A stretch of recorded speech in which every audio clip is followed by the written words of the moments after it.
Pietre the Latvian by Georges Simenon. Read by Gareth Armstrong. Chapter 1. Apparent age 32, height 169. ICPC to PJ Paris, Exvust Krakow, Vermontre, Gukstriv, Bazot of Pietre le Letton, Bremen, viz tis Betolem. Detective Chief Inspector Maigret of the flying squad raised his eyes. It seemed to him that the cast-iron stove in the middle of his office, with its chimney tube rising to the ceiling, wasn't roaring properly. He pushed the telegram away, rose ponderously to his feet, adjusted the flue, and thrust 3 shovels of coal into the firebox. Then he stood with his back to the stove, filled his pipe, and adjusted his stud collar, which was irritating his neck, even though it wasn't set very high. He glanced at his watch. 4 p.m. His jacket was hanging on a hook on the back of the door. Slowly, he returned to his desk, mouthing a translation as he went. International Criminal Police Commission to Police Judiciaire in Paris. Krakow police report citing Pietre the Latvian en route to Bremen. The International Criminal Police Commission, or ICPC, is based in Vienna. Broadly speaking, it oversees the struggle against organized crime in Europe, with a particular responsibility for liaison between the various national police forces on the continent. Maigret pulled up another telegram that was similarly written in IPC, the secret international police code used for communication between all the world's police forces. He translated at sight. Polizei Presidium Bremen to PJ Paris. Pietre the Latvian reported en route Amsterdam and Brussels.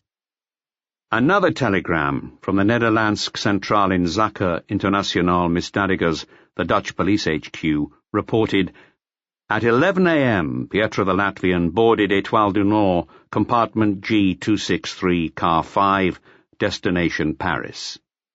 The final message in IPC had been sent from Brussels and said, confirm Pietre the Latvian on board Étoile du Nord via Brussels 2 a.m. in compartment reported by Amsterdam. Behind Maigret's desk there was a huge map pinned to the wall. The inspector was a broad and heavy man. He stood staring at the map with his hands in his pockets and his pipe sticking out the side of his mouth. His eyes travelled from the dot representing Krakow to the other dot showing the port of Bremen, and from there to Amsterdam and Paris. He checked the time once again. 4:20. The Étoile du Nord should now be hurtling along at 60 miles an hour between Saint-Quentin and Compiègne. It wouldn't stop at the border. It wouldn't be slowing down. In car 5, compartment G263, Pietre the Latvian was presumably spending his time reading or looking at the scenery. Maigret went over to a door that opened onto a closet, washed his hands in an enamel basin, ran a comb through thick dark brown hair, flecked with only a few silver strands around the temple, and did his best to straighten out his tie. He'd never learned how to do a proper knot. It was November, and it was getting dark. Through the window he could see a branch of the Seine, Place Saint-Michel, and a floating washhouse, all in a blue shroud speckled by gas lamps lighting up one after the other. He opened a drawer and glanced at a dispatch from the International Identification Bureau in Copenhagen. Paris PJ, Pietre le Letton, and then a long series of numbers. This time he made an effort to speak the translation aloud, and even went over it several times like a schoolchild reciting a lesson. Description: Pietre the Latvian, apparent age 32 years, height 169 centimetres, sinus top straight line, bottom flat, extension large max, special feature septum not visible, ear unmarked rim, lobe large, max cross and dimension small max, protuberant antitragus, vex edge lower fold, edge shape straight, line edge feature separate lines, orthognathous upper, long face, biconcave, eyebrows thin, fair light, Lower lip jutting max, thick, lower droop, light. This word picture of Pietra was as clear as a photograph to Inspector Maigret. The principal features were the first to emerge. The man was short, slim, young, and fair-haired, with sparse blonde eyebrows, greenish eyes, and a long neck. Maigret now also knew the shape of his ear in the minutest detail. This would enable him to make a positive identification in a milling crowd, even if the suspect was in disguise. He took his jacket off the hook and slipped his arms into it, then put on a heavy black overcoat and a bowler hat. One last glance at the stove, which seemed on the verge of exploding. At the end of the corridor, on the stair landing that was used as a waiting room, he reminded Jean, "You won't forget to keep my stove going, will you?" The wind swirling up the stairs took him by surprise, and he had to shelter from the draught in a corner to get his pipe to light. Wind and rain blew in squalls over the platform of Gare du Nord, despite the monumental glass canopy overhead. Several panes had blown out and lay in shards on the railway tracks. The lighting wasn't working properly. People huddled up inside their clothes. Outside one of the ticket windows, an alarming travel notice had been posted. Channel forecast, gale force winds. One woman, whose son was to catch the Folkestone boat train, looked upset. Her eyes were red. She kept on telling the boy what he should do, right up to the last minute. In his embarrassment, he had no choice but to promise not to go out on deck. Maigret stood near platform 11, where people were awaiting the arrival of the Étoile du Nord. All the leading hotels, as well as Thomas Cook, had their agents standing by. He stood still. Other people were agitated. A young woman, clad in mink, yet wearing only sheer silk stockings, walked up and down, stamping her heels. He just stood there, a hulk of a man with shoulders so broad as to cast a wide shadow. When people bumped into him, he stayed as firm as a brick wall. The yellow speck of the train's headlamp appeared in the distance. Then came the usual hubbub, with porters shouting and passengers tramping and jostling their way towards the station exit. A couple of hundred passengers paraded past Maigret before he picked out in the crowd a short man wearing a broad-checked green travelling cape of a distinctly Nordic cut and colour. The man wasn't in a hurry. He had 3 porters behind him, bowing and scraping. An agent from one of the grand hotels on the Champs-Élysées cleared the way in front of him. Apparent age 32, height 169, sinus top. Maigret kept calm. He looked hard at the man's ear. That was all he needed. The man in green passed close by. One of the porters bumped Maigret with one of the suitcases. At exactly the same moment, a railway employee began to run, shouting out something to his colleague standing at the station end of the platform next to the barrier. The chain was drawn closed. Protests erupted. The man in the travelling cape was already out of the station. Maigret puffed away at his pipe in short, quick bursts. He went up to the official who closed the barrier. "Police. What's happened?" A crime. They've just found—" "Carriage 5? I think so." The station went about its regular business. Only platform 11 looked abnormal. There were 50 passengers still waiting to get out, but their path was blocked. They were getting excited. "Let them go," Maigret said. "But—" "Let them go." He watched the last cluster move away. The station loudspeaker announced the departure of a local train. Somebody was running somewhere. Beside one of the carriages of the Étoile du Nord, there was a small group waiting for something. 3 of them, in railway company livery. The station master got to them first. He was a large man and had a worried look on his face. Then a hospital stretcher was wheeled through the main hall, past clumps of people who looked at it uneasily, especially those about to depart. Maigret walked up the side of the train with his usual heavy tread, smoking as he went. Carriage 1, carriage 2. He came to carriage 5. That's where the group was standing at the door. The stretcher came to a halt. The station master tried to listen to the 3 men who were all speaking at the same time. "Police, where is he?" Maigret's presence provided obvious relief. He propelled his placid mass towards the centre of the frantic group. The other men instantly became his satellites. "In the toilet!" Maigret hauled himself up onto the train and saw that the toilet door on his right was open. On the floor, In a heap was a body, bent double in a strangely contorted posture. The conductor was giving orders from the platform. "Shunt the carriage to the yard. Hang on. Track 62. Let the railway police know." At first, he could only see the back of the man's neck, but when he tipped his cap off its oblique angle, he could see the man's left ear. Maigret mumbled to himself, "Lobe large, max cross and dimension small max, protuberant antitragus." There were a few drops of blood on the linoleum. Maigret looked around. The railway staff was standing on the platform or on the running board. The station master was still talking. So, Maigret clenched his pipe between his teeth even harder and turned the man's head over. If he hadn't seen the traveller in the green cloak leave the station, if he hadn't seen him taken to the car by an interpreter from the Majestic, he could have had doubts. It was the same physiognomy, the same fair toothbrush moustache under a sharply defined nose, the same sparse blonde eyebrows, the same green eyes. In other words, Pietre the Latvian. Maigret could hardly turn around in the tiny washroom, where the tap was still running and a jet of steam was seeping from some poorly sealed joint. He was standing right next to the corpse. He pulled the man's upper body upright and saw on his chest, on his jacket and shirt, the burn marks made by gunshot from point-blank range. It was a big blackish stain, tinged with a dark red, of coagulating blood. One detail struck the inspector. He happened to notice one of the man's feet. It was twisted on its side, as was the whole body, which must have been squashed into a corner so as to allow the door to close. The shoe was black and happened to be of a very cheap and common kind. Apparently it had been resoled. The heel was worn on one side, and a coin-shaped gap had opened up in the middle of the sole. The local chief of the railway police had now reached the carriage and was calling up from the platform.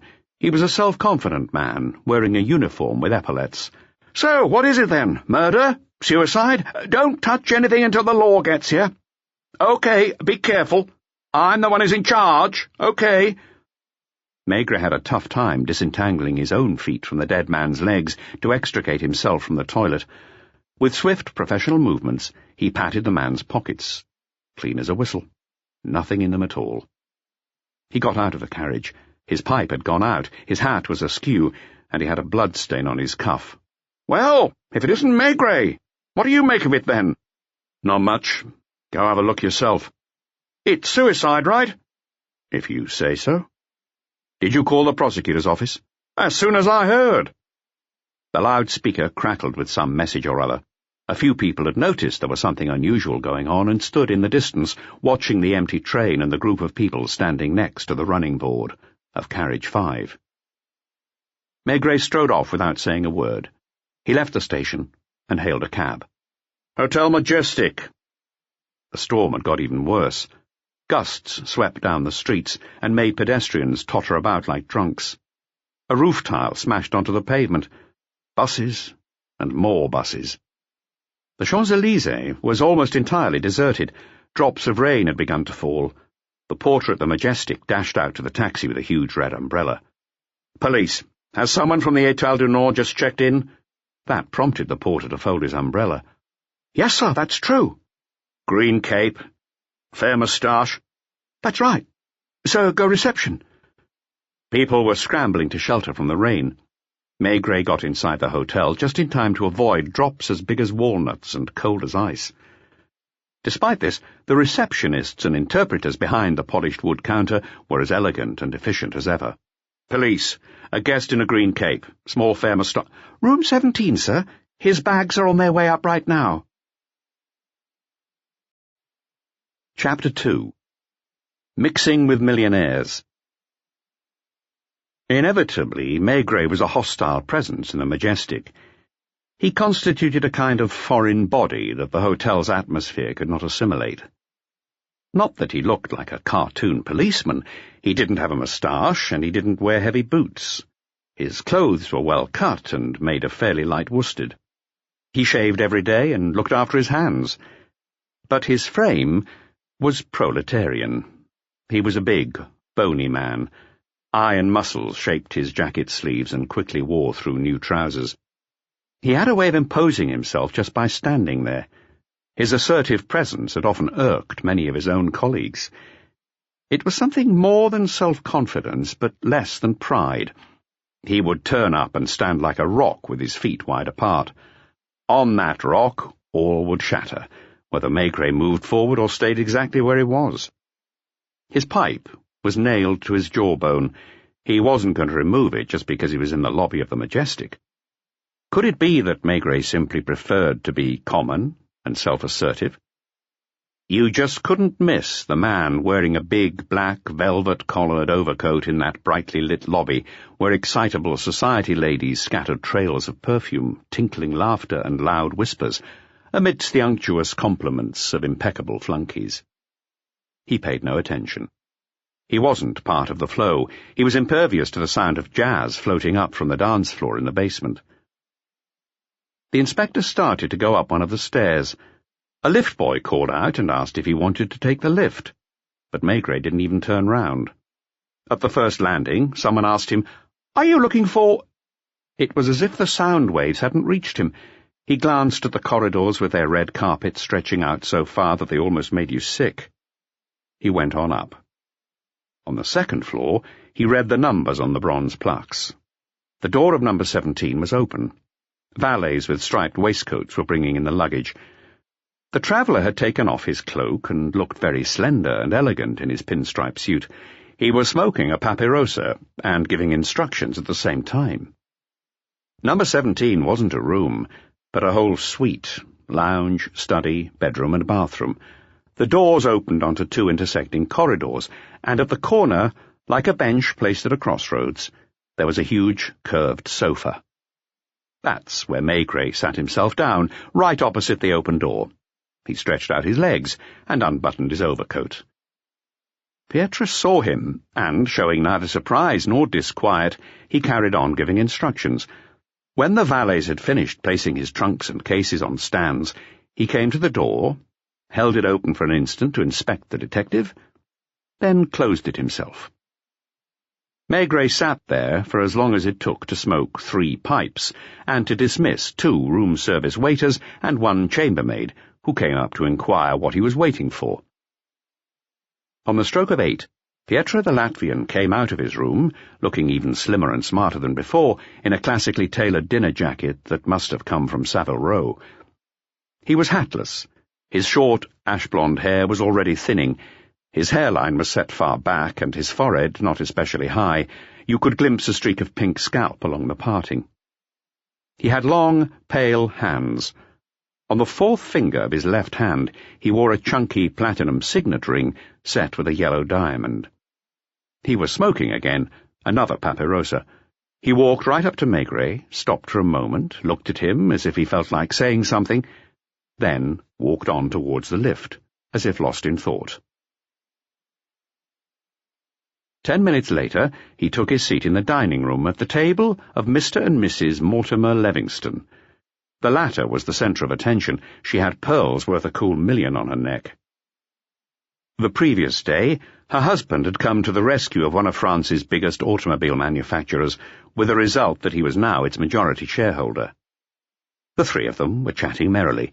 Pietra talked a lot, but discreetly, with his head leaning forwards. He was completely at ease, natural and casual, despite being able to see the detective's dark outline through the glazed partition.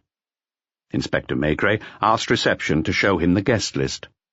He wasn't surprised to see that Pietra had signed in under the name of Oswald Oppenheim, shipowner, from Bremen. It was a foregone conclusion that he had a genuine passport and full identity papers in that name, just as he no doubt did in several others. It was equally obvious that he'd met the Mortimer Livingstons previously, whether in Berlin, Warsaw, London, or New York. Was the sole purpose of his presence in Paris to rendezvous with them and to get away with another one of the colossal scams that were his trademark? Maigret had the Latvian's file card in his jacket pocket. It said, "Extremely clever and dangerous. Nationality uncertain. From Baltic area. Reckoned to be either Latvian or Estonian. Fluent in Russian, French, English and German. High level of education. thought to be capo of major international ring mainly involved in fraud. The ring has been spotted successively in Paris, Amsterdam, Van Heuvel case, Bern, United Shipowners Affair, Warsaw, Lippmann case, and in various other European cities where identification of its methods and procedures was less clear. Pietro the Latvian's associates seem to be mainly British and American. One, who has been seen most often with him and who was identified when he presented a forged cheque for cash at the Federal Bank in Bern, was killed during arrest. His alias was Major Howard of the American Legion, but it has been established that he was actually a former New York bootlegger known in the USA as Fat Fred. Pietro the Latvian has been arrested twice, first in Wiesbaden for swindling a Munich trader out of 500,000 marks, second in Madrid for a similar offence involving a leading figure at the Spanish royal court. On both occasions he used the same ploy. He met his victims and presumably told them that the stolen sums were safely hidden and that having him arrested would not reveal where they were. Both times the complaint was withdrawn and the plaintiffs were probably paid off. Since then, has never been caught red-handed, is probably in cahoots with the Marinetti gang, counterfeit money and forged documents, and the Cologne gang, the Wall Busters. There was another rumour doing the rounds of European police departments. Pietro, as the ringleader and money launderer of one or more gangs, was said to be sitting on several million that had been split up under different names in different banks and even invested in legitimate industries. The man smiled subtly at the story Mrs. Mortimer Levingston was telling, while with his ivory hand he plucked luscious grapes from the bunch on his plate. "Excuse me, sir. Could I please have a word with you?" Maigret was speaking to Mortimer Levingston in the lobby of the Majestic after Pietro and Mortimer's wife had both gone back up to their rooms. Mortimer didn't have the athletic look of a Yank. He was more of the Mediterranean type. He was tall and thin. His very small head was topped with black hair parted down the middle. He looked permanently tired. His eyelids were weary and blue. In any case, he led an exhausting life, somehow managing to turn up in Deauville, Miami, Venice, Paris, Cannes, and Berlin before getting back to his yacht and then dashing off to do a deal in some European capital or to referee a major boxing match in New York or California. He looked Maigret up and down in lordly fashion. "And you are?" "Detective Chief Inspector Maigret of the Flying Squad." Mortimer barely frowned and stood there, leaning forwards, as if he had decided to grant just 1 second of his time. "Are you aware you have just dined with Pietro the Latvian?" "Is that all you have to say?" Maigret didn't budge an inch. It was pretty much what he'd expected. He put his pipe back in his mouth. He'd allowed himself to remove it in order to speak to the millionaire, and muttered, "That's all." He looked pleased with himself. Levingston moved off icily and got into the lift. It was just after 9:30. The symphony orchestra that had been playing during dinner yielded the stage to a jazz band. People were coming in from outside. Maigret hadn't eaten. He was standing calmly and patiently in the middle of the lobby. The manager repeatedly gave him worried and disapproving looks from a distance. Even the lowliest members of staff scowled as they passed by when they didn't manage to jostle him. The Majestic could not stomach him. Maigret persisted in being a big, black, unmoving stain amidst the gilding, the chandeliers, the comings and goings of silk evening gowns, fur coats, and perfumed, sparkling silhouettes. Mrs. Levingston was the first to come back down in the lift. She'd changed, and now wore a lame cape lined with ermine that left her shoulders bare. She seemed astonished not to find anyone waiting for her, and began to walk up and down, drumming the floor with her gold-lacquered high heels. She suddenly stopped at the polished wooden counter where the receptionists and interpreters stood and said a few words. One of the staff pushed a red button and picked up a handset. He looked surprised and called a bellboy, who rushed to the lift. Mrs. Mortimer Levingston was visibly anxious. Through the glass door you could see the sleek shape of an American-made limousine standing at the curb. The bellboy reappeared, spoke to the member of staff, who in his turn said something to Mrs. Mortimer. She protested. She must have been saying, But that's impossible. Maigret then went up the staircase, stopped outside Suite 17, knocked on the door. As he'd expected after the circus he just watched, there was no answer. He opened the door and found the lounge deserted. Pietro's dinner jacket was lying casually on the bed in the bedroom. One trunk was open. A pair of patent leather shoes had been left at opposite ends of the carpet. The manager came in and grunted, "You're already here, are you?" "So, vanished, has he? Livingston as well. Is that right?" "Now, there's no need to go overboard. Neither of them is in his room, but we'll probably find them somewhere else in the hotel." "How many exits are there?" 3. The main entrance on the Champs-Élysées, then there's the entrance in the covered mall, and the service entrance on the Rue de Ponthieu." "Is there a security guard?" "Call him." The telephone worked. The manager was in a temper. He took it out on an operator who couldn't understand him. He kept his gaze fixed on Maigret, and it was not kind. "What does all this mean?" he asked as he waited for the guard to come up from the glass-walled box where he was on duty beside the service entrance. "Nothing.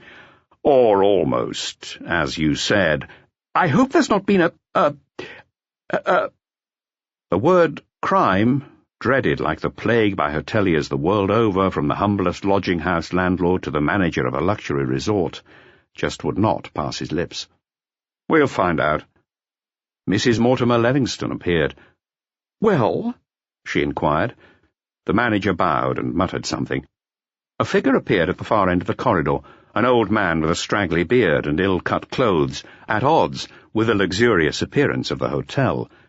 He was obviously meant to stay in the back, otherwise he too would have been given a fine uniform and been sent to the barber every day. "Did you see anyone go out?" "When?" "In the last few minutes." "A guy from the kitchen, I think. I wasn't paying attention. A guy with a cap." "Was he short, fair?" Maigret interrupted. "Yes, I think so. I wasn't watching. He was quick." "Nobody else?" "I dunno. I went round the corner to buy the paper." Mrs. Mortimer Livingston began to lose her temper. "Well now, is that how you conduct a manhunt?" she said to Maigret. "I've just been told you're a policeman. My husband might have been killed. What are you waiting for?" The look that then fell upon her was Maigret through and through. Completely calm, completely unruffled. It was as if he'd just noticed the buzzing of a bee, as if what he had before him was something quite ordinary. She was not accustomed to being looked at in that way. She bit her lip, blushed crimson beneath her makeup, and stamped her heel with impatience. He was still staring at her. Because he was pushing her to the limit, or perhaps because she didn't know what else to do, Mrs. Mortimer Livingston threw a fit. Chapter 3. The Strand of Hair. It was nearly midnight when Maigret got back to his office on Quai des Orfèvres. The storm was at its peak. The trees on the riverbank were rattling back and forth, and the wash-house barge was tossing about in the waves. The building was almost empty. At least Jean was still at his post in the lobby at the entrance to a corridor of empty offices. Voices could be heard coming from the duty room. Then, further down, there was light streaking out from beneath a door. A detective or an inspector working on some case. One of the official cars in the courtyard below was running its engine. "Is Torrance back?" Maigret asked. "He's just come in." "My stove?" "It was so hot in your office, I had to open the window. There was condensation running down your wall." "Get me some beers and sandwiches. None of that soft white bread, mind you." He pushed a door and called out, "Torrance!" Detective Torrance followed his chief to his office. Before he'd left Gare du Nord, Maigret had called Torrance on the telephone and told him to keep going on the case on his own. Inspector Maigret was 45, and his junior was barely 30 years old. Even so, there was something solid and bulky about Torrance that made him an almost full-scale model of his boss. They'd conducted many cases together without ever saying an unnecessary word. Maigret took off his overcoat and his jacket and loosened his tie. He stood for a while with his back to the stove to let the heat seep in. Then he asked, "So?" "The prosecution service had an emergency meeting." Forensics took photographs but couldn't find any fingerprints, except the dead man's, of course. They don't match any we have on record. If I remember correctly, don't they have a file on our friend from the Baltic? Just the word picture, no fingerprints, no anthropometric data. So we can't be sure that the dead man is someone other than Pietra. But there's no guarantee that it is him, either. Maigret had taken out his pipe and a pouch that had only a sprinkling of brown dust left in it. Mechanically, Torrance handed him an opened packet of shag. There was a pause. Tobacco crackled in Maigret's pipe. Then came a sound of footsteps and tinkling glassware on the other side of the door, which Torrance opened. The waiter from Brasserie Dauphine brought in 6 glasses of beer and 4 thick-stuffed sandwiches on a tray, which he laid on the table. "Are you sure that will be enough?" he asked, seeing that Maigret had company. "That's fine." Maigret started drinking and munching without putting his pipe out, though he did push a glass over to his assistant's side of the desk. "Well?" "I questioned all the staff who were on the train. There's definite proof that someone was on board without a ticket. Could be the victim, could be the culprit. We're assuming he got on at Brussels, on the track side. It's easier to hide in a Pullman car than in any other, because each carriage has a lot of luggage space. Pietra had tea in the restaurant car between Brussels and the French border, and spent his time flicking through a pile of French and English newspapers, including the financial dailies. He went to the toilet between Maubeuge and Saint-Quentin. The head waiter remembers that, because as he went past him, Pietra said, 'Take a whiskey to my seat.' And he went back to his seat later on. 15 minutes later, he was back at his regular place with a whiskey in front of him, but the head waiter didn't see Pietra again, since he didn't go back by way of the restaurant car." "Did anybody try to use the toilet after him?" "Sure. A lady traveller tried to get in, but the lock was jammed. It wasn't until the train got to Paris that a staff member managed to force it open. The mechanism had been clogged with iron filings." "Up to that point, had anybody set eyes on the second Pietra?" "Absolutely not. He would have been very noticeable. He was wearing shoddy clothes and would have stood out a mile on a Deluxe Express." "What about the bullet?" "Shot at point-blank range. Automatic revolver, 6mm. The shot caused such burning of the skin that, according to the doctor, the victim would have died from the heat shock alone." "Any sign of a struggle?" "None at all. The pockets were empty." "I know that." "Oh, sorry. However, I did find this in a small button-down pocket on the inside of his waistcoat."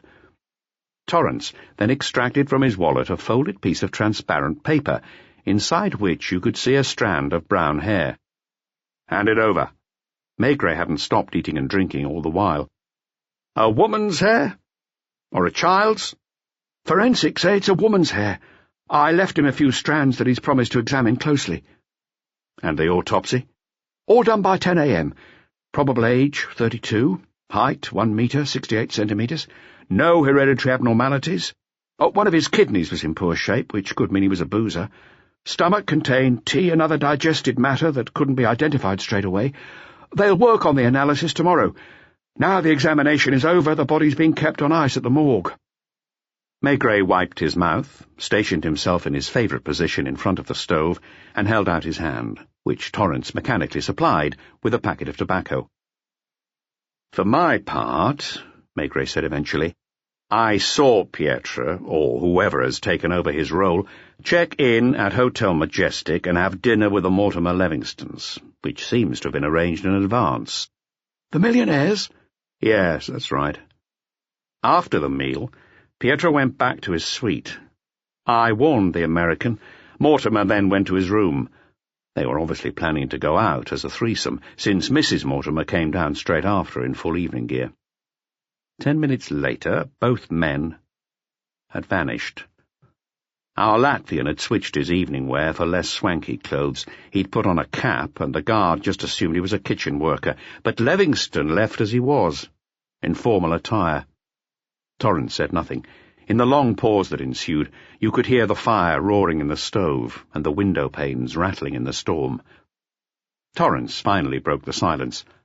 "Luggage?" he asked. "Done. Nothing there, just clothes and underwear. The usual accoutrements of a first-class traveller, not a scrap of paper. The Mortimer woman is certain that her husband has been murdered." Somewhere a bell rang. Maigret opened the drawer in his desk where that afternoon he'd put all the telegrams about Pietra the Latvian. Then he looked at the map. He drew a line with his finger from Krakow to Bremen, then to Amsterdam, Brussels, and Paris. Somewhere near Saint-Quentin, a brief halt, a man died. In Paris, the line came to a full stop. 2 men vanish from the middle of the Champs-Élysées. All that's left are suitcases and a suite, and Mrs. Mortimer Livingston, whose mind is as empty as Pietra's travelling chest. The gurgle from Maigret's pipe was getting so annoying that the inspector took a swatch of chicken feathers from another drawer, cleaned the shaft, then opened the stove door, and flung the soiled feathers in the fire. 4 of the beer glasses were empty, but for sticky froth marks on the rim. Somebody came out of one of the offices on the corridor, locked his door, and went away. "Who's a lucky man?" Torrance observed. "That's Luca. Tonight he got a tip-off from some moneyed brat and arrested a pair of drug dealers." Maigret was poking the fire, and when he stood up his face was crimson. In routine fashion he picked up the translucent paper, extracted the strand of hair, and turned it over in the light. Then he went back to the map and studied the invisible track of Pietra's journey. It made a sweeping arc of almost 180 degrees. If he had started out from Krakow, then why had he gone all the way north to Bremen before swerving back down to Paris? He was still holding the slip of paper. He muttered, "There must have been a picture inside this once."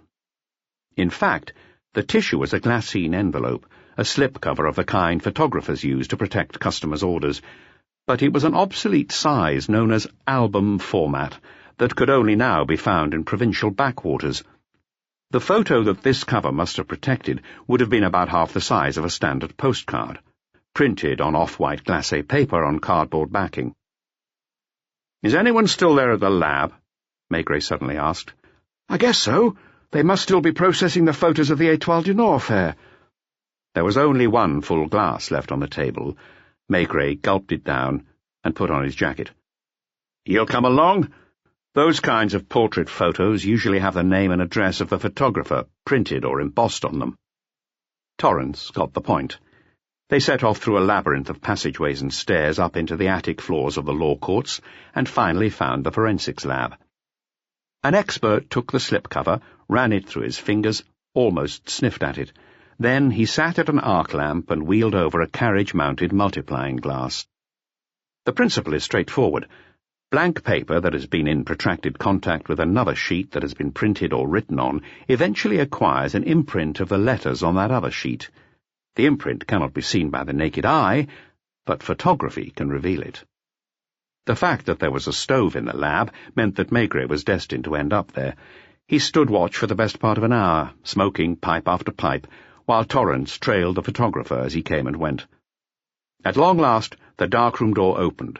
A voice cried out, "We've got it!" "Yes?"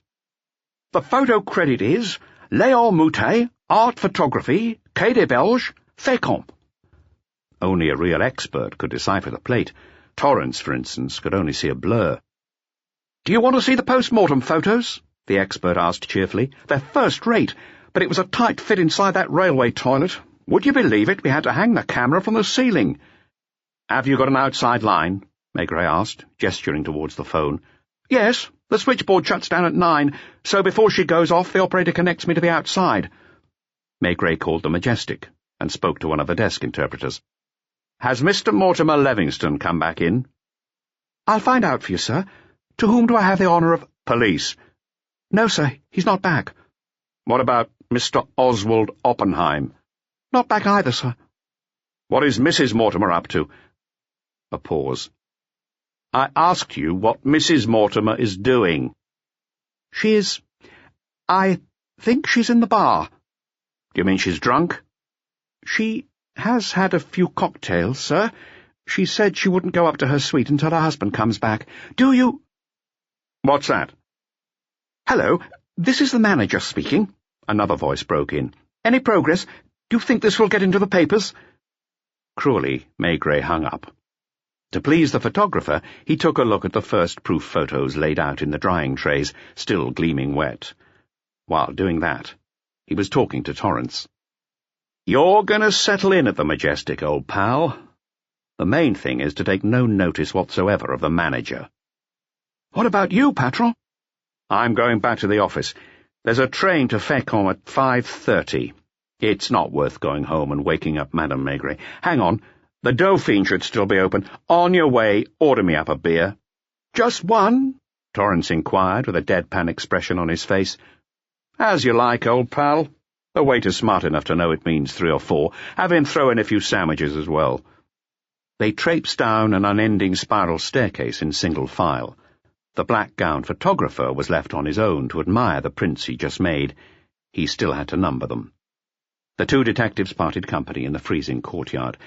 If you leave the Majestic for any reason, make sure one of our men holds the fort, Maigret instructed. I'll telephone the front desk if I need to get in touch. He went back to his office and stoked the fire so vigorously he could have snapped the grate. Chapter 4. The Seeteufel's First Mate. The station at Le Breute, on the main line to Le Havre, where Maigret had to change trains at 7:30 a.m., gave him a foretaste of Fécamp. The ill-lit station buffet had grimy walls and a counter offering only a few mouldy pieces of cake, alongside a miserable fruit stack made of 3 bananas and 5 oranges. The foul weather had even more impact here than in Paris. Rain was coming down in buckets. Crossing from one track to the other meant wading through knee-deep mud. The branch-line train was a rickety affair made up of carriages on their way to scrap. In the pale half-light of dawn you could hardly make out the fuzzy shapes of farmhouses through the pelting rain. Fécamp. The air was leaden with a smell of herring and cod. Mountains of casks, ships' masts peering over the locomotive. Somewhere a siren blared. Quai des Belges? Straight ahead. All he had to do was walk through slimy puddles gleaming with fish scales and rotting innards. The photographer was also a shopkeeper and a newspaper vendor. He stocked oilskins, sailcloth pea-jackets and hempen rope, alongside New Year's greetings cards. A weakling with very pale skin, as soon as he heard the word police, he called his wife to the rescue. "Can you tell me what photo was in this slipcover?" It dragged on. Maigret had to squeeze words out of him one by one and do his thinking for him.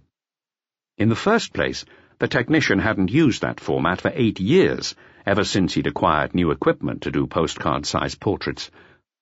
Who might have had his or her photograph taken 8 or more years ago? Monsieur Moutet took a whole 15 minutes to remember that he'd got an album with archive copies of all the portraits done in his establishment. His wife went to get it. Sailors came and went. Kids came in to buy a penny's worth of sweets. Outside, ship's tackle scraped on the dock. You could hear the waves shifting shingle along the breakwater. Maigret thumbed through the archive album, then specified what he was looking for. A young woman with extremely fine brown hair. That did it. Mademoiselle Swann! The photographer exclaimed. He turned up the snapshot straight away. It was the only time he'd had a decent subject to photograph. She was a pretty woman. She looked 20. The photo fitted the slipcover exactly. Who is she? She's still living in Fécamp, but now she's got a cliff-top villa 5 minutes from the casino. Is she married? She wasn't then. She was the cashier at the railway hotel. Opposite the station, I suppose. Yes, you must have seen it on your way here. She was an orphan from some small place around here, Les Loges. Do you know where I mean? Anyway, that's how she got to meet a traveller staying at the hotel. They got married. At the moment, she's living in the villa with her 2 children and a maid. Mr. Swann doesn't live in Fécamp. There was a pause. The photographer and his wife exchanged glances. The woman answered. Since you're from the police, I suppose we'd better tell you everything. Anyway, you'd find it all out in the end, but they're only rumours. But Mr. Swann almost never stays in Fécamp. When he does come, he stops for a few days at the most. Sometimes it's just a flying visit. He first came not long after the war. The Grand Banks were being reorganised after 5 years' interruption. He wanted to look into it properly, so he said, and to make investments in businesses that were being started up again. He claimed to be Norwegian. His first name is Olaf. The herring fishermen who sometimes go as far as Norway say there are plenty of people over there who have that name. Nonetheless, people said he was really a German spy. That's why, when he got married, his wife was kept at arm's length. Then we discovered he really was a sailor and was first mate on a German merchantman, and that was why he didn't show up very often. Eventually people stopped bothering about him, but we're still wary. You said they had children? 2, a little girl of 3 and a baby a few months old. Maigret took the photograph out of the album and got directions to the villa. It was a bit too early to turn up. He waited in a harbour cafe for 2 hours, listening to fishermen talking about the herring catch, which was at its height. 5 trawlers were tied up at the quay. Fish was being unloaded by the barrelful. Despite the wind and rain, the air stank. To get to the villa, he walked along the deserted breakwater and around the shuttered casino, still plastered with last summer's posters. At last, he got to a steep climb that began at the foot of the cliff. As he plodded up, he got occasional glimpses of iron railings in front of villas. The one he was looking for turned out to be a comfortable-looking red brick structure, neither large nor small. He guessed that the garden, with its white gravel paths, was well tended in season. The windows must have had a good view into the far distance. Maigret rang the bell. A Great Dane came to sniff at him through the railings, and its lack of bark made it seem all the more ferocious. At the second ring, a maid appeared. First, she took the dog back to his kennel, and then asked, "What is it about?" She spoke with a local accent.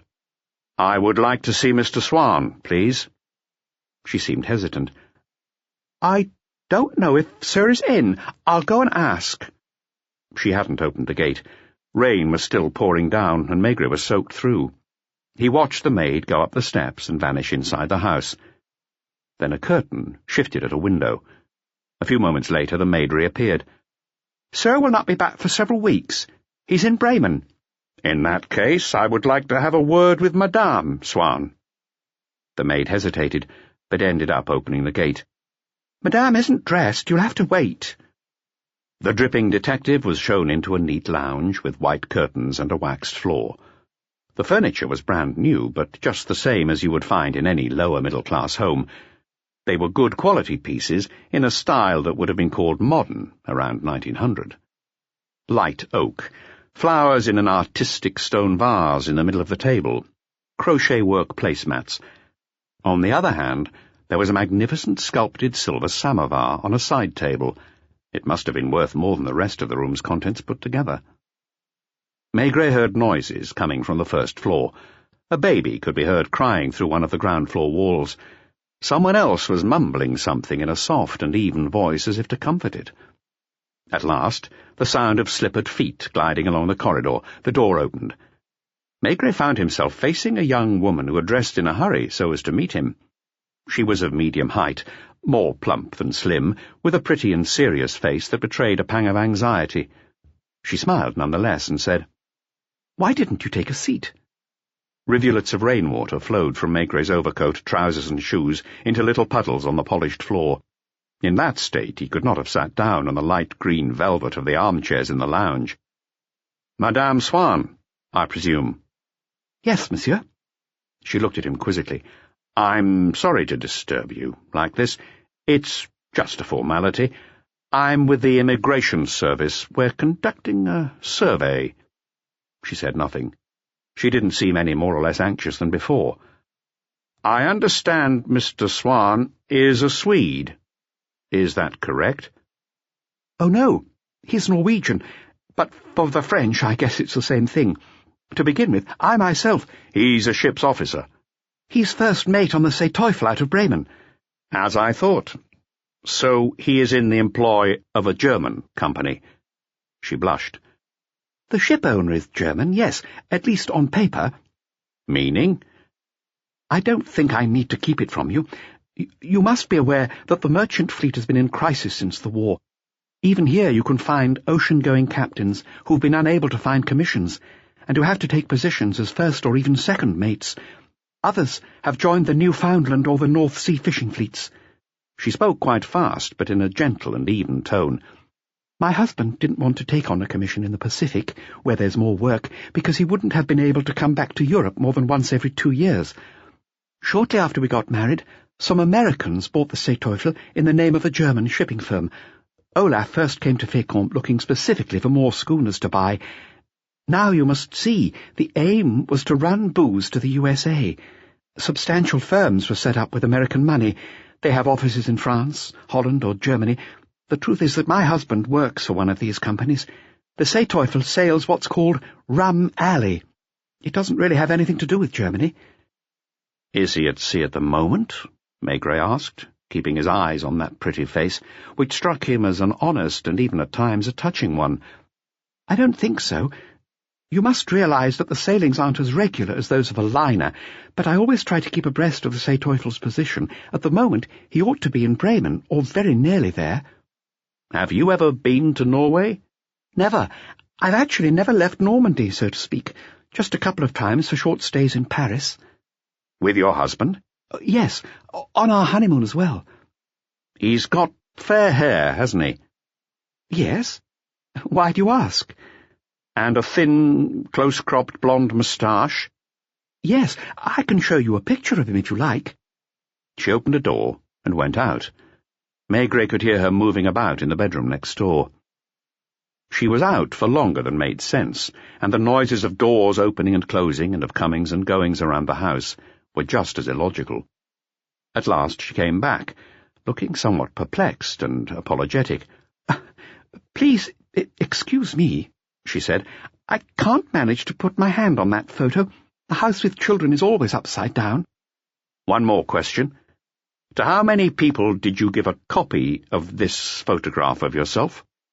Maigret showed her the archive print he'd been given by the photographer. Madame Swann went bright red and stuttered. "I don't understand." "Your husband presumably has one?"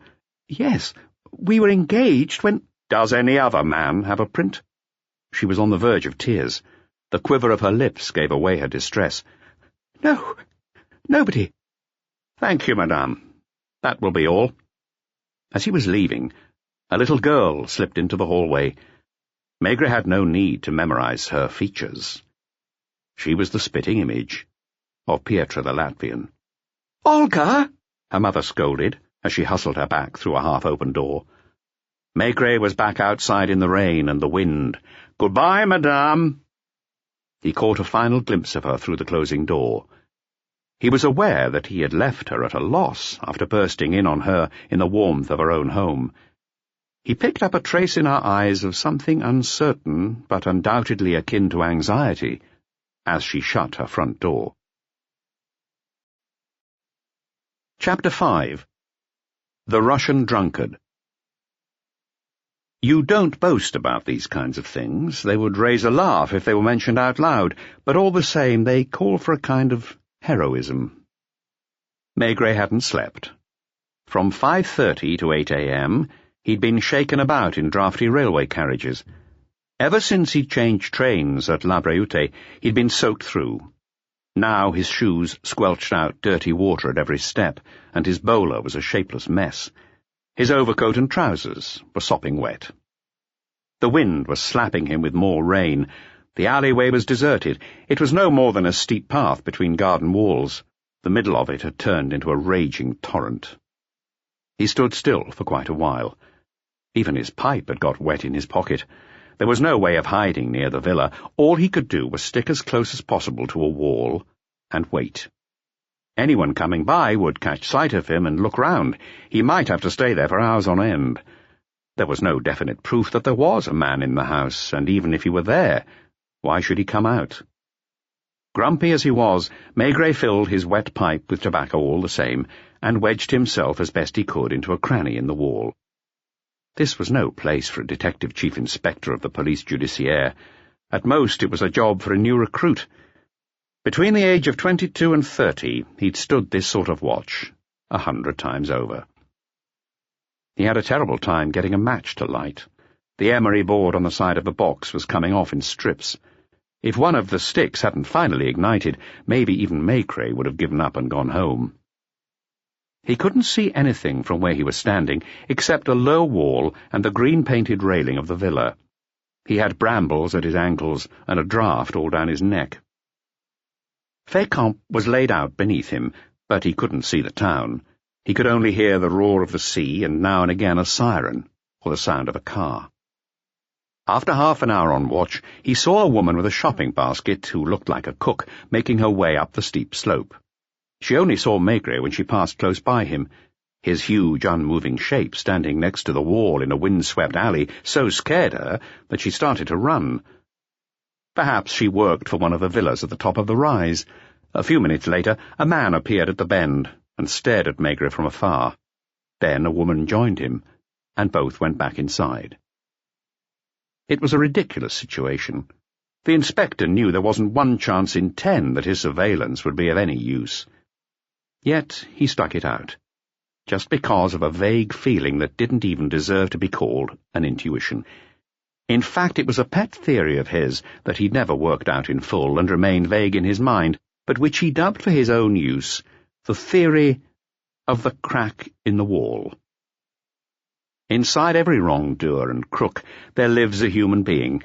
In addition, of course, there is an opponent in a game, and it's the player that the police are inclined to see. As a rule, that's what they go after. Some crime or offence is committed. The match starts on the basis of more or less objective facts. It's a problem with one or more unknowns that a rational mind tries to solve. Maigret worked like any other policeman. Like everyone else, he used the amazing tools that men like Bertillon, Rice, and Locard have given the police. Anthropometry, the principle of the trace, and so forth, and that have turned detection into forensic science. But what he sought, what he waited and watched out for, was the crack in the wall. In other words, the instant when the human being comes out from behind the opponent. At the Majestic, he'd seen the player, but here he had a premonition of something else. The tidy, quiet villa wasn't one of the props that Pietro used to play his hand. Especially the wife and the children he'd seen and heard, they belonged to a different physical and moral order. That's why he was waiting, albeit in a foul mood, for he was too fond of his big cast-iron stove and his office with glasses of frothy beer on the table not to be miserable in such awful weather. He'd started his watch a little after 10:30. At noon, he heard footsteps scrunching the gravel and swift practised movements opening the gate, which brought a figure to within 3 meters of the inspector. The lie of the land made it impossible for Maigret to retreat, so he stood his ground unwaveringly, or, to be more precise, inertly, standing on 2 legs that could be seen in the round through the sopping wet trousers that clung to them. The man leaving the villa was wearing a poor-quality belted trench coat with its worn-out collar upturned. He was also wearing a grey cap. The get-up made him look very young. He went down the hill with his hands in his pockets, all hunched up and shivering because of the contrast in temperature. He was obliged to pass within a metre of the detective chief inspector. He chose that moment to slow down, take a packet of cigarettes out of his pocket, and light up. It was as if he'd positively tried to get his face into the light so as to allow the detective to study it in detail. Maigret let him go on a few paces, then set off on his tail, with a frown on his face. His pipe had gone out. His whole being exuded a sense of displeasure, as well as an ardent desire to understand. The man in the trench coat looked like the Latvian, and yet did not resemble him. Same height, about 1 meter 68 centimeters. At a pinch he could be the same age, though in the outfit he was wearing he looked closer to 26 than 32. There was nothing to determine that this man was not the original of the word picture that Maigret knew by heart and also had on a piece of paper in his pocket. And yet, it was not the same man. For one thing, his eyes had a vaguer, more sentimental expression. They were a lighter shade of grey, as if the rain had scrubbed them. Nor did he have a blonde toothbrush moustache. But that wasn't the only thing that made him different. Maigret was struck by other details. His outfit was nothing like that of an officer of the merchant fleet. It didn't even fit the villa, given the comfortable middle-class style of living that it implied. His shoes were worn, and the heels had been redone. Because of the mud, the man hitched up his trouser legs, showing faded grey cotton socks that had been clumsily darned. There were lots of stains on the trench coat. Overall, the man fitted a type that Maigret knew well, the migrant lowlifer, predominantly of Eastern European origin, who slept in squalid lodging houses and sometimes in railway stations. A type not often seen outside Paris, but accustomed to travelling in third-class carriages when not riding the footboards or hopping freight trains. He got proof of his insight a few minutes later. Fécamp doesn't have any genuine low dives, but behind the harbour there are 2 or 3 squalid bars, favoured by dockhands and seamen. 10 metres before these places, there's a regular café kept clean and bright. The man in the trench coat walked right past it and straight into the least prepossessing of the bars, where he put his elbow on the counter in a way that Maigret saw right through. It was the straightforwardly vulgar body language of a gutter snipe. Even if he tried, Maigret couldn't have imitated it. The inspector followed the man into the bar. He'd ordered an absinthe substitute and was just standing there, wordless, with a blank stare on his face. He didn't register Maigret's presence, though the inspector was now right next to him. Through a gap in the man's jacket, Maigret could see that his linen was dirty. That's not something that can be simulated either. His shirt and collar, now not much more than a ribbon, had been worn for days, maybe for weeks on end. They'd been slept in, God knows where. They'd been sweated in and rained on. The man's suit was not unstylish, but it bore the same signs and told the same miserable story of a vagrant life. Same again. The glass was empty, and the barman refilled it, serving Maigret a measure of spirits at the same time. So you're back in these parts again? The man didn't answer. He downed his drink in one gulp and gestured for a refill straight away. Anything to eat? I've got some pickled herring. Maigret had sidled up to a small stove and stood in front of it to warm his back, now as shiny as an umbrella. Come to think of it, I had a man in here last week from your part of the world. Russian he was, from Arkhangelsk, sailing a Swedish three-master that had to put into port because of the bad weather. Hardly had time to drink his fill, I can tell you. Had a devil of a job on his hands. Torn sails, snapped yards, you name it. The man, now in his 4th imitation absinthe, was drinking steadily. The barman filled his glass every time it was empty, glancing at Maigret with a conniving wink. As for Captain Swan, I ain't seen him since you was here last. Maigret shuddered. The man in the trench coat, who'd now downed his 5th neat ersatz absinthe, staggered towards the stove, bumped into the detective, and held out his hands towards the warmth. I'll have a herring, all the same, he said. He had a quite strong accent, a Russian accent as far as the detective could judge. There they were, next to each other, shoulder to shoulder, so to speak. The man wiped his face with his hand several times, and his eyes grew ever more murky. "Where's my glass?" he inquired testily. It had to be put in his hand. As he drank, he stared at Maigret and pouted with disgust. There was no mistaking that expression. As if to assert his opinion all the more clearly, he threw his glass to the ground, leaned on the back of a chair, and muttered something in a foreign tongue. The barman, somewhat concerned, found a way of getting close to Maigret and whispering quietly in a way that was none the less audible to the Russian. "Don't take any notice of him. He's always like that." The man gave a drunkard, strangled laugh. He slumped into the chair, put his head in both his hands, and stayed like that until a plate of herring was pushed over the table between his elbows. The barman shook his shoulder. "Eat up. It'll do you good." The man laughed again. It was more like a bitter cough. He turned round so he could see Maigret and stare at him aggressively. Then he pushed the plate of herring off the table. "More drink." The barman raised his arms and grunted, as if it was an excuse. "Russians, I ask you."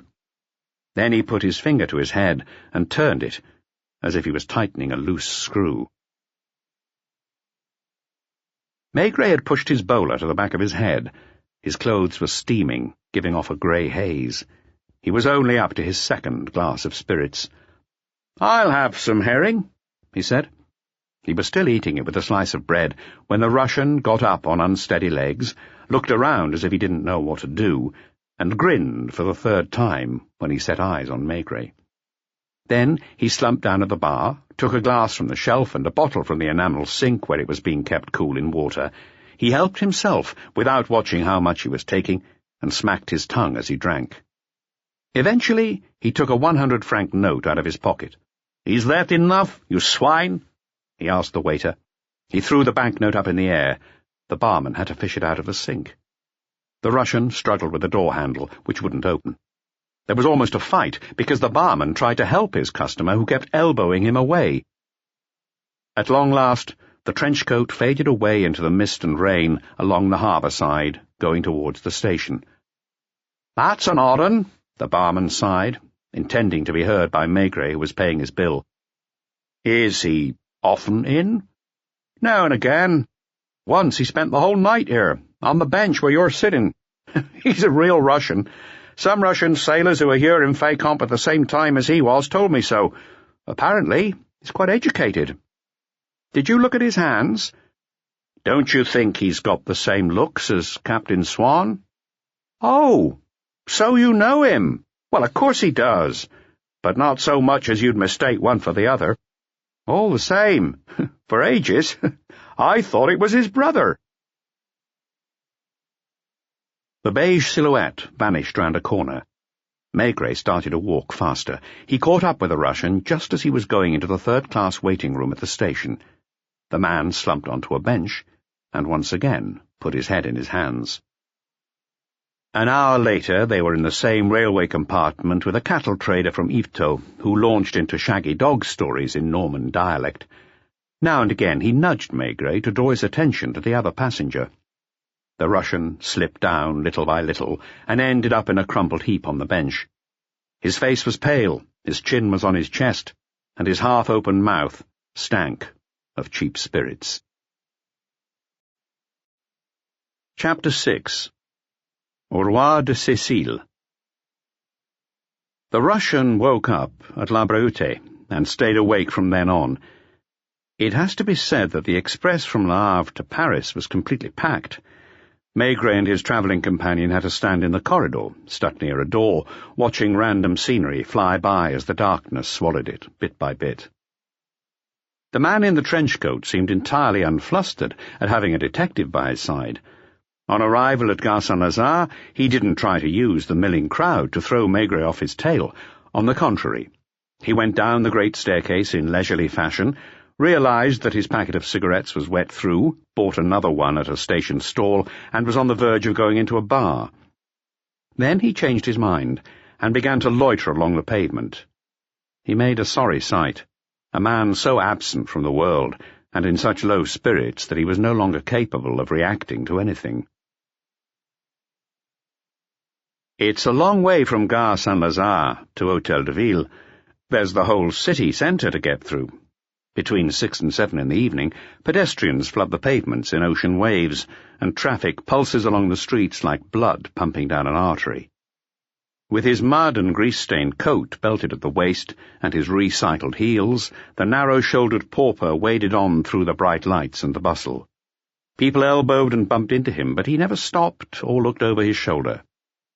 He took the shortest route, by way of Rue de Quatre Septembre, and then through Les Halles, which proved he'd gone this way before. He reached the ghetto of Paris, that's to say the area around Rue des Rosiers in the Marais. He sidled past shop fronts with signs in Yiddish, kosher butchers and window displays of matzo. At one corner, giving on to a passageway so dark and deep it looked like a tunnel, a woman tried to take him by the arm, but let go without him saying a word. Presumably, he had made a strong impression on her. At last, he ended up in Rue du Roi de Sicile, a winding street giving on to dead-end alleys, narrow lanes, and overpopulated courtyards, a half-Jewish, half-Polish colony. 200 meters along, he dived into a hotel entrance. The hotel's name, Au Roi de Sicile, was written out on ceramic tiles. Underneath the nameplate were notices in Yiddish, Polish, maybe also Russian and other such-like languages that Maigret didn't know. There was a building site next door where the remains of a house that had needed buttressing to keep it standing were still visible. It was still raining, but in this rat trap there was no wind. Maigret heard a window closing with a sharp clack on the 3rd floor of the hotel. No less resolutely than the Russian, he went inside. There was no door in the entrance hall, just a staircase. At the mezzanine level, there was a kind of glass box where a Jewish family was having dinner. Inspector Maigret knocked, but instead of opening the door, the concierge raised a hatch like at a ticket counter. A rancid smell wafted from it. The man was wearing a skull cap. His overweight wife carried on with her meal. "What is it?" "Police. Give me the name of the tenant who just came in." The man grunted something in his own language, then went to a drawer and brought out a grimy ledger that he shoved through the hatch without a word. At the same instant, Maigret sensed he was being watched from the unlit stairwell. He turned round quickly and saw an eye shining from about 10 stairs above. "Room number?" 32. He thumbed through the ledger and read, "Fyodor Yurovich, age 28, born Vilna, labourer, and Anna Gorskin, age 25, born Odessa, no occupation." The Jew had gone back to the table to continue eating his meal like a man without a worry. Maigret drummed on the window. The hotel keeper stood up slowly and reluctantly. "How long has he been staying here?" "About 3 years. "What about Anna Gorskin?" "She's been here longer than he has, maybe 4.5 years. "What do they live on?" "You've read the book. He's a labourer." "Don't try that on me," Maigret riposted, in a voice that sufficed to change the hotelier's attitude. "It's not for me to stick my nose in where it's not wanted, is it?" he said now, in an oilier tone. "He pays up on time, he comes and he goes, and it's not my job to follow him around." "Does anybody come to see him?" "Sometimes. I've got over 60 tenants in here, and I can't keep an eye on all of them at once, as long as they're doing no harm. Anyway, as you're from the police, you should know all about this establishment. I make proper returns. Officer Vernier can confirm that. He's the one who comes every week." Maigret turned round on an impulse and called out, "Anna Gorskin, come down now!"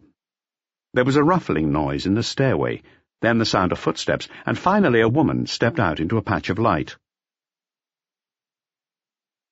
She looked older than the ledger's claim of 25. That was probably hereditary.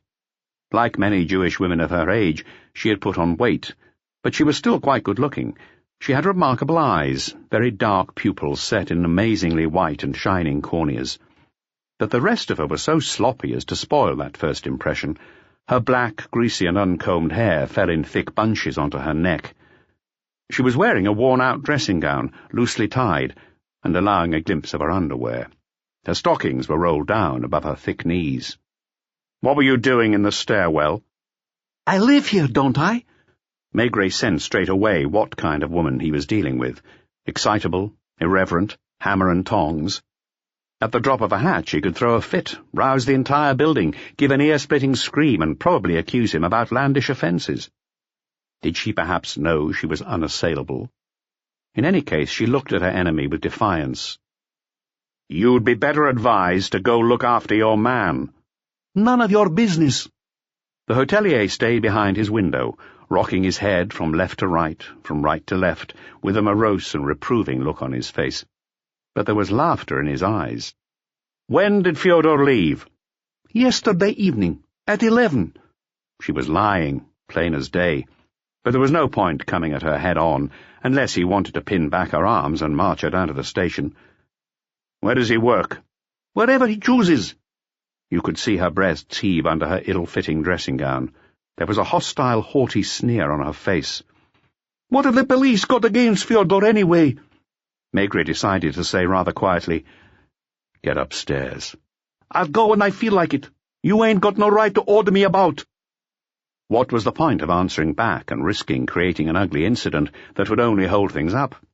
Maigret shut the ledger and handed it back to the hotel keeper. "All above board and hunky-dory, right?" the latter said, after gesturing at the young woman to keep quiet. But she stood her ground, with her fists on her hips, one side of her lit by the light from the hotelier's office, the other in darkness. Maigret looked at her again. She met his gaze straight on, and felt the need to mutter, You don't scare me one bit." He just shrugged, and then made his way down a staircase so narrow his shoulders touched both of its squalid walls. In the corridor, he ran into two bare-necked Poles, who turned away as soon as they saw him. The street was wet, making the cobblestones glint. In every corner, in the smallest pools of shadow, in the back alleys and passageways, you could sense a swarm of humiliated and rebellious humanity. Shadowy figures flitted past. Shopkeepers sold products whose very names were unknown in France. Less than 100 metres away was Rue de Rivoli and Rue Saint-Antoine, broad, well-lit streets with trams, market stalls, and the city police. Maigret caught a passing street urchin with a cauliflower ear by the shoulder. "Go fetch me a policeman from Place Saint-Paul." But the lad just looked at him with fear in his eyes, then answered in some incomprehensible tongue. He didn't know a word of French. The inspector then spied a beggar. "Here's a 5-franc coin. Take this note to the cop at Place Saint-Paul." The tramp understood. 10 minutes later, a uniformed sergeant turned up. "Call the police judiciaire and tell them to send me an officer straight away. Dufour, if he's free." Maigret cooled his heels for at least another half hour. People went into the hotel, others came out, but the light stayed on at the third-floor window, second from the left. Anna Gorskin appeared at the doorway. She'd put on a greenish overcoat over her dressing gown. She was hatless, and despite the rain she was wearing red satin sandals. She splashed her way across the street. Maigret kept out of sight, in the shadows.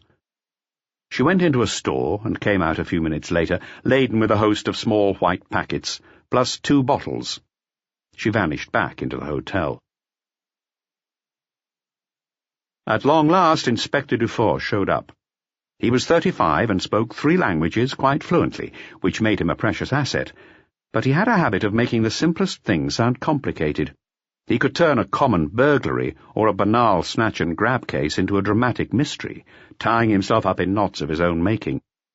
But as he was also uncommonly persistent, he was highly suitable for a well-defined job, like staking out or tailing a suspect.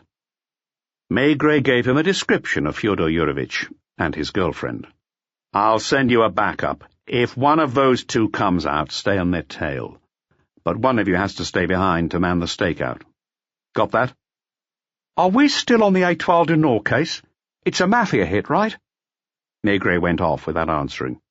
He got to his office at Quai des Orfèvres 15 minutes later, dispatched an officer to back up Dufour, leaned over his stove, and swore at Jean for not stoking it up to a red-hot glow. He hung his sopping greatcoat on the back of the door. It had gone so stiff that the shape of his shoulders could still be made out in it. "Did my wife call?" "This morning. She was told you were out on a case." She was used to that. He knew that if he went home, she would just give him a kiss, stir the pot on the stove, and serve him a delicious plate of stew. The most she would dare, but only when he'd sat down to eat, would be to put her chin on her hand and ask, "Everything okay?" The meal would always be ready for him, whether he turned up at noon or at 5. "Torrance?" he asked Jean. "He called at 7 a.m. "From the Majestic?" "I don't know. He asked if you'd left." "What else?" "He called again at 5:10 this afternoon. He asked for you to be told he was waiting for you." Maigret had only had a herring to eat since the morning. He stayed upright in front of his stove for a while. It was beginning to roar, for Maigret had an unrivalled knack for getting even the least combustible coal to catch. Then he plodded his way to the cupboard, where there was an enamel sink, a towel, a mirror, and a suitcase. He dragged the case into the middle of his office, undressed, and put on clean underwear and dry clothes. He rubbed his unshaven chin. It'll have to do. He looked lovingly at the fire, which was now burning grandly, placed 2 chairs next to it and carefully laid out his wet clothes on them. There was 1 sandwich left over from the previous night on his desk, and he wolfed it down, still standing, ready to depart. Only there wasn't any beer. He was more than a little parched. "If anything at all comes in for me, I'm at the Majestic," he said to Jean. "Get them to call me." And at long last, he slumped into the back seat of a taxi. Chapter 7. The Third Interval. Torrance wasn't to be found in the lobby, but in a first-floor room in front of a top-notch dinner. He explained with a broad wink, "It's the manager's fault. He practically went down on bended knee to get me to accept this room and the gourmet meals he sends up." He was speaking in a whisper. He pointed to a door. "The Mortimers are next door." Mortimer came back. "Around 6 this morning in a foul mood. Wet, dirty, with chalk or lime all over his clothes." What did he say? "Nothing. He tried to get back to his room without being noticed, but they told him his wife had waited up for him in the bar. And she had. She'd ended up befriending a Brazilian couple. They'd had to keep the bar open all night just for them. She was atrociously drunk." And then? "He went as white as a ghost. His mouth went all twisted. He said a curt hello to the Brazilians, then took his wife by the armpits and dragged her off without another word. I reckon she slept it off until 4 this afternoon. There wasn't a sound from their suite until then. Then I heard whispering. Mortimer rang the front desk to have the newspapers brought up." Nothing about the case in the papers, I hope. "Not a word. They've respected the embargo. Just a 2-liner saying that a corpse had been found on the Étoile du Nord and that the police were treating it as suicide." Next? "Room service brought them up some lemon juice. Mortimer took a stroll around the lobby, went straight past me 2 or 3 times, looking worried. He sent coded wires to his New York bank and to his secretary, who's been in London these past few days." That's it? "At the moment, they're just finishing dinner. Oysters, cold chicken, salad. The hotel keeps me abreast of everything. The manager's so delighted to have me shut away up here that he'll sweat blood to do me any favour I ask. That's why he came up just now to tell me that the Mortimers have got tickets to see the Epic at the Gymnase Theatre tonight. A 4-actor play by someone or other." Pietra's suite? "Quiet as the grave. Nobody's been in it. I locked the door and put a blob of wax on the keyhole so nobody can get in without my knowing." Maigret had picked up a chicken leg and was chewing at it quite shamelessly while looking round for a stove that wasn't there. In the end, he sat on the radiator and asked, "Is there anything to drink?" Torrance poured him a glass of a superb Macon Blanc, which his chief drank thirstily. Then there was a scratching at the door, and a valet entered in a conspiratorial manner. "The manager requests me to inform you that Mr. and Mrs. Mortimer's car has been brought to the front." Maigret glanced at the table, still laden with food, with the same sorrow he'd expressed in his eyes on leaving the stove in his office. "I'll go," he said regretfully. "You stay here." He tidied himself up in front of the mirror, wiping his mouth and his chin. A moment later, he was in a taxi waiting for the Mortimer Livingstons to get into their limousine. They weren't long in coming. Mortimer was wearing a black overcoat that hid his dinner jacket. She was swaddled in furs, as on the previous night. She must have still been tired, because her husband was discreetly propping her up with one hand. The limousine set off without a whisper. Maigret hadn't known that this was an opening night at the Gymnase, and he was almost refused entry. City police formed a guard of honour beneath the canopy. In spite of the rain, passers-by stopped to watch the guests alight from their cars. Inspector Maigret had to ask to see the manager and wait his turn in corridors, where he stuck out as the only person not wearing formal attire. The manager was at his wits' end, waving his arms about. "There's nothing I'd like better than to oblige, but you're the 20th person to ask me for a spare seat. There aren't any spare seats. There aren't any seats. And you're not even properly dressed." He was being assailed from all quarters. "Can't you see? Put yourself in my shoes." In the end, Maigret had to stay standing up next to the door with the usherettes and the programme sellers. The Mortimer Livingstons had a box. There were 6 people in it, of whom one was a princess and another a government minister. People came and went. Hands were kissed, smiles exchanged. The curtain rose on a sunlit garden. Shushes, murmurs, footsteps. Finally the actor's voice could be heard, wobbly at first, but then more confident, creating an atmosphere. Latecomers were still taking their seats, more shushing. Somewhere a woman giggled. Mortimer was more lord of the manor than ever. Evening dress suited him to a T. The white shirt front brought out the ivory hue of his skin. Did he see Maigret? Did he not? An usherette brought the inspector a stool to sit on, but he had to share it with a portly lady in black silk, the mother of one of the actresses. First interval. Second interval. Comings and goings in the boxes, artificial enthusiasm, greetings exchanged between the parterre and the circle. The foyer, the corridors, and even the front steps buzzed like a hive in high summer. Names were dropped in a whisper, names of Maharajas, ministers, statesmen, and artists. Mortimer left his box on 3 occasions, reappearing in a stage box and then in the pit, and finally to have a chat with a former Prime Minister whose hearty laugh could be heard 20 rows away. End of Act 3. Flowers on the stage, a skinny actress was given an ovation, seats flapping up made a racket, and shuffling feet sounded like the swell of the sea. When Maigret turned to look up at the American's box, Mortimer Livingston had vanished. Now for the 4th and last act. That was when anybody who had an excuse got into the wings and the actors' and actresses' dressing rooms. Others besieged the cloakrooms. There was much fussing over cars and taxis. Maigret lost at least 10 minutes looking around inside the theatre. Then, without hat or coat, he had to quiz the doorman and the policeman on duty outside to find out what he needed to know. He learned eventually that the Mortimers' olive green limousine had just driven off. He was shown where it had been parked, outside a bar often frequented by traders in cloakroom receipts. The car had gone towards Port Saint-Martin. The American plutocrat hadn't retrieved his overcoat. Outside, clumps of theatre-goers huddled wherever they could get out of the rain. Maigret smoked a pipe with his hands in his pockets and a grumpy look on his face. The bell rang. People flocked inside. Even the municipal police went in to watch the last act. The Grand Boulevard looked as scruffy as they always did at 11 p.m. The shafts of rain lit by the street lamps were thinning out. The audience spewed out of a cinema, which then switched off its lighting, brought in its billboards, and shut its doors. People stood in line at a bus stop beneath a green-striped lamppost. When the bus came, there was an argument because there were no number tags left in the ticket machine. A policeman got involved. Long after the bus had left, he remained in contentious discussion with an indignant fat man. At last a limousine came to a gliding halt on the tarmac. The door opened even before it was at a standstill.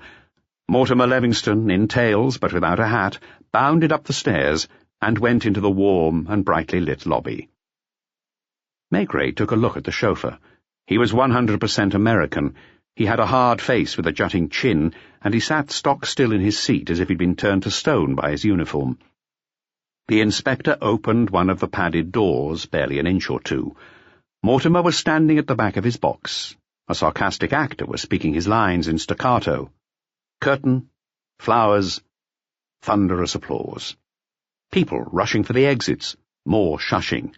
The lead actor uttered the name of the author and went to fetch him from a box to bring him centre stage. Mortimer kissed some hands and shook others, gave a 100-franc tip to the usherette who brought him their coats. His wife was pale-faced, with blue rings under her eyes. When they'd got back into their car, there was a moment of indecision. The couple were having an argument. Mrs. Livingston was agitated. Her husband lit a cigarette and put out his lighter with an angry swipe of his hand. Eventually he said something to the chauffeur through the intercom tube, and the car set off, with Maigret in a taxi following behind. It was midnight. Rue Lafayette.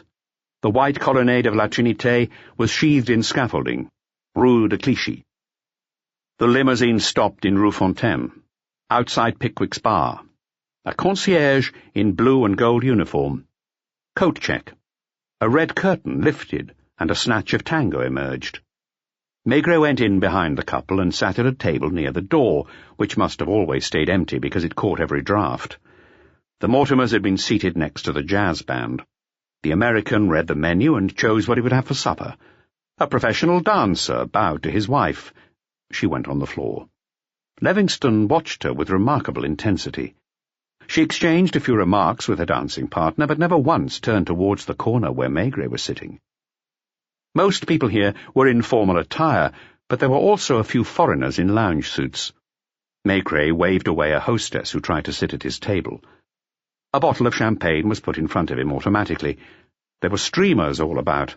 Puffer balls flew through the air. One landed on Maigret's nose, and he glowered at the old lady who'd aimed it at him. Mrs. Mortimer had gone back to her table. The dancer wandered around the floor for a moment, then went towards the exit and lit a cigarette. Suddenly, he lifted the red plush curtain and vanished. It took 3 minutes for Maigret to think of going to see what was happening outside. The dancer had gone. The rest of the night dragged on drearily. The Mortimers ate copiously, caviar and truffles au champagne, then lobster à l'américaine, followed by cheese. Mrs. Mortimer didn't go back to the dance floor. Maigret didn't like champagne, but he sipped at it to slake his thirst. He made the mistake of nibbling the roasted almonds on the table, and that made him even thirstier. He checked the time on his wristwatch. 2 a.m. People began leaving the night spot. Nobody took the slightest notice of a dancer performing her routine. A drunk foreigner with 3 women at his table was making more noise than all the other customers put together. The professional dancer, who had stayed outside for only 15 minutes, had taken some other ladies round the dance floor, but it was all over. Weariness had set in. Mrs. Mortimer looked worn out. Her eyelids were dark blue. Her husband signalled to an attendant. Fur coat, overcoat, and top hat were brought. Maigret sensed that the dancer, who was talking to the sax player, was watching him nervously. He summoned the manager, who kept him waiting. He lost a few minutes. When he finally got outside, the American's limousine was just going round the corner into Rue Notre-Dame-de-Lorette. There were 6 taxis waiting at the rank opposite. Maigret began crossing the road. A gunshot rang out. Maigret put his hand to his chest, looked around, could not see anything, but heard the footsteps of someone running away down Rue Pigalle. He staggered on for a few metres, propelled by his own inertia. The concierge ran up to him and held him upright. People came out of Pickwick's bar to see what was going on. Among them, Maigret noticed the tense figure of the professional dancer. Chapter 8. Maigret Gets Serious. Taxi drivers who do nights in Montmartre don't need things spelled out to them and often get the point without a word being said. When the shot was fired, one of the waiting drivers at the rank opposite Pickwick's bar was about to open the passenger door for Maigret, not knowing who he was, but maybe he guessed from the way the inspector held himself that he was about to give a ride to a cop. Customers at a small bar on the opposite side of the street came running. Soon there would be a whole crowd gathered round the wounded man. In the blink of an eye, the driver lent a hand to the doorman who was propping up Maigret without a clue what else to do. In less than half a minute, the taxi was on its way with the inspector in the back. The car drove on for 10 minutes or so and came to a halt in an empty street. The driver got out the front, opened the passenger door, and saw his customer sitting in an almost normal posture with one hand under his jacket. "I can see it's no big deal like I thought. Where can I take you?" Still, Maigret looked quite upset, mainly because it was a flesh wound. His chest had been torn. The bullet had grazed a rib and exited near his shoulder blade. "Quai des Orfèvres." The driver muttered something that couldn't be made out. En route, the inspector changed his mind. "Take me to Hotel Majestic. Drop me off at the service entrance on Rue de Pontieu." He screwed up his handkerchief into a ball and stuffed it over his wound. He noted that the bleeding had stopped. As he progressed towards the heart of Paris, he appeared to be in less pain, but increasingly worried. The taxi driver tried to help him out. Maigret brushed him off and crossed the pavement with a steady gait. In a narrow entranceway, he found the watchman drowsing behind his counter. "Anything happen?" "What do you mean?" It was cold. Maigret went back out to pay the driver, who grunted once again because all he was getting for his great exploit was a measly 100-franc tip. In the state he was in, Maigret was an impressive sight. He was still pressing his handkerchief to his chest wound under his jacket. He held one shoulder higher than the other, but all the same he was being careful to save his strength. He was slightly light-headed. Now and again he felt as if he was floating on air, and he had to make an effort to get a grip on himself so as to see clearly and move normally. He climbed an iron stairway that led to the upper floors, opened a door, found he was in a corridor, got lost in the labyrinth, and came upon another stairway identical to the first, except that it had a different number on it. He was going round in circles in the hotel's back passages. Luckily he came across a chef in a white toque, who stared at him in fright. Take me to the first floor, room next to the Mortimer suite. In the first place, however, the chef wasn't privy to the names of the hotel guests. In the second place, he was awed by the 5 blood streaks that Maigret had put on his face when he'd wiped it with his hand. He was struck dumb by this giant of a man lost in a narrow servants' corridor, with his coat worn over his shoulders and his hand permanently stuck to his chest, distorting the shape of his waistcoat and jacket. "Police!" Maigret was running out of patience. He felt the threat of a dizzy spell coming on. His wound was burning hot and prickling, as if long needles were going through it. At long last, the chef set off without looking over his shoulder. Soon Maigret felt carpet beneath his feet, and he realized he'd left the service area and was in the hotel proper. He kept an eye on the room numbers. He was on the odd-numbered side. Eventually, he came across a terrified valet. "The Mortimer suite."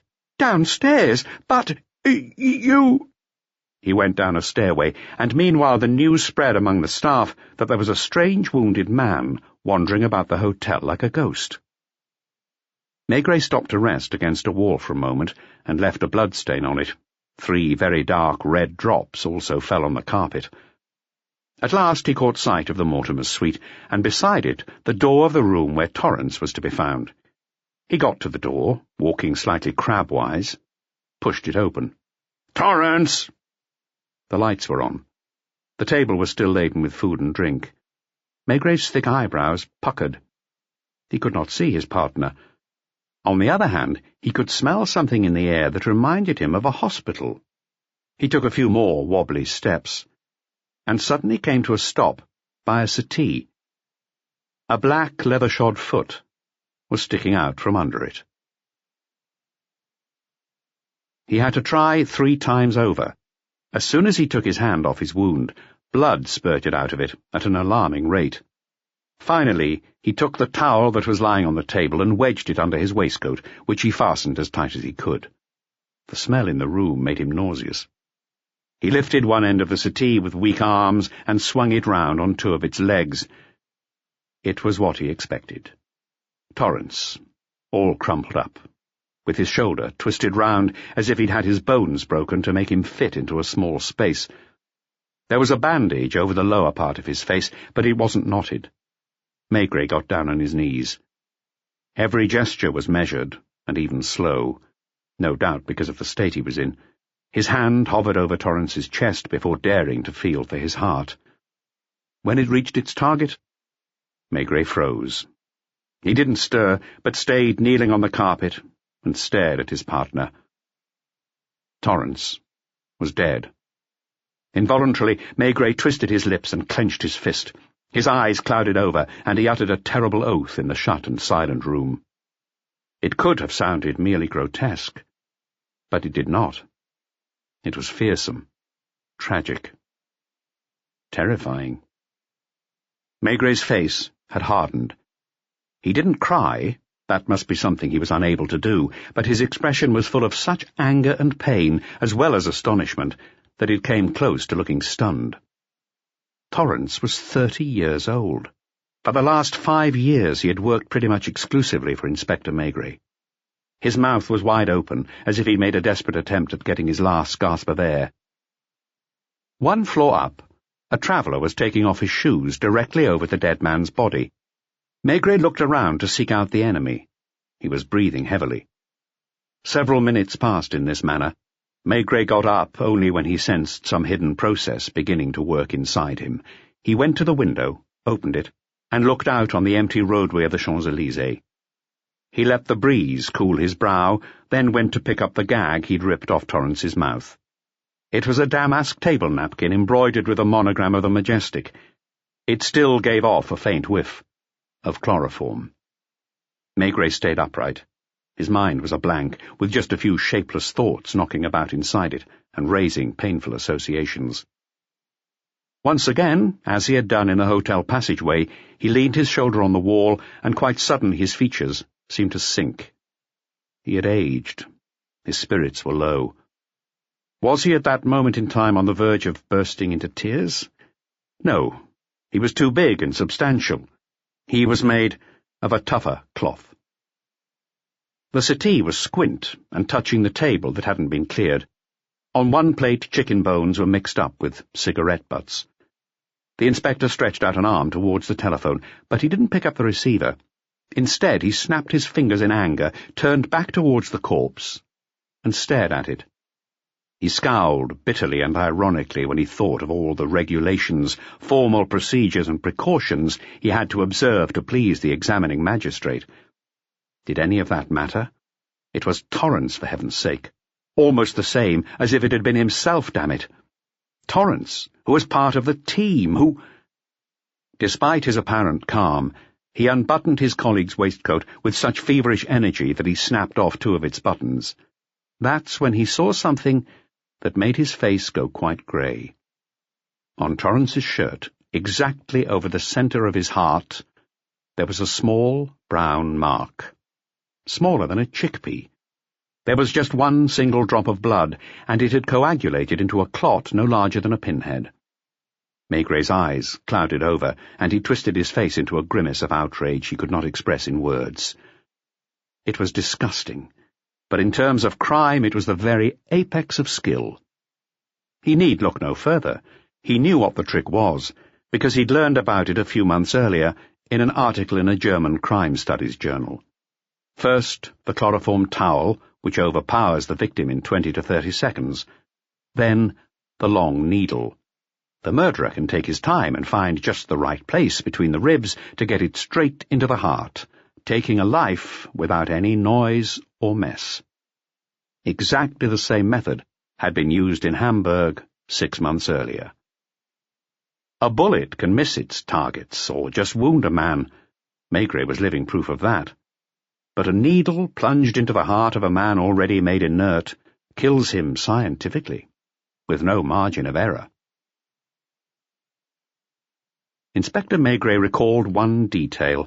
That same evening, when the manager had reported that the Mortimers were leaving, he'd been sitting on the radiator gnawing a chicken leg, and he'd been so overcome with his own comfort that he'd been on the verge of giving himself the hotel stakeout and sending Torrance to tail the millionaire at the theatre.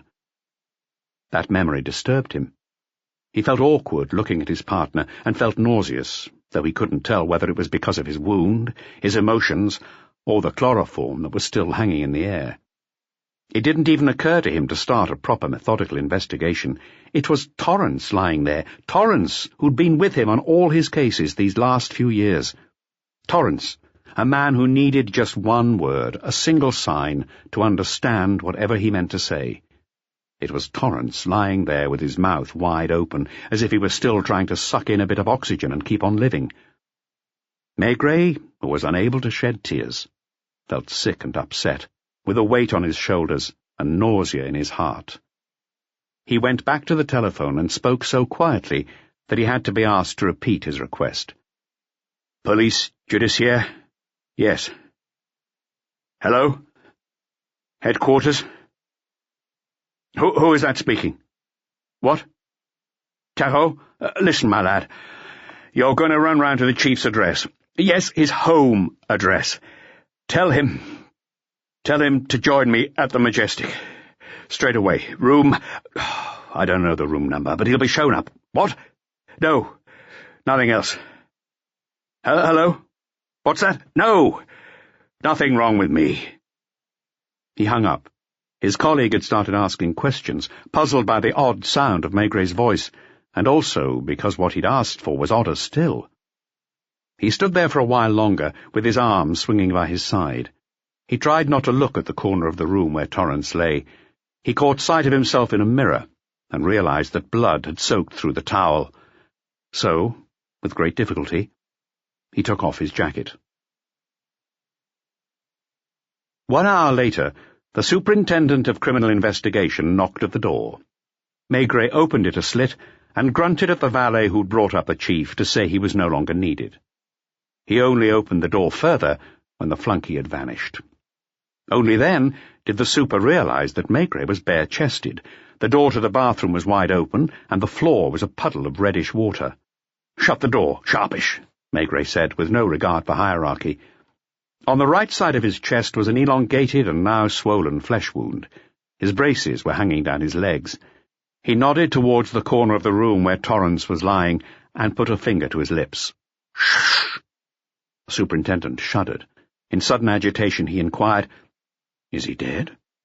Maygray's chin fell to his chest. "Could you give me a hand, Chief?" he mumbled gloomily. "But it's a serious—" "Shush! The bullet came out, that's the main thing. Help me wrap it up tight." He'd put the basin on the floor and cut the sheet in two. "The Baltic gang," he explained.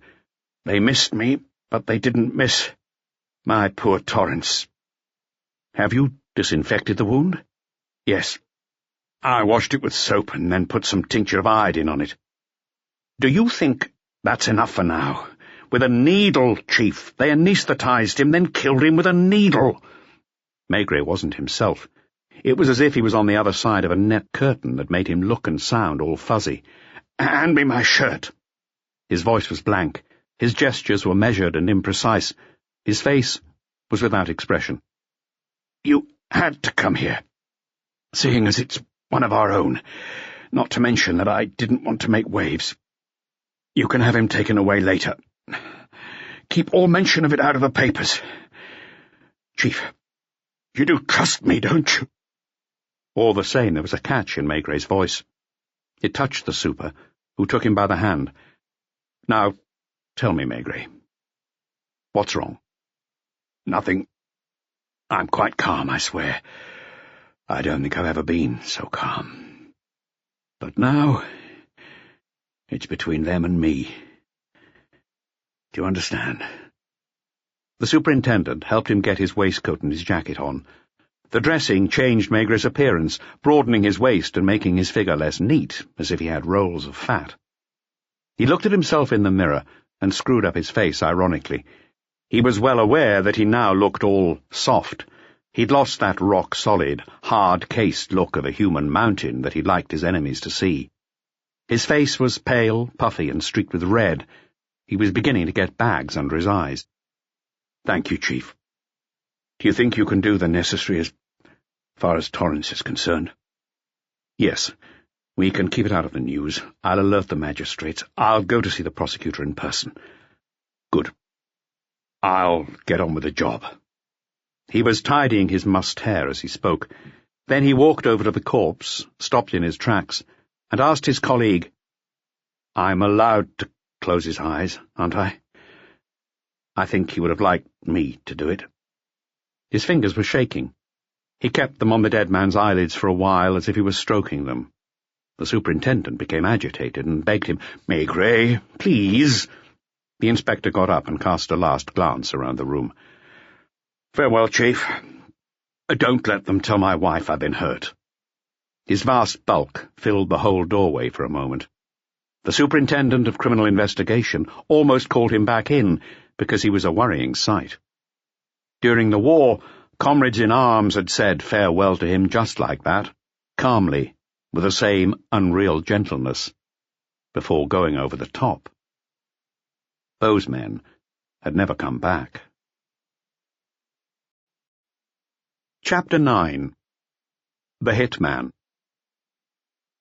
International gangsters who engage in top-flight scams rarely commit murder. You can take it as a general rule that they never kill, at least not the people they've chosen to unburden of $1 million or $2. They use more scientific methods of thievery. Most of those gentlemen don't carry guns. But they do sometimes use elimination to settle scores. Every year, 1 or 2 crimes that will never be properly solved take place somewhere. Most often, the victim is unidentifiable and is buried under a patently false name. The dead are either snitches, or men who drank too much and blabbed under the influence, or underlings aiming to rise, thus threatening the sitting hierarchy. In America, the home of specialization, these kinds of execution are never carried out by a gang member. Specialists called hitmen are used. Like official executioners, they have their own teams and rates of remuneration. The same has sometimes occurred in Europe, notably in the famous case of the Polish connection, whose leaders all ended up on the scaffold. That setup carried out several murders on behalf of more highly placed crooks who were keen not to have blood on their own hands. Maigret knew all that as he went down the stairs towards the front desk of the Majestic. "When a customer calls down for room service, where does he get his call directed?" he asked. "He gets connected to the room service manager." "At night as well?" "Sorry, after 9 in the evening, night staff deal with it." "And where can I find the night staff?" "In the basement." "Take me there." Maigret ventured once more into the innards of this hive of luxury designed to cater for 1,000 guests. He found an employee sitting at a telephone exchange in a cubbyhole next to the kitchen. He had a register at his desk. It was the quiet time. "Did Inspector Torrance call down between 9 p.m. and 2 a.m.? "Torrance? The officer in the blue room, next door to Suite 3, the receptionist explained in the language of the house. The reasoning was elementary. Torrance had been attacked in the room by somebody who had necessarily entered it. The murderer must have got behind his victim in order to put the chloroform gag over his face, and Torrance hadn't suspected a thing. Only a hotel valet could have got away with it. He had either been called up by the policeman, or else he'd come in unprompted to clear the table.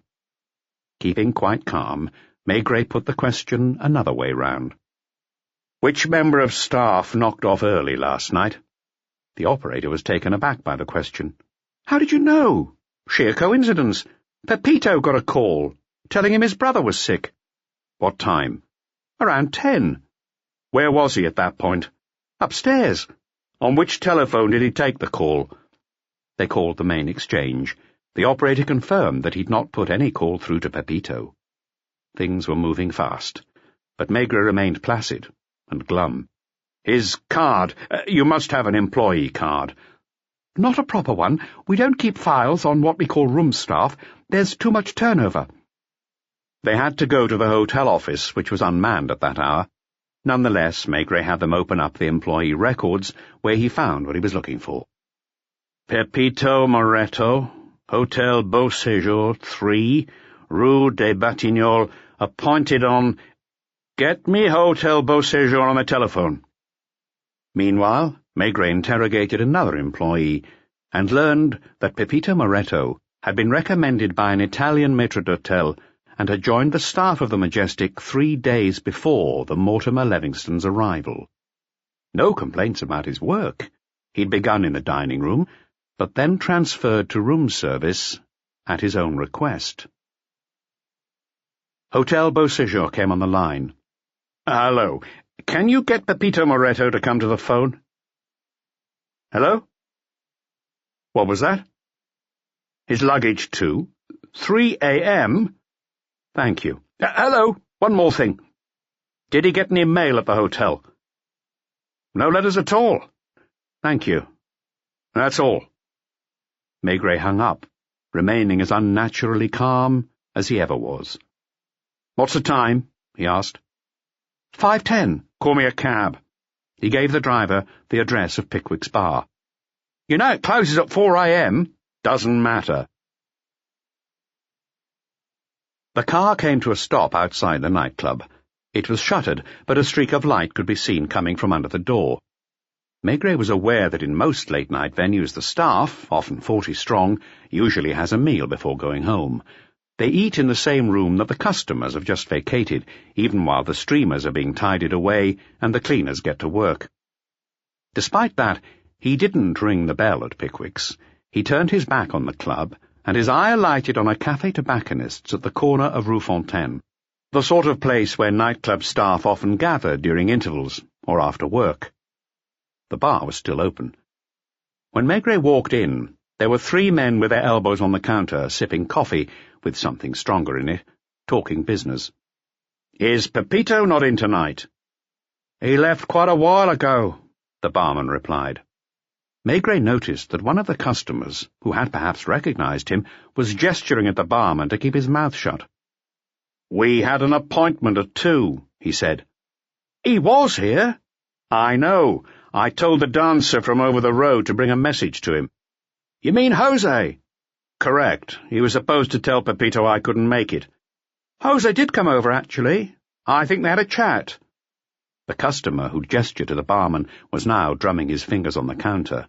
He was pale with fury because the few sentences that had just been said in the cafe were all that was needed to explain what had happened. Around 10, or a little before, Pepito had murdered Torrance at the Majestic.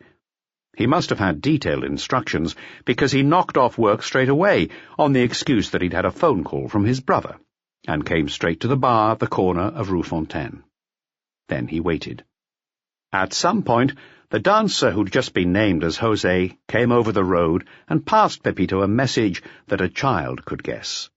Shoot Maigret as soon as he steps outside Pickwick's bar. In other words, with 2 crimes in a few hours, the only 2 people who posed a threat to the Baltic gang would be got rid of. Pepito fired his gun and fled. His role was over. He hadn't been seen. So he could go and get his bags from Hotel Beauséjour. Maigret paid for his drink, went out, looked back over his shoulder, and saw the 3 customers vigorously upbraiding the barman.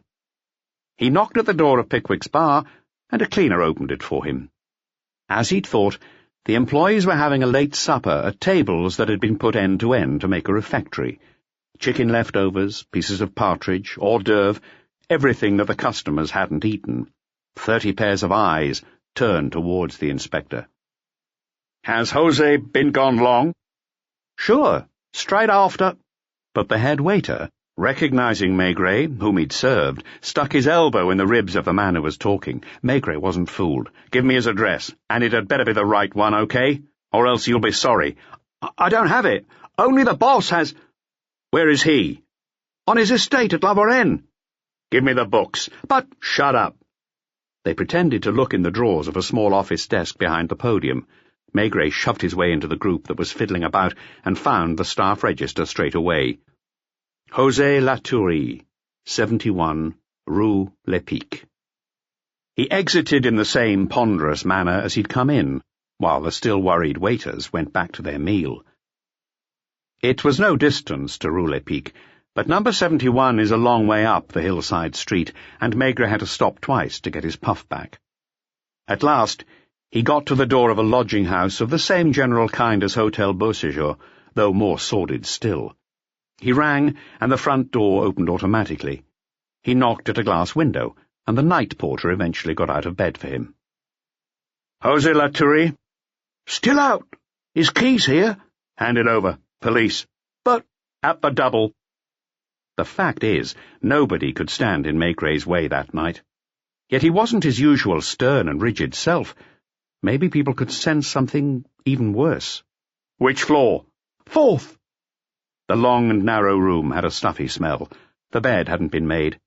Like most other people in the same line of trade, Jose must have slept until 4 in the afternoon, and hotels don't make up beds later than that. An old pair of pyjamas that had worn through at the collar and elbows was flung across the sheets. On the floor lay a pair of moccasins with worn soles and broken uppers that must have been used as bedroom slippers. There was a travelling bag in imitation leather, but all it had in it were old newspapers and a patched-up pair of black trousers. Over the sink was a bar of soap, a pot of skin cream, aspirin tablets, and a tube of barbitone. Maigret picked up a ball of scrap paper from the floor and smoothed it out with care. He only needed 1 sniff to know that it had contained heroin. 15 minutes later, Inspector Maigret had gone through the room from top to bottom, but then he noticed a slit in the upholstery of the only armchair in the room. He slipped his fingers inside the stuffing and pulled out, one by one, 11 1-gram packs of the same drug. He put them in his wallet and went back down the stairs. He hailed a city policeman at Place Blanche and gave him instructions. The copper went to stand sentry next to number 71. Maigret thought back on the black-haired young man, an uneasy gigolo with unsteady eyes who'd bumped into his table out of agitation when he'd come back from his appointment with Moretto. Once he'd done the job, he hadn't dared go back home, as he would rather lose the few rags that he had and those 11 sachets, which must have had a street price of at least 1,000 francs. He'd been nabbed sooner or later because he didn't have the nerve. He must have been scared stiff. Pepito was a cooler kind of customer. Maybe he was in a railway station waiting for the first train out. Maybe he'd gone to ground in the suburbs, or maybe he'd just moved to a different doss house in another part of Paris. Maigret hailed a cab and was on the point of asking for the Majestic when he reckoned they wouldn't have finished the job yet. That's to say, Torrance would still be there. Quai des Orfèvres. As he walked past Jean, Maigret realized that the doorman already knew, and he averted his gaze, like a guilty man. He didn't tend to his stove. He didn't take off his jacket or collar. He sat at his desk, leaning on his elbows, stock still, for 2 hours. It was already light when he took notice of a screed that must have been put on his pad at some point during the night. For the eyes of Detective Chief Inspector Maigret, urgent. Around 23:30, man in tails entered Hotel du Roi de Sicile, stayed 10 minutes, left in a limousine. The Russian did not exit. Maigret took it in his stride, and then more news started flooding in. First, there was a call from the Courcelles police station in the 17th arrondissement. A man by the name of José Larturi, a professional dancer, has been found dead by the railings of Parc Monceau. 3 knife wounds. His wallet was not taken. The time and circumstances of the crime have not been established. But Maigret knew what they were. He could see Pepita Moretto tailing the young man when he came out of Pickwick's, and then, reckoning he was too upset, and therefore likely to give the game away, Moretto took his life without even bothering to remove the man's wallet or ID. As a taunt, perhaps, as if to say, you think you can use this guy as a lead to get back to us? Be my guest. You can have him. 8:30. The manager of the Majestic was on the line. Hello? Inspector Maigret? It's unbelievable, incredible. A few minutes ago, number 17 rang. Number 17! Do you remember? The man who— Yes. He's called Oswald Oppenheim. Well? I sent up a valet. Oppenheim was in bed, cool as a cucumber. He wanted his breakfast. Chapter 10. The Return of Oswald Oppenheim. Maigret hadn't moved a muscle for 2 hours. When he wanted to get up, he could barely lift his arm, and he had to ring Jean to come and help him put on his overcoat. Get me a cab. A few minutes later, he was in the surgery of Dr. Lecourbe in Rue Monsieur le Prince. There were 6 people in the waiting room, but he was taken through the living quarters, and as soon as the doctor was free, he was shown into the consulting room. It took an hour. His body was stiffer, the bags under his eyes were so deep that Maigret looked different, as if he'd got makeup on. Rue du Roi de Sicile, I'll tell you where to stop. From far off, he caught sight of his 2 officers walking up and down opposite the lodging house. He got out of the car and went over to them.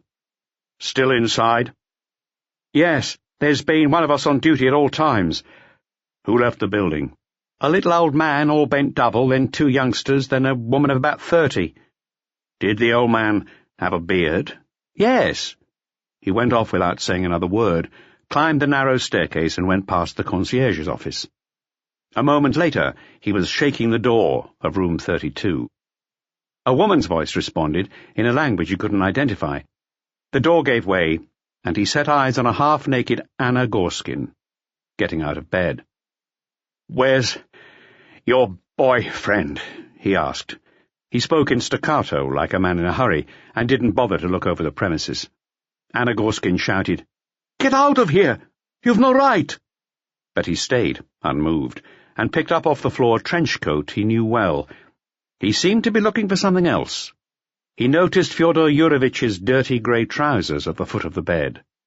On the other hand, there were no men's socks to be found in the room. The Jewish woman glowered ferociously at the inspector as she put on her dressing gown. You think that just because we're foreign— Maigret didn't give her time to throw a tantrum.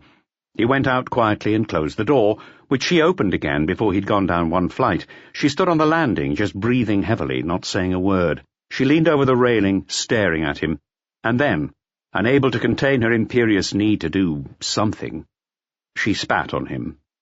Her spittle fell with a dull thud 1 metre away. Inspector Dufour asked.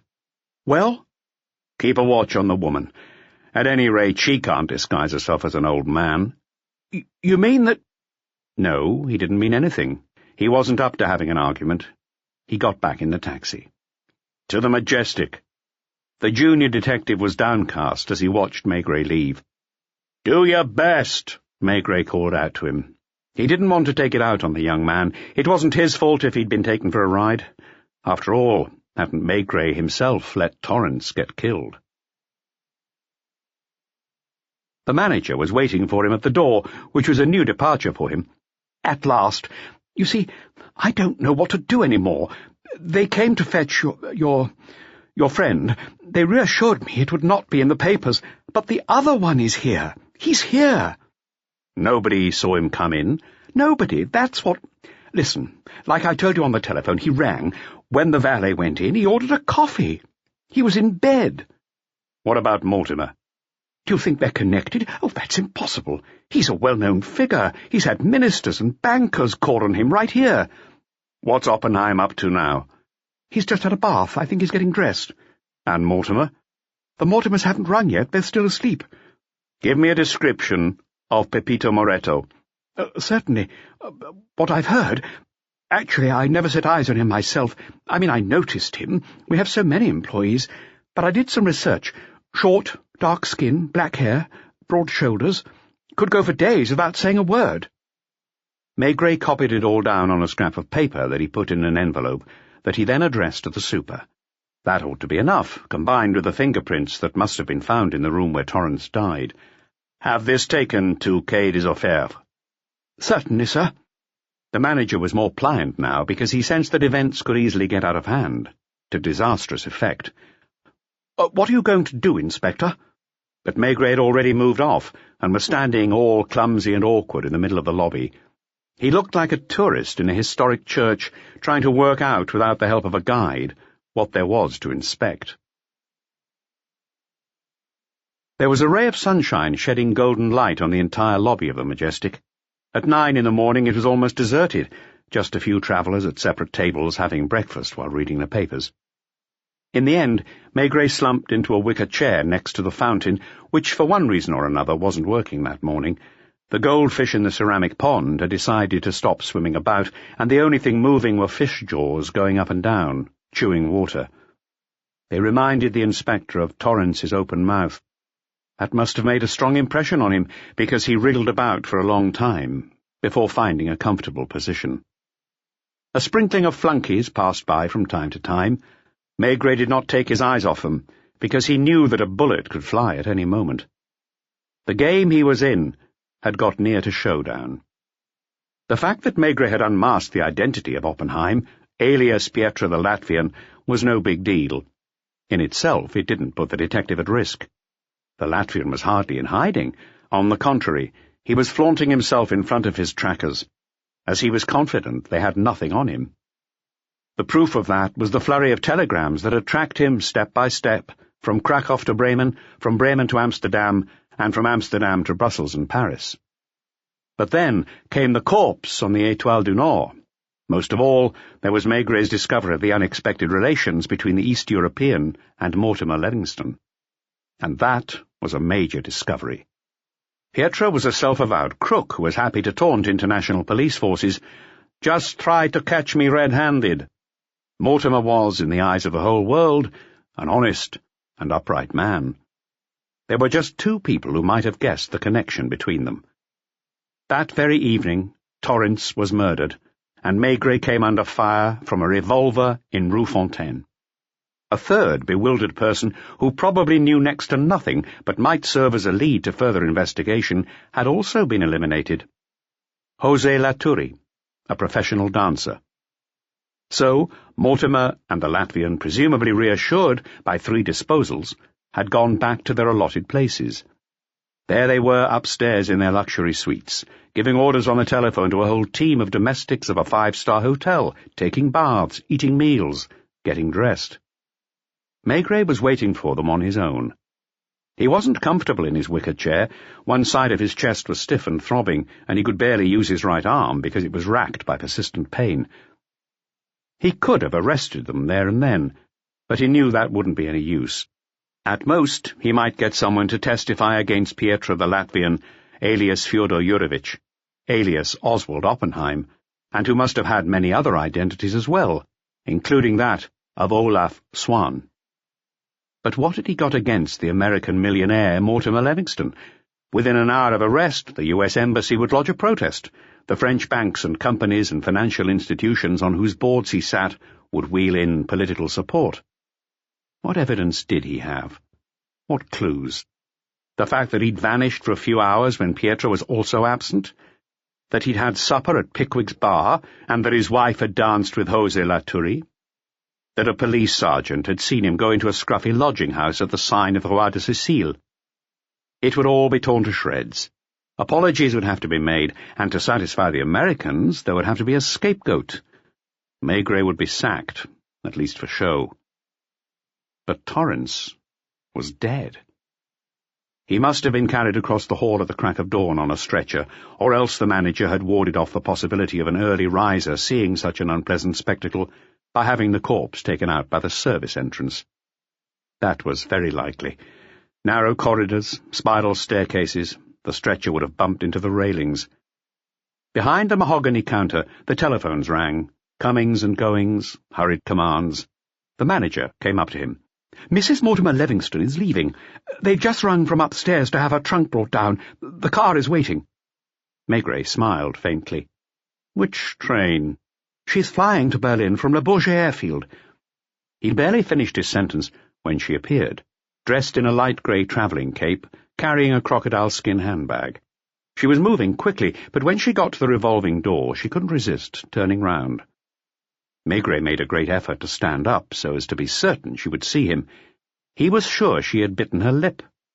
Then she left even more hurriedly, waving her hands about and giving orders to her chauffeur. The manager was wanted elsewhere. The inspector was all on his own beside the fountain, which suddenly began to spout. It must have been on a time clock. It was 10 a.m. Maigret smiled inwardly, sat down weightily but with great care, because the slightest movement pulled on his wound, which was hurting him more and more. You get rid of the weakest links. That's what it was. First, Jose Latourie, reckoned to be unreliable, had been got rid of with 3 stabs. And now Mrs. Mortimer, who was also quite emotional. They were packing her off to Berlin, and doing her a favour. The tough guys were staying behind, Pietro, who was taking ages to get dressed, Mortimer Livingston, who had probably not lost an ounce of his aristocratic grandeur, and Pepito Moretto, the team's hitman. Connected by invisible threads. All 3 were gearing themselves up. The enemy was in their midst, in a wicker armchair, sitting quite still with his legs stretched out in the middle of the lobby as the hotel began to get busier. Haze from the tinkling fountain misted his face. The lift came down and stopped. The first to emerge was Pietro, wearing a beautifully tailored cinnamon-coloured suit and smoking a Henry Clay cigar. He was master of the house. That was what he paid for. Casually, confidently, he sauntered round the hall, stopped here and there, looked into the showcases that prestige shops set up in the lobbies of grand hotels, glanced at the board displaying the latest foreign currency rates, and finally took up position less than 3 metres away from Maigret to stare at the artificial-looking goldfish in the pond. He flicked cigar ash into the water, and then sailed off to the library. Chapter 11. Arrivals and Departures. Pietro glanced through a few newspapers, paying particular attention to the Rivala Bota from Tallinn. There was only one out-of-date issue at the Majestic. It had probably been left behind by another guest. He lit another cigar at a few minutes to 11, went across the lobby, and sent a bellhop to fetch his hat. Thanks to the sun falling on one side of the Champs-Élysées, it was quite mild. Pietro went out without his coat, with just a grey Homburg on his head, and walked slowly up to the Arc de Triomphe, like a man out for a breath of fresh air. Maigret kept fairly close behind, making no effort to remain unseen. As the dressing on his wound made moving about uncomfortable, he did not appreciate the walk. At the corner of Rue de Berry, he heard a whistle that wasn't very loud and took no notice of it. Then another whistle. So he turned round and saw Inspector Dufour performing a mystifying dumb show so as to let him know he had something to tell him. Dufour was in Rue de Berry pretending to be fascinated by a pharmacist's window display, so his gesticulations appeared to be addressed to a waxwork female head, one of whose cheeks was covered with a meticulous simulation of eczema. "Come over here! Come on! Quickly!" Dufour was offended and indignant. He'd been prowling around the Majestic for an hour, using every trick of the trade, and now his chief was ordering him to break cover all at once. "What's happened?" "The Jewish woman." "She went out?" "She's here, and since you made me cross over, she can see us right now." Maigret looked around. "Where from?" "From the Select. She's sitting inside. Look, the curtain's moving." "Carry on watching her." "Openly?" "Have a drink at the table next to hers, if you like." At this point in the game, there was no point playing hide-and-seek. Maigret walked on and caught up with Pietre in a couple of 100 meters. He hadn't tried to take advantage of Maigret's conversation with Dufour to slip away, and why should he slip away? The match was being played on a new pitch. The two sides could see each other. Pretty much all the cards were on the table now. Pietre walked up and down the Champs-Élysées twice over, from Étoile to the Rond-Point and back again, and by then Maigret had grasped his character entirely. He had a slender, tense figure that was fundamentally more thoroughbred than Mortimer's, but his breeding was of a kind particular to northern peoples. Maigret was already familiar with the type. He'd met others of the same ilk in the Latin Quarter during his days as a medical student, though he never completed the course, and they had baffled the southerner that he was. He had a particular recollection of one such, a skinny blonde Pole whose hair was already thinning at the age of 22. He was the son of a cleaning lady, and for 7 years he came to lectures at the Sorbonne without any socks, living on 1 egg with a slice of bread a day. He couldn't afford to buy the print versions of the lectures, so he had to study in public libraries. He got to know nothing of Paris, of women, or of French ways, but scarcely had he got his degree than he was appointed a senior professor in Warsaw. 5 years later, Maigret saw him on a return visit to Paris as a member of a delegation of foreign scientists. He was as skinny and icy as ever, but he went to a dinner at the presidential palace. Maigret had met others, too. Not all of them were quite so special. They were all amazingly keen to learn a huge range of different things, and learn they did. To learn for the sake of learning. Like that Belgian professor who knew all the languages of the Far East, more than 40 of them, without ever having set foot in Asia or being at all interested in the peoples whose languages he dissected to amuse himself. Ferocious willpower of the same kind could be seen in the grey-green eyes of Pietre the Latvian, but as soon as you thought you could pigeonhole him in the category of intellectuals, you noticed other features that didn't fit at all. In a sense, you could feel the shadow of Fyodor Yurovitch, the Russian vagrant in the trench-coat, hovering over the neat figure of the guest of the Majestic. It was a moral certainty that they were one and the same man. Their identity was about to become a patent fact as well. The evening he got to Paris, Pietre went missing. Next morning, Maigret caught up with him in Fécamp, in the shape of Fyodor Yurovitch. Fyodor returned to Rue du Roi de Sicile. A few hours later, Mortimer dropped in on him at his lodging. Several people then came out of the building, including a bearded old man. Next morning, Pietre was back in his place, at Hotel Majestic. What was astounding was that apart from a fairly striking physical resemblance, these two incarnations had absolutely nothing in common.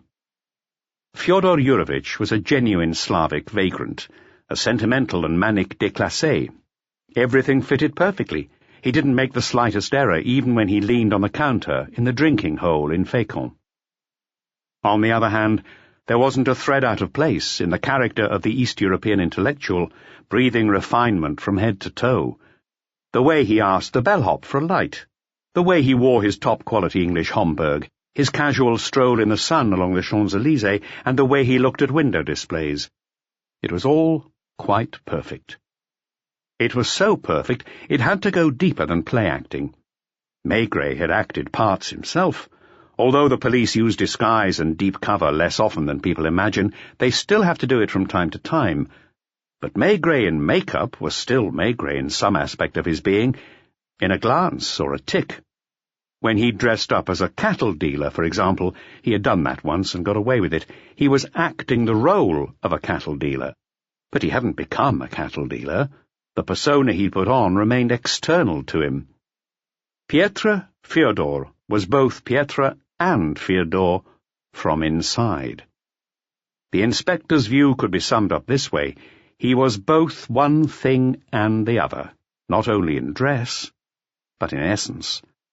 He'd been living two quite different lives in alternation for many years, that was clear, and maybe all his life long. These were just the random thoughts that struck Maigret as he walked slowly through the sweet-smelling light air. All of a sudden, though, the character of Pietre the Latvian cracked wide open. What brought this about was significant in itself. He had paused opposite Fouquet's and was about to cross the street, manifestly intending to have an aperitif at the bar of that high-class establishment. But then he changed his mind. He carried on along the same side of the avenue, then suddenly began to hurry before darting down Rue Washington. There was a cafe nearby, of the sort you find nestled in all the really plush areas of the city, to cater for taxi drivers and domestic staff. Pietre went in, and Maigret followed him, opening the door just as the Latvian was ordering an ersatz absinthe. He was standing at the horseshoe counter. From time to time, a waiter in a blue apron gave it a desultory wipe with a dirty dishcloth. There was a knot of dust-covered building workers to the Latvian's left, and on his right, a gas company cashier. The leader of the Baltic gang clashed with the surroundings in every detail of his impeccably tasteful and stylish attire. His blonde toothbrush moustache and his thin, almost transparent eyebrows caught the light. He stared at Maigret, not straight on, but in the mirror at the back of the bar. That's when the inspector noticed a quiver in Pietre's lips and an almost imperceptible contraction of his nostrils. Pietre must have been watching himself in the mirror, too. He started drinking slowly, but soon he gulped down what was left in his glass in one go, and waved a finger to say, "Same again." Maigret had ordered a vermouth. He looked even taller and wider than ever in the confined space of the bar. He didn't take his eyes off the Latvian. He was having something like double vision. Just as had happened to him in the hotel lobby, he could see one image superimposed on another. Behind the current scene, he had a vision of the squalid bar in Fécamp. Pietre was going double. Maigret could see him in his cinnamon suit and in his worn-out raincoat at the same time. "I'm telling you, I'd rather do that than get beaten up," one of the builders exclaimed, banging his glass down on the counter. Pietre was now on his third glass of green liquid. Maigret could smell the aniseed in it. Because the gas company cashier had moved away, he was now shoulder to shoulder with his target, at touching distance. Maigret was 2 heads taller than Pietre. They were both facing the mirror and gazed at each other in that pewter-tinted screen. The Latvian's face began to decompose, starting with his eyes. He snapped his white, dry-skinned fingers, then wiped his forehead with his hand. A struggle then slowly began on his face. In the mirror, Maigret saw now the guest of the majestic, now the face of Anna Gorskin's tormented lover. But the second visage didn't emerge in full. It kept getting pushed back by immense muscular effort. Only the eyes of Pietre's Russian self stayed stable. He was hanging on to the edge of the counter with his left hand. His body was swaying. Maigret tried out an experiment. In his pocket, he still had the photograph of Madame Swann that he'd extracted from the archive album of the photographer in Fécamp. "How much do I owe you?" he asked the barman. 2 francs 20. He pretended to look for the money in his wallet and managed to drop the snapshot into a puddle of spilt drink between the counter's raised edges. He paid no attention to it and held out a 5-franc note. But he looked hard at the mirror. The waiter picked the photograph up and started wiping it clean, apologetically. Pietre was squeezing the glass in his hand. His face was rigid, and his eyes were hard. Then suddenly, There was an unexpected noise, a soft but sharp crack that made the barman at the cash register turn round with a start. Pietro opened his fist. Shards of broken glass tinkled to the counter. He'd gradually crushed it. He was bleeding from a small cut on his index finger. He threw down a 100-franc note and left the bar without looking at Maigret. Now he was striding straight towards the Majestic, showing no sign of drunkenness. His gait was just as neat and his posture just the same as when he had left it. Maigret stuck obstinately to his heels. As he got within sight of the hotel, he recognized a car pulling away. It belonged to the forensics lab and must have been taking away the cameras and other equipment used for fingerprint detection. This encounter stopped him in his tracks. His confidence sagged. He felt unmoored, without a post to lean on. He passed by Le Select. Through the window, Inspector Dufour waved his arm in what was supposed to be a confidential gesture, but could be understood by anyone with eyes as an invitation to look at the table where the Jewish woman was sitting. Maigret went up to the front desk at the Majestic. "Mortimer?" "He's just been driven to the American Embassy, where he's having lunch." Pietro was on his way to his seat in the empty dining room. "Will you be lunching with us, sir?" the manager asked Maigret. "Lay me a setting opposite that man." "Thank you." The hotelier found that hard to swallow. "Opposite?" he sputtered. "I can't do that. The room is empty and—" "I said opposite." The manager would not give up and ran after the detective. "Listen, it will surely cause us to do. I can put you at a table where you'll be able to see him just as well." "I said at his table." It was then, pacing about the lobby, that he realized he was weary. Weary with an insidious lassitude that affected him all over, and his whole self besides, body and soul. He slumped into the wicker chair he had sat in that morning. A couple, consisting of a lady ripe in years and an overdressed young man, stood up straight away. From behind her lorgnette, the woman said in a voice that was meant to be overheard, "These 5 stars aren't what they used to be. Did you see that?" That was Maigret. And he didn't even smile back. Chapter 12. A Woman with a Gun. "Hello? Is that you?" "Maigret speaking," the inspector sighed. He'd recognized Dufour's voice. "Shush! I'll keep it short, Chief. Went toilet. Handbag on table. Looked. Gun inside." "Is she still at the Select?" "She's eating." Dufour must have looked like a cartoon conspirator in the telephone booth, waving his arms about in mysterious and terrified ways. Maigret hung up without a word, as he didn't have the heart to respond. Little foibles, which usually made him smile, now made him feel almost physically sick. The manager had resigned himself to laying a place for Maigret opposite the Latvian, who'd asked the waiter, "In whose honour?" "I can't say, sir. I do as I'm told." So he let it drop. An English family group of 5 burst into the dining room and warmed up the atmosphere a bit. Maigret deposited his overcoat and hat in the cloakroom, walked across the dining room, and halted for a moment before sitting down. He even made as if to say hello. But Pietro didn't seem to notice him. The 4 or 5 glasses of spirits he'd drunk seemed to have been forgotten. He conducted himself with icily impeccable manners. He gave not the slightest hint of nerves. With his gaze on a far horizon, he looked more like an engineer trying to solve some technical problem in his head. He drank modestly, though he'd selected one of the best burgundies of the last 2 decades. He ate a light meal, omelette au fine herbe, veal cutlet in crème fraîche. In the intervals between the dishes, he sat patiently with his 2 hands flat on the table, paying no attention to what was going on around him. The dining room was beginning to fill up. "Your moustache is coming unstuck," Maigret said suddenly. Pietro didn't react. After a while, he just stroked his lips with 2 fingers. Maigret was right, though it was hardly noticeable. Maigret's imperturbability was legendary among his colleagues, but even so, he was having trouble holding himself back. He was going to have an even tougher time of it that afternoon. Obviously, he did not expect Pietro to do anything to put himself in jeopardy, given the close surveillance.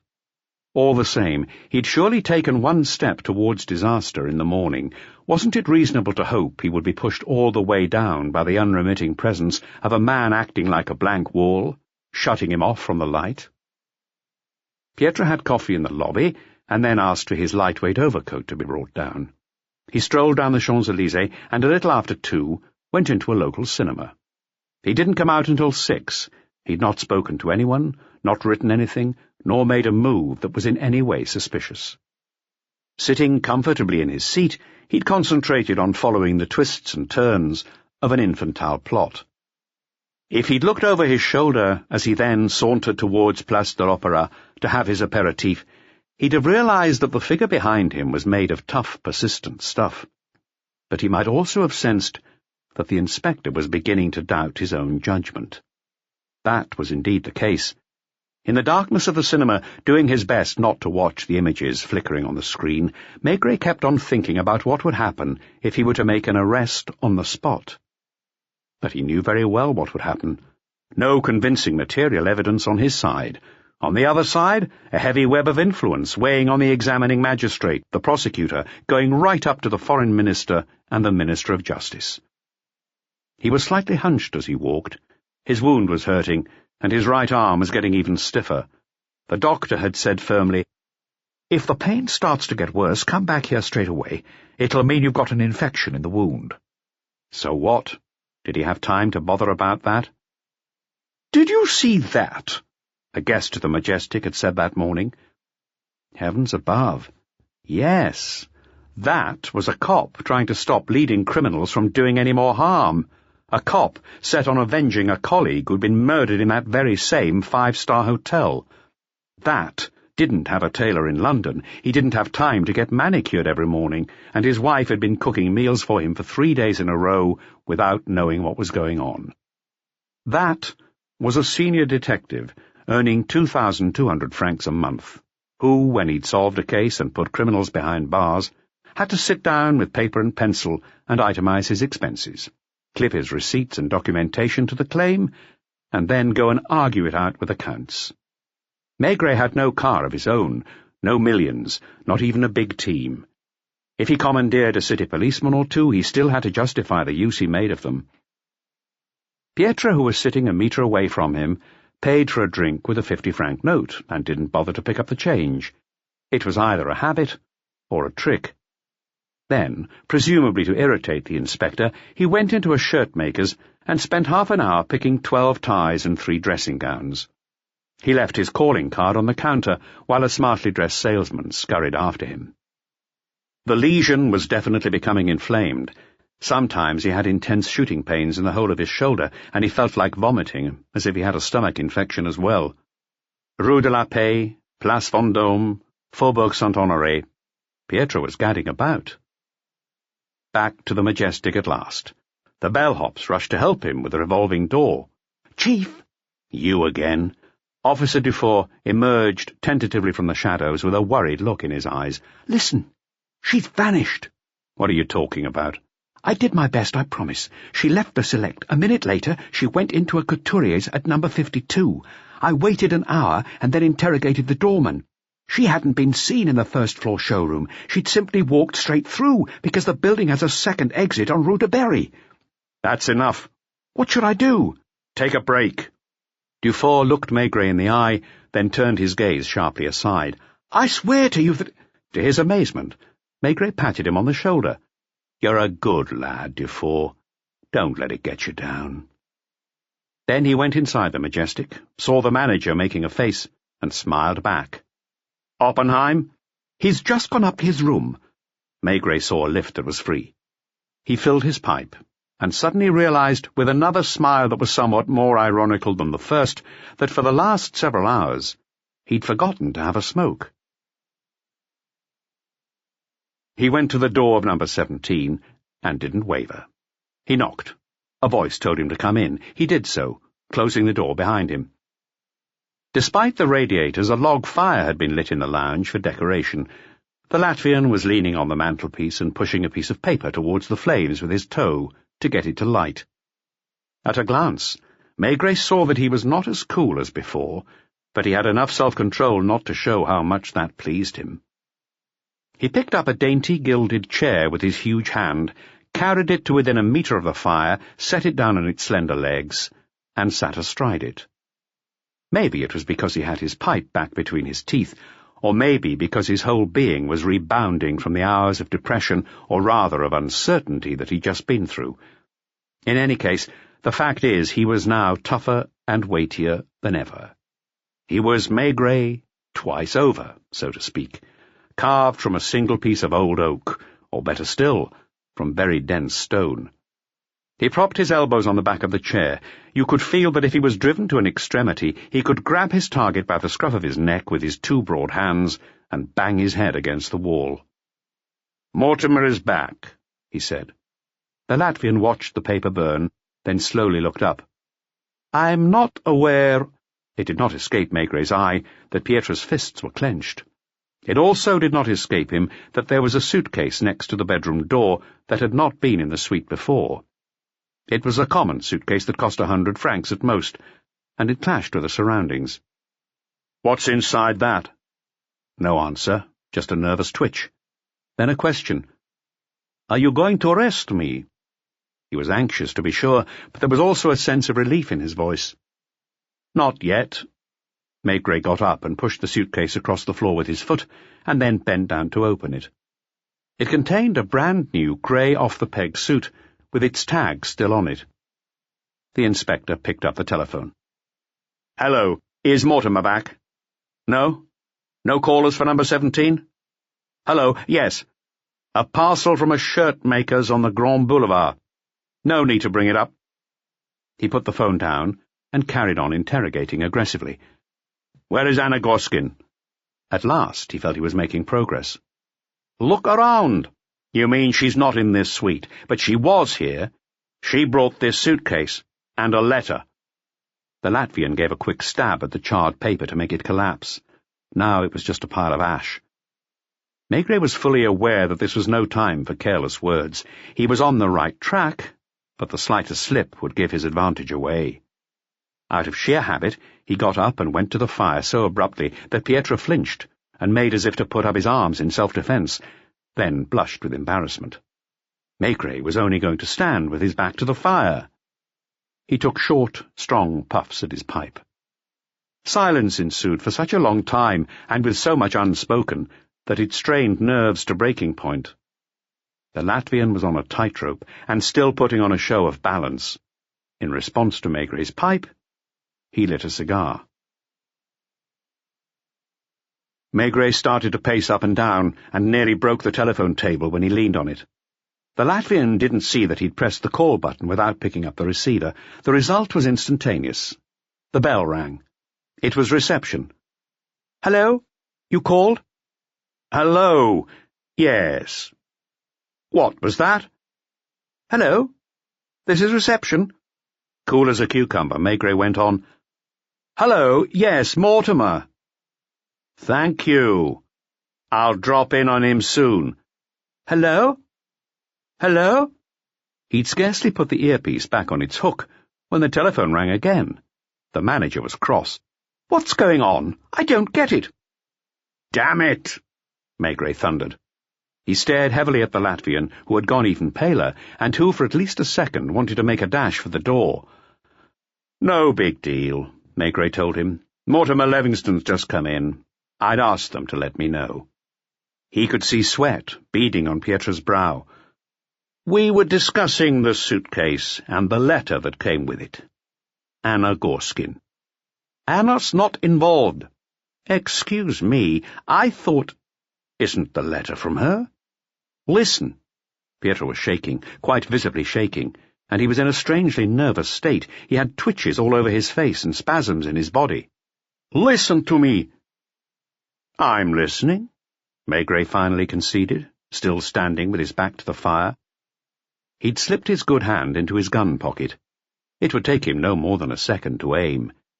He was smiling, but behind the smile you could sense concentration taken to an utmost degree. "Well, then?" "I said I was listening." But Pietro grabbed a bottle of whiskey, muttering through clenched teeth. "What the hell?" Then he poured himself a tumbler and drank it straight off, looking at Maigret with the eyes of Fyodor Yurevich, and a dribble of drink glinting on his chin. Chapter 13. The Two Pietras. Maigret had never seen a man get drunk at such lightning speed. It's true he had also never seen anyone fill a tumbler to the brim with whiskey, knock it back, refill it, knock the second glass back, then do the same a third time, before shaking the bottle over his mouth to get the last few drops of 104 degrees proof spirit down his throat. The effect was impressive. Pietro went crimson, and the next minute he was as white as a sheet, with blotches of red on his cheeks. His lips lost their colour. He steadied himself on the low table, staggered about, then said with the detachment of a true drunk, "This is what you wanted, isn't it?" He laughed uncertainly, expressing a whole range of things: fear, irony, bitterness, and maybe despair. He tried to hold on to a chair, but knocked it over, then wiped his damp brow. "You do realize that you'd never have managed by yourself? Sheer luck." Maigret didn't move. He was so disturbed by the scene that he nearly put an end to it by having the man drink or inhale an antidote. What he was watching was the same transformation he'd seen that morning, but on a scale 10 times, 100 times greater. A few minutes earlier, he'd been dealing with a man in control of himself, with a sharp mind backed up by uncommon willpower. A society man, a man of learning, of the utmost elegance. Now, there was just this bag of nerves, tugged this way and that, as if by a crazy puppeteer, with eyes like tempests set in a wan and twisted face. And he was laughing. But despite his laughter and his pointless excitement, he had his ear open and was bending over as if he expected to hear something coming up from underneath. Underneath was the Mortimer suite. "We had a first-rate set-up." His voice was now hoarse. "You'd never have got to the bottom of it. It was sheer chance, I'm telling you, or rather several coincidences in a row." He bumped into the wall and leaned on it at an oblique angle, screwing up his face because his artificial intoxication, alcohol poisoning to be more precise, must have given him a dreadful headache. "Come on, then, while there's still time. Try and work out which Pietro I am. Quite an actor, aren't I?" He was sad and disgusting, comical and repulsive at the same time. His level of intoxication was increasing by the second. "It's odd they're not here yet, but they will be. And then, come on, guess. Which Pietro will I be?" His mood changed abruptly, and he put his head in his hands. You could see on his face that he was in pain. "You'll never understand. The story of the two Pietros, it's like the story of Cain and Abel. I suppose you're a Catholic. In our country we're Protestant, and know the Bible by heart. But it's no good. I'm sure Cain was a good-natured boy, a trusting guy, whereas that Abel—" There was something in the corridor. The door opened. It even took Maigret aback, and he had to clench his pipe harder between his teeth. For the person who had just come in was Mortimer, in a fur coat, looking as hale and ruddy as a man who has just come from a gourmet dinner. He gave off a faint smell of liqueur and cigar. His expression altered as soon as he got into the lounge. Colour drained from his face.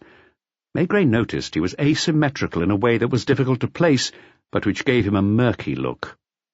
You could sense he'd just come in from outside. There was still some cooler air in the folds of his clothes. There were two sides to the scene. Maigret couldn't watch both simultaneously. He paid more attention to the Latvian as he tried to clear his mind once his initial fright had passed, but it was already too late. The man had taken too large a dose. He knew it himself, even as he desperately applied all his willpower to the task. His face was twisted. He could probably see people and things only through a distorting haze. When he let go of the table, he tripped, came within a whisker of falling over, but miraculously recovered his balance. "My dear Mort," he began. His eyes crossed Maigret's, and he spoke in a different voice. "Too bad, eh? Too—" The door slammed. Rapid footsteps going away. Mortimer had beaten a retreat. At that point, Pietro fell into an armchair. Maigret was at the door in a trice. Before setting off, he stopped to listen. but the many different noises in the hotel made it impossible to identify the sound of Mortimer's footsteps. "I'm telling you, this is what you wanted," Pietro stuttered, and then with a slurred tongue carried on speaking in a language Maigret didn't know. The inspector locked the door behind him and went along the corridor until he got to a staircase. He ran down. He got to the first-floor landing just in time to bump into a woman who was running away. He smelt gunpowder. He grabbed the woman by her clothes with his left hand. With his right hand, he hit her wrist hard, and a revolver fell to the floor. The gun went off, and the bullet shattered the glass pane in the lift. The woman struggled. She was exceptionally strong. Maigret had no means to restrain her other than twisting her wrist, and she fell to her knees, hissing, "Let go!" The hotel began to stir. An unaccustomed sound of excitement arose along all the corridors and filtered out of all the exits. The first person to appear was a chambermaid dressed in black and white. She raised her arms and fled in fright. "Don't move," Maigret ordered, not to the maid, but to his prisoner. But both women froze. The chambermaid screamed, "Mercy, I haven't done anything." Then things turned quite chaotic. People started pouring in from every direction. The manager was waving his arms about in the middle of the crowd. Further down, there were women in evening dress making a terrible din. Maigret decided to bend over and put handcuffs on his prisoner, who was none other than Anna Gorskin. She fought back, and in the struggle her dress got torn, making her bosom visible, as it often was. A fine figure of a woman she was, too, with her sparkling eyes and a twisted mouth. "Mortimer, sweet!" Maigret shouted to the manager. But the poor man didn't know if he was coming or going. Maigret was on his own in the middle of a panicky crowd of people who kept bumping into each other, with womenfolk screaming, weeping, and falling over. The American suite was only a few meters away. The inspector didn't need to open the door. It was swinging on its hinges. He saw a body on the floor, bleeding but still moving. Then he ran back up to the next floor, banged on the door he'd locked himself, got no response, and then forced it open. Pietro's suite was empty. The suitcase was still on the floor where he'd left it, with the off-the-peg suit laid over it. An icy blast came from the open window. It gave onto a courtyard no wider than a chimney. Down below, you could make out the dark rectangular shapes of 3 doors. Maigret went back down with heavy tread. The crowd had calmed down somewhat. One of the guests was a doctor, but the women, like the men moreover, weren't too bothered about Mortimer, to whom the doctor was attending. All eyes were on the Jewish woman slumped in the corridor with handcuffs on her wrists, snarling insults and threats at her audience. Her hat had slipped off, and bunches of glossy hair fell over her face. A desk interpreter came out of the lift with a broken glass, accompanied by a city policeman. "Get them all out of here," Maigret ordered. People protested behind his back. He looked big enough to fill the whole width of the corridor. Grumpily, obstinately, he went over to Mortimer's body. "Well?" The doctor was a German with not much French, and he launched into a long explanation in a medley of 2 languages. The millionaire's lower jaw had literally vanished. There was just a wide red-black mess in its place. Despite this, his mouth was still moving, though it wasn't quite a mouth anymore, and from it came a babbling sound with a lot of blood. Nobody could understand what it meant, neither Maigret nor the doctor, who was, it turned out later, a professor at the University of Bonn, nor could the 2 or 3 other persons standing nearest. Cigar ash was sprinkled over the fur coat. One of Mortimer's hands was wide open. "Is he dead?" Maigret asked. The doctor shook his head, and both men fell silent. The noise in the corridor was abating. The policeman was moving the insistent rubberneckers down the corridor 1 pace at a time. Mortimer's lips closed, and then opened again. The doctor kept still for a few seconds. Then he rose, and, as if relieved of a great weight, declared, "Dead? Ja. It was hard." Someone had stepped on the fur coat, which bore a clear imprint of the sole of a shoe. The policeman with his silver epaulettes appeared in the open doorway and didn't say anything at first. "What should I—" "Get them all out of here, every single one," Maigret commanded. "The woman is screaming." "Let her scream." He went to stand in front of the fireplace. But there was no fire in this hearth. Chapter 14. The Ugala Club. Every race has its own smell, and other races hate it. Despite opening the window and puffing relentlessly at his pipe, Inspector Maigret could not get rid of the background odour that made him uncomfortable. Maybe the whole of Hôtel du Roi de Sicile was impregnated with the smell. Perhaps it was the entire street. The first whiff hits you when the hotel keeper with the skullcap opens his window, and the further you go up the stairs, the stronger it gets. In Anna Gorskin's room it was overpowering. That's partly because there was food all over the place. The saucisson was full of garlic, but it had gone soft and turned an unprepossessing shade of pink. There were also some fried fish lying on a plate in a vinegary sauce. Stubs from Russian cigarettes. Half a dozen cups with tea dregs in them. Sheets and underwear that felt still damp. The tang of a bedroom that has never been aired. He'd come across a small grey canvas bag inside the mattress that he'd taken apart. A few photos, as well as a university diploma, dropped out of it. One of the photographs displayed a steep cobbled street of gabled houses of the kind you see in Holland, but painted a bright white to show off the neat black outlines of windows, doors, and cornices. On the house in the foreground was an inscription in ornate lettering reminiscent of Gothic and Cyrillic script at the same time. 6 Rutsep, Max Johansson, Taylor. It was a huge building. There was a beam sticking out from the roof with a pulley on the end used to winch up wheat for storage in the loft. From street level, 6 steps with an iron railing led up to the main door. On those steps, a family group was gathered round a dull, grey little man of about 40, that must be the tailor, trying to look solemn and superior. His wife, in a satin dress so tight it might burst, was sitting on a carved chair. She was smiling cheerfully at the photographer, though she'd pursed her lips to make herself look a little more distinguished. The parents were placed behind 2 children holding hands. They were both boys, aged around 6 or 8, in short trousers, black long socks, in white embroidered sailor collar shirts with decorations on the cuffs. Same age, same height. A striking likeness between them, and with the tailor. But you couldn't fail to notice the difference in their characters. One had a decisive expression on his face and was looking at the camera aggressively, with some kind of a challenge. The other was stealing a glance at his brother. It was a look of trust and admiration. The photographer's name was embossed on the image. K. Ackel, Scoff. The second black-and-white photograph was bigger and more significant. 3 refectory tables could be seen lengthwise, laden with bottles and plates, and at their head a display piece made of 6 flags, a shield with a design that couldn't be made out, 2 crossed swords and a hunting horn. The diners were students between 17 and 20 years of age, wearing caps with narrow silver-edged visors and velvet tops, which must have been that acid shade of green which is the Germans' favourite colour, and their northern neighbours too. They all had short hair, and most of their faces were fine-featured. Some of them were smiling unaffectedly at the camera lens. Others were toasting it with an odd kind of Bierstein made of turned wood. Some had shut their eyes against the magnesium flare. Clearly visible in the middle of the table was a slate with the legend, Ugala Club, Tartu. Students have clubs of that kind in universities all over the world.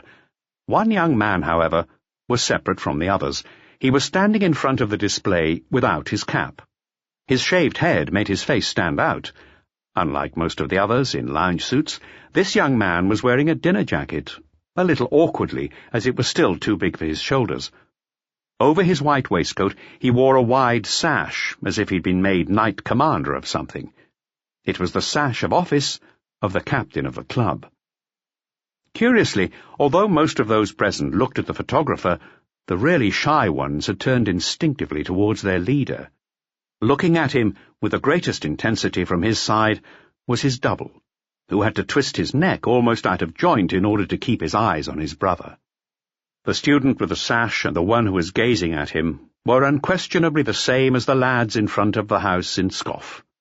That's to say, the sons of Taylor Johansson. The diploma was written in antique-looking script on parchment, in Latin. The text was larded with archaic formulas that appointed one Hans Johansson, a student of philosophy, as a fellow of the Ugala Club. It was signed at the bottom by the Grand Master of the club, Pietra Johansson. In the same canvas bag, there was another package tied up with string, also containing photographs as well as letters written in Russian. The photographs were by a professional in Vilna. One of them portrayed a plump and stern-looking middle-aged Jewish lady, bedecked with as many jewels as a Catholic reliquary. A family resemblance with Anna Gorskin was obvious at first glance. There was a photo of her, too, aged around 16, in an ermine toque. The correspondence was on paper, printed with a trilingual letterhead of Ephraim Gorskin, Wholesale Furrier, Royal Siberian Furs a Speciality, branches in Vilna and Warsaw.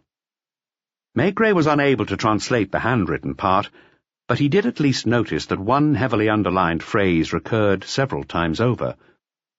He slipped these papers into his pocket and conscientiously went over the room one last time. It had been occupied by the same person for such a long time that it had ceased to be just a hotel room. Every object and every detail, down to the stains on the wallpaper and the linen, told the full story of Anna Gorskin. There was hair everywhere, thick, oily strands, like Asian hair. Hundreds of cigarette butts, tins of dry biscuits, broken biscuits on the floor, a pot of dried ginger, a big preserving jar containing the remains of a goose confit with a Polish label. Caviar. Vodka, whiskey, and a small vessel which Maigret sniffed, holding some leftover opium in compressed sheets. Half an hour later, he was at Quai des Orfèvres, listening to a translation of the letters, and he hung on to sentences such as, "Your mother's legs are swelling more and more. Your mother is asking if you still get swollen ankles when you walk a lot because she thinks you have the same ailment as she does. We seem to be safe now, though the Vilna question hasn't been settled. We're caught between the Lithuanians and the Poles, but both sides hate the Jews. Could you check up on Mr. Levasseur, 65, Rue d'Hauteville, who has ordered some skins but has not provided any credit guarantee? When you've got your degree, you must get married, and then the both of you must take over the business. Your mother isn't any use. Your mother won't get out of her chair all day long. She's becoming impossible to manage. You ought to come home. The Goldstein boy who got back 2 weeks ago says you're not enrolled at the University of Paris. I told him he was wrong, and... Your mother's had her legs tapped, and she... You've been seen in Paris in unsuitable company. I want to know what's going on. I've had more unpleasant information about you. As soon as business permits, I shall come and see for myself. If it wasn't for your mother, who does not want to be left alone, and who, according to the doctor, will not recover, I would be coming to get you right now. I order you to come home. I'm sending you 500 zloty for the fare. If you are not home within a month, I will curse you. Then more on the mother's legs, then what a Jewish student on a home visit to Vilna told them about her bachelor life in Paris. Unless you come home straight away, I want nothing more to do with you. Then the final letter. How have you managed for a whole year since I stopped sending you any money? Your mother is very upset. She says it is all my fault. Detective Chief Inspector Maigret did not smile once. He put the papers in his drawer and locked it, drafted a few telegrams, and then went down to the police cells. Anna Gorskin had spent the night in the common room, but Maigret had at last ordered them to put her in a private cell, and he went and peered at her through a grating in the door. Anna was sitting on the stool. She didn't jump, but slowly turned her face towards the hatch, looked straight at Maigret, and sneered at him. He went into the cell and stood there looking at Anna for quite a while. He realized that there was no point trying to be clever or asking those oblique questions that sometimes prompt an inadvertent admission of guilt. He just grunted. Anything to confess? I admit nothing. Do you still deny killing Mortimer? I admit nothing. Do you deny having bought grey clothes for your accomplice? I admit nothing. Do you deny having them taken up to his room at the Majestic, together with a letter in which you declared you were going to kill Mortimer and also made an appointment to meet outside the hotel? I admit nothing. What were you doing at the Majestic? I was looking for Madame Goldstein. There's nobody of that name at the hotel. I was unaware of that. So why were you running away with a gun in your hand when I came across you? In the first-floor corridor, I saw a man fire at someone and then drop his gun on the floor. I picked it up off the floor in case he decided to fire it at me. I was running to raise the alarm. Have you ever set eyes on Mortimer? No. But he went to your lodgings in Rue du Roi de Sicile. There are 60 tenants in the building. Do you know Pietro the Latvian, or Oswald Oppenheim? No. That does not hold water. I don't give a damn. We'll find the salesman who brought up the grey suit. Go ahead. I've told your father, in Vilna. For the first time she tensed up, but she put on a grin straight away. If you want him to make the effort, then you'd better send him the fare. Maigret didn't rise to the bait, but just carried on watching her, with interest, but also with some sympathy. You couldn't deny she had guts. On first reading, her statement seemed insubstantial. The facts seemed to speak for themselves, but that's exactly the kind of situation where the police often lack sufficient solid evidence with which to confound the suspect's denials. And in this case, they had no evidence at all. The revolver hadn't been supplied by any of the gunsmiths in Paris, so there was no way of proving it belonged to Anna Gorskin. Second, she'd been at the Majestic at the time of the murder, but it's not forbidden to walk in and around large hotels of that kind as if they were public spaces. Third, she claimed she'd been looking for someone, and that couldn't be ruled out. Nobody had seen her pull the trigger. Nothing remained of the letter that Pietro had burned. Circumstantial evidence? There was a ton of it. But juries don't reach a verdict on circumstantial evidence alone. They're wary of even the clearest proof for fear of making a judicial error, the ghost the defense lawyers are forever parading in front of them. Maigret played his last card. Pietro's been seen in Fécamp. That got the response he wanted. Anna Gorskin shuddered. But she told herself he was lying, so she got a grip on herself and didn't rise to the bait. So what? We have an anonymous letter, we're checking it out right now, that says he's hiding in a villa with someone called Swan. Anna glanced up at him with her dark eyes. She looked grave, almost tragic. Maigret was looking without thinking at Anna Gorskin's ankles and noticed that, as her mother feared, the young woman already had dropsy. Her scalp was visible through her thinning hair, which was in a mess. Her black dress was dirty, and there was a distinct shadow on her upper lip. All the same, she was a good-looking woman in a common, feral way. Sitting sideways on the stool, or rather huddling up in self-defence, she fired daggers from her eyes as she scowled at the inspector. "If you know all that already, why bother to ask me?" Her eyes flashed, and she added with an offensive laugh, "Unless you're afraid of bringing her down, too. I'm right, aren't I? I don't matter. I'm just a foreigner, a ghetto girl living from hand to mouth. But she's different. Oh, well." She was going to talk. Jealousy had done it. Maigret sensed that he might scare her off if he seemed too interested, so he put on a nonchalant air and looked away. But she screamed out, "Well, you get nothing! Did you hear me? Buzz off and leave me alone! I told you already, you get nothing! Not a thing!" She threw herself to the floor in a way that could not have been forestalled even by men well acquainted with this kind of woman. She was having a fit of hysterics. Her face was all distorted, her arms and legs were writhing on the floor, and her body juddered with muscular spasms. What had been a beautiful woman was now a hideous hag, tearing whole tufts of hair off her head with no thought for the pain. Maigret wasn't alarmed. He'd seen 100 fits of this kind already. He picked the water jug off the floor. It was empty. He called a guard. "Fill this up, quickly." Within minutes, he'd poured cold water over the woman's face.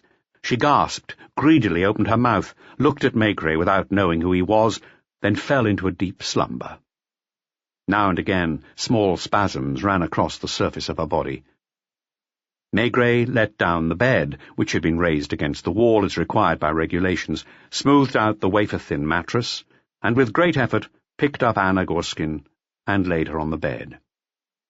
He did all that without the slightest resentment, with a gentleness you'd never think he was capable of.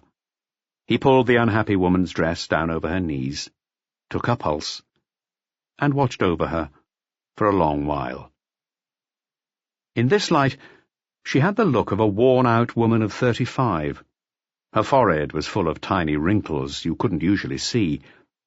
Conversely, her chubby hands, with cheap varnish clumsily painted on her nails, had a delicate shape. Maigret filled his pipe slowly with his index finger, like a man not sure what to do next.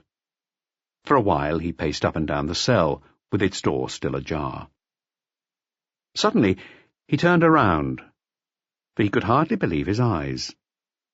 Anna Gorskin had just pulled the blanket up over her face. She was just a shapeless lump underneath the ugly grey cotton cover. A lump that was heaving up and down in staccato. If you strained your ear, you could hear her muffled sobs. Maigret went out noiselessly, shut the door behind him, went past the guard, then, when he had gone 10 meters further on, came back on his tracks. "Have a meal sent over from Brasserie Dauphine," he blurted out, grumpily. Chapter 15. 2 telegrams. Maigret read them aloud to Monsieur Camelio, the examining magistrate, who had a bored expression on his face. The first was a wire from Mrs. Mortimer Livingston in response to the message informing her of her husband's murder. "Berlin, Hotel Modern. Am sick with a high temperature, cannot travel. Stones will deal with it." Maigret smiled sourly. "You see? Here's a message from Wilhelmstrasse for contrast. It's in IPC. I'll translate it for you. Mrs. Mortimer arrived there, staying Hotel Modern, Berlin. Found message Paris on return from theatre. Took to bed and called American medic Pelgrad. Doctor claims confidentiality privilege. Query, bring in second opinion? Hotel staff not aware any symptoms. As you can see, Your Honour, the lady's not keen to be questioned by French police. Mind you, I'm not claiming she's an accomplice. Quite the opposite, in fact. I'm sure Mortimer hid 99% of his activities from her. He wasn't the kind of man to trust a woman, especially not his wife. But the bottom line is that she passed on a message one evening at Pickwick's bar to a professional dancer who's now on ice in the morgue. That might be the only time that Mortimer used her, out of sheer necessity. "What about Stones?" the magistrate inquired. "Mortimer's principal secretary. He was in charge of communications between the boss and his various businesses. At the time of the murder, he'd been in London for a week, staying at the Victoria Hotel. I was careful to keep him out of the picture, but I called Scotland Yard and asked them to check the man out. Please note that when the English police turned up at the Victoria, news of Mortimer's death hadn't been released in the country, though it may have reached the news desks. Nonetheless, the bird had flown. Stones did a bunk a few minutes before the police got there." The magistrate surveyed the pile of letters and telegrams cluttering his desk with a gloomy look on his face. "Do you think we should foster the rumour that it was a love murder?" Camellia asked without conviction. "I think that would be wise. Otherwise you'll set off a stock market panic and ruin a number of honourable businesses, first and foremost those French companies that Mortimer just bailed out. Obviously, that— Hang on a moment. The US Embassy will want proof, and you haven't got any, and nor do I." The magistrate wiped his glasses. "And the consequence is?" "None. I'm waiting for news from Dufour, who's been in Fécamp since yesterday. Give Mortimer a fine funeral, doesn't matter, with speeches and official delegations." The magistrate had been looking at Maigret with curiosity for the last few minutes. "You look funny," he said suddenly. The inspector smiled and put on a confidential air. "It's morphine," he said. "Eh?" "Don't worry. I'm not hooked on it, yet. Just a little injection in my chest. The medics want to remove 2 of my ribs. They say it's absolutely necessary. But it's a huge job. I'll have to go into a clinic and stay there for God knows how many weeks. I asked for 60 hours stay of execution. The worst outcome would be losing a 3rd rib, 2 more than Adam. That's all. Now you're treating this like a tragedy as well. It's obvious you haven't gone over the pros and cons with Professor Cochet, who's fiddled about with the innards of almost all the world's kings and masters. He'd have told you, as he told me, that there are thousands of people missing all sorts of bits and pieces in their bodies. Take the Czech Premier. Cochet removed one of his kidneys. I saw it. He showed me all sorts of things. Lungs, stomachs, and the people who had them before are still around all over the world, getting on with their lives. He checked the time on his wristwatch, muttering, "Come on, Dufour." He was now looking serious again. The air in the magistrate's office was blue with the smoke from Maigray's pipe. The inspector perched on the edge of the desk. He had made himself quite at home. After a pause, "I think I'd better pop down to Fécamp myself," he sighed. "There's a train in an hour." "Nasty business," Cornelia said, as if to bring the case to an end, pushing the file away. Maigret was lost in contemplation of the pall of smoke all around him. The only noise that broke the silence, or rather gave it a rhythm, was the gurgling of his pipe. "Look at this photograph," he said all of a sudden. He held out the Scoff photograph showing the tailor's white-gabled house, the hoist, the 6 steps and the seated mother, with the father posing and the 2 lads in their embroidered sailor collar shirts. "That's in Russia. I had to look it up in an atlas, not far from the Baltic Sea. There are several small countries in those parts, Estonia, Lithuania, Latvia, with Poland and Russia surrounding them. The national borders don't match ethnic boundaries. From one village to the next you change language, and on top of that you've got Jews spread all over, constituting a separate race. And besides that there are the communists. There are border wars going on all the time, and the armies of the ultranationalists. People live on pine cones in the woods. The poor over there are poorer than anywhere else. Some of them die of cold and hunger. There are intellectuals defending German culture, others defending Slavic culture, and still others defending local customs and ancient dialects. Some of the peasants have the look of Lapps or Kalmyks. Others are tall and blonde, and then you've got mixed-race Jews who eat garlic and slaughter livestock their own special way. Maigret took the photograph back from the magistrate, who hadn't seemed very interested in it. "What odd little boys," was his only comment. Maigret handed it back to the magistrate and asked, "Can you tell me which of the 2 I'm looking for?" 3/4 of an hour remained before the train left. Magistrate Camellia studied in turn the boy who seemed to be challenging the photographer and his brother, who could be turning towards the other one to ask for his advice. "Photographs like that speak volumes," Maigret continued. "It makes you wonder why their parents and their teachers who saw them like that didn't guess right off what lay in store for these characters. Look closely at the father. He was killed in a riot one evening when the nationalists were fighting communists in the streets. He wasn't on either side, he'd just gone out to get a loaf of bread. I got the story by sheer chance, from the landlord of the Roi de Sicile, who comes from Scoff. The mother's still alive and lives in the same house. On Sundays she puts on national dress, with a tall hat that comes down on the sides. And the boys—" Maigret stopped. His voice changed entirely. "Mortimer was born on a farm in Ohio and started out selling shoelaces in San Francisco. Anna Gorskin, who was born in Odessa, spent her early years in Vilna. Mrs. Mortimer, lastly, is a Scot who emigrated to Florida when still a child. And the whole lot have ended up a stone's throw from Notre Dame de Paris. Whereas I'm the son of a gamekeeper on a Loire Valley estate that goes back centuries." He looked at his watch again and pointed to the boy in the photograph, who was staring admiringly at his brother. "What I've got to do now is lay my hands on that boy there."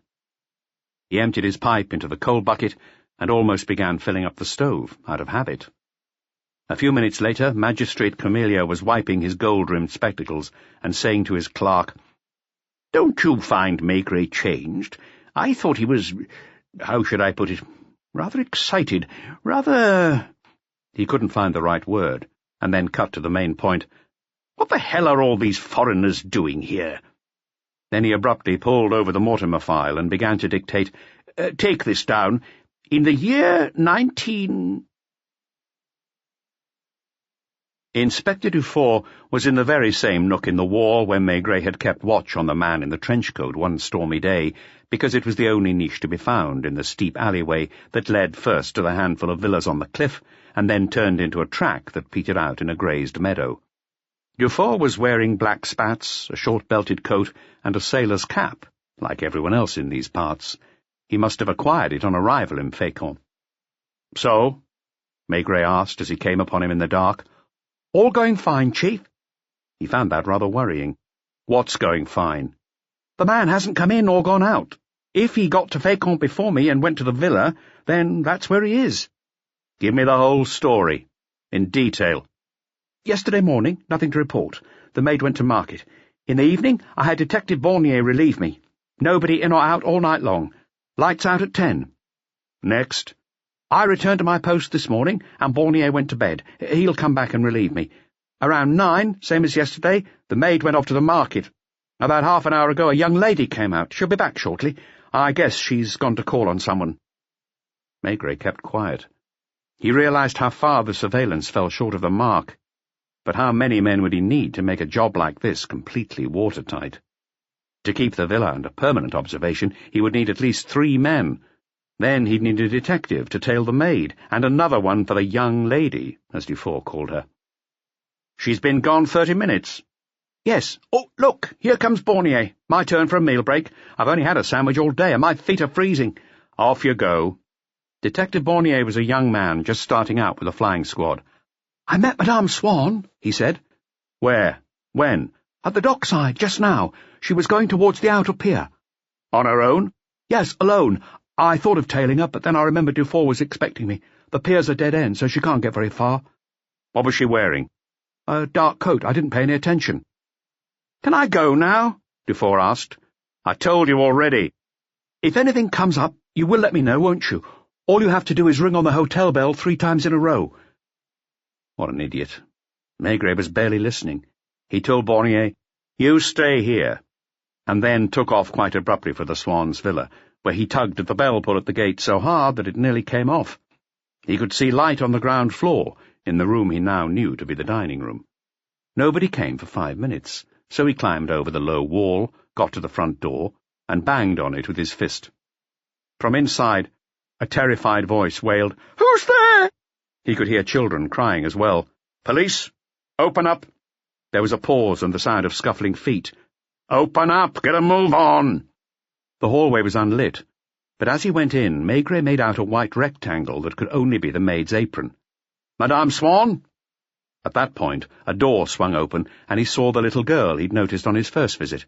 The maid stood stock still with her back to the wall. You could tell she was rigid with fright. "Who did you see this morning?" "Officer, I swear She collapsed in tears. I swear. "Was it Captain Swan?" "No, It was Madame's brother-in-law. He gave me a letter to give to Madame." "Where was he?" "Opposite the butcher's.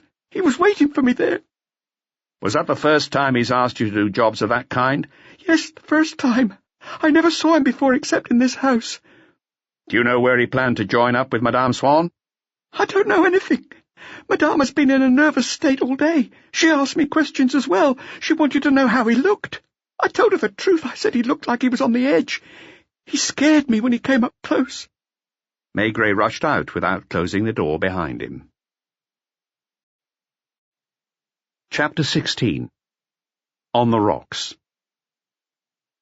Detective Bornier, a newcomer to the squad, was quite horrified to see the chief run straight past, brushing him as he went without a word of apology, and leaving the front door of the villa wide open. Twice he called out, "Inspector Maigret! Inspector, sir!" But Maigret did not turn back. He only slowed down a few minutes later when he got to the Rue d'Étretat, where there were some passers-by. Then he turned to the right, sploshed through the mud of the dockside, and started running again towards the outer pier. He'd only got 100 metres when he made out the figure of a woman. He switched to the other side so as to get nearer to her. There was a trawler with an acetylene lamp up in the rigging. That meant it was unloading its catch. He stopped so as to allow the woman to reach the pool of light, and he saw it was the face of Madame Swan, in great distress. She was rolling her eyes and walking with a hurried and clumsy tread, as if she were hopping over deep ruts and by some miracle not falling into them. The inspector was ready to tackle her and had already started to walk over, but the long black line of the deserted pier stretching out into the dark, with waves breaking over both sides, caught his eye. He rushed towards it. Beyond the trawler there wasn't a soul to be seen. The green and red flare of the harbour passage light cut through the night. The light was set on the rocks, and every 15 seconds it flashed over a wide stretch of water, then lit up the outer cliff, which blinked on and off like a ghost. Maigret stumbled over the capstans as he found his way onto the pontoon in the noise of crashing waves. He strained his eyes to see in the dark. A ship's siren wailed a request to be let out of the lock.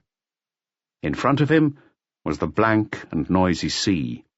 Behind him, the town with its shops and slippery pavements. He strode on quickly, stopping at intervals to peer into the darkness with increasing anxiety. He didn't know the terrain, and took what he thought was a shortcut. The walkway on stilts led him to the foot of a lighthouse, where there were 3 black cannonballs, which he counted without thinking why. Further on, he leaned over the railing and looked down on great pools of white foam settling between outcrops of rock. The wind blew his hat off his head. He chased after it, but couldn't stop it from falling into the sea. Seagulls screeched overhead, and every now and again he could make out a white wing flapping against the black sky. Maybe Madame Swan had found nobody waiting for her at the appointed place. Maybe her assignation had had time to get away. Maybe he was dead. Maigret was hopping up and down. He was sure that every second counted. He reached the green light and went round the steel platform on which it stood. Nobody there. Waves raised their crests high, tottered, crashed down, and retreated from the foamy hollows before renewing their attack on the breakwater. The sound of grinding shingle reached his ears in bursts. He could make out the vague outline of the deserted casino. Maigret was looking for a man.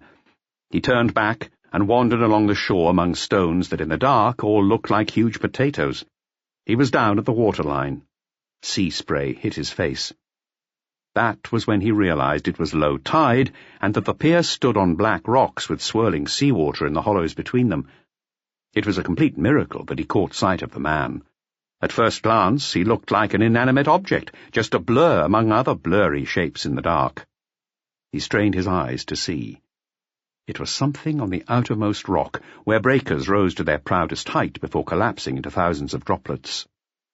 But it was alive. To get there, Maigret had to slither through the struts holding up the walkway he'd run along a few minutes previously. The rocks underfoot were covered in seaweed, and Maigret's soles kept slipping and sliding. Hissing sounds came from all around, crabs fleeing in their hundreds, or air bubbles bursting, algae popping, mussels quivering on the wooden beams they'd colonized halfway to the top. At one point, Maigret lost his footing, plunging knee-deep into a rock pool. He'd lost sight of the man, but he knew he was going in the right direction. Whoever it was must have got to his spot when the tide had been even lower, because Inspector Maigret found himself held back by a pool that was now over 2 meters wide. He tested the depth with his right foot and nearly tipped right over. In the end, he got across by hanging onto the ironwork supporting the stilts. There are times when it's better not to be watched. You try out movements you've not been trained to do. You get them wrong every time, like a clumsy acrobat, but even so you make headway, pushed forwards by your own mass, so to speak. You fall and you get up again. There's no skill and no grace to it, but you splash on nonetheless. Maigret got a cut in his cheek, but he could never work out whether it was from a fall on the rocks or a graze from a nail on one of the beams. He caught sight of the man again, but wondered if he was seeing things. The man was so perfectly still that he could have been one of those rocks that from afar take on the shape of a human being. He got to the point where he had water slapping about between his legs. Maigret was not the sea-going type. He couldn't help himself but hurry on forwards. At last he reached the outcrop where the man was sitting. He was 1 meter higher than his target, and 3 or 4 meters away. He didn't think of getting his gun out, but insofar as the terrain allowed it, he tiptoed forwards, knocking stones down into the water, whose roar covered the noise. Then suddenly, without transition, he pounced on the stationary figure, put his neck in an arm lock, and pulled him down backwards. The pair of them almost slipped and disappeared into one of the big rollers that break over those rocks. They were spared by sheer chance. Any attempt to repeat the exploit would surely have ended in disaster. The man hadn't seen who was attacking him, and he slithered like a snake. He could not free his head, but he wriggled with what must surely be counted in those circumstances as superhuman agility. Maigret didn't want to strangle him. He was only trying to overpower him. He'd hooked one of his feet behind a stilt, and that foot was all that was keeping the pair of them from falling off. His opponent didn't struggle for long. He'd only fought out of spontaneous reaction, like an animal. As soon as he'd had time to think, at any rate once he'd seen it was Maigret, whose face was right next to his, he stopped moving. He blinked his eyes to indicate surrender, and when his neck was freed, he nodded towards the shifting and mountainous sea, and blurted out in a still, unsteady voice, "Watch out!" "Would you like to talk, Hans Johansson?" Maigret was hanging on to a piece of slippery seaweed by his fingernails. When it was all over, he confessed that at this precise moment his opponent could have easily kicked him into the water. It was only a second, but Johansson, squatting beside the last stilt of the pier, didn't take advantage of it. Later still, Maigret confessed with great honesty that he had had to hang on to his prisoner's foot to haul himself back up the slope. Then the two of them began the return journey without a word between them. The tide had risen further. A few meters from shore they were cut off by the same rock pool that had blocked the inspector on his way out, but it was deeper now. Pietro went down first, stumbling when he was 3 meters in, slipped over, coughed up seawater, then stood up. It was only waist-deep. Maigret plunged in. At one point he closed his eyes as he felt he couldn't keep the huge weight of his body above the surface any more, but the two of them eventually found themselves dripping on the pebbles of the shore. "Did she talk?" Pietro asked, in a voice so blank that it seemed to be devoid of anything that might still harbour a will to live. Maigret was entitled to lie, but instead he declared, "She told me nothing. But I know." They could not stay where they were. The wind was turning their wet clothes into an ice jacket. Pietro's teeth started chattering. Even in the faint moonlight, Maigret could see that the man's lips had turned blue. He'd lost his moustache. He had the worried face of Fyodor Yurovich, the look of the little boy in scoff, gazing at his brother. But though his eyes were the same cloudy grey as before, they now stared with a harsh and unyielding gaze. A 3/4 turn to the right would allow them to see the cliff and the 2 or 3 lights that twinkled on it. One of them came from Madame Swan's villa. Each time the beam of a harbour light went round, you caught a glimpse of the roof that shielded Madame Swan, the 2 children, and the frightened maid. "Come on," Maigret said. "To the police station?" Maigret sounded resigned, or rather indifferent. "No." He was familiar with one of the harbour-side hotels, Chez Léon, where he'd noticed an entrance that was used only in the summer for the handful of holiday-makers who spent the season by the sea at Fécamp. The entrance gave onto a room that was turned into a fairly grand dining room in high season. In winter, though, sailors were happy to drink and eat oysters and herring in the main bar. That was the door Maigret used. He crossed the unlit room with his prisoner and found himself in the kitchen. A maid screamed in stupefaction. "Call the patron." She stood still and yelled, "Monsieur Léon! Monsieur Léon!" "Give me a room," the inspector said when Léon came in. "Monsieur Maigret, but you're soaking. Did you—" "A room, quickly." "There's no fire made up in any of the rooms, and a hot water bottle will never—" "Don't you have a pair of bathrobes?" "Of course, my own, but—" He was shorter than the inspector by 3 heads. "Bring them down." They climbed a steep staircase with quaint bends in it. The room was decent. Monsieur Léon closed the shutters himself before suggesting, "Hot toddy, right? Full strength?" "Good idea. But get those bathrobes first." Maigret realized he was falling ill again from the cold. The injured side of his chest felt like a block of ice. For a few minutes he and his prisoner got on like roommates. They got undressed. Monsieur Léon handed them his 2 bathrobes by stretching his arm around the door when it was ajar. "I'll have the larger one," the inspector said. Pietro compared them for size. As he handed over the larger one to Maigret, he noticed the wet bandage, and a nervous twitch broke out on his face. "Is it serious?" "2 or 3 ribs that'll have to be removed sooner or later." A silence ensued. It was broken by Monsieur Léon, who shouted from the other side of the door, "Everything all right?" "Come in." Maigret's bathrobe barely covered his knees, leaving his thick, hairy calves for all to see. Pietro, on the contrary, who was slim and pale, with fair hair and feminine ankles, looked like a stylish clown. "The toddy's on its way. I'll get your clothes dried, yes?" Monsieur Léon gathered up the 2 soggy and dripping heaps on the floor, and then shouted down from the top of the stairs, "Come on then, Henriette! Where's that toddy?" Then he tracked back to the bedroom, and gave this advice. "Don't talk too loud in here. There's a travelling salesman from Le Havre in the room next door. He's catching the 5 a.m. train." Chapter 17. And a Bottle of Rum. It would be an exaggeration to say that in most criminal inquiries, cordial relations arise between the police and the person they're trying to corner into a confession. All the same, they almost always become close to some degree, unless the suspect is just a glowering brute. That must be because for weeks, and sometimes months on end, the police and the suspect do nothing but think about each other. The investigator strives to know all he can about the suspect's past, seeks to reconstitute his thinking, and to foresee his reactions. Both sides have high stakes in the game. When they sit down to a match, they do so in circumstances that are dramatic enough to strip away the veneer of polite indifference that passes for human relations in everyday life.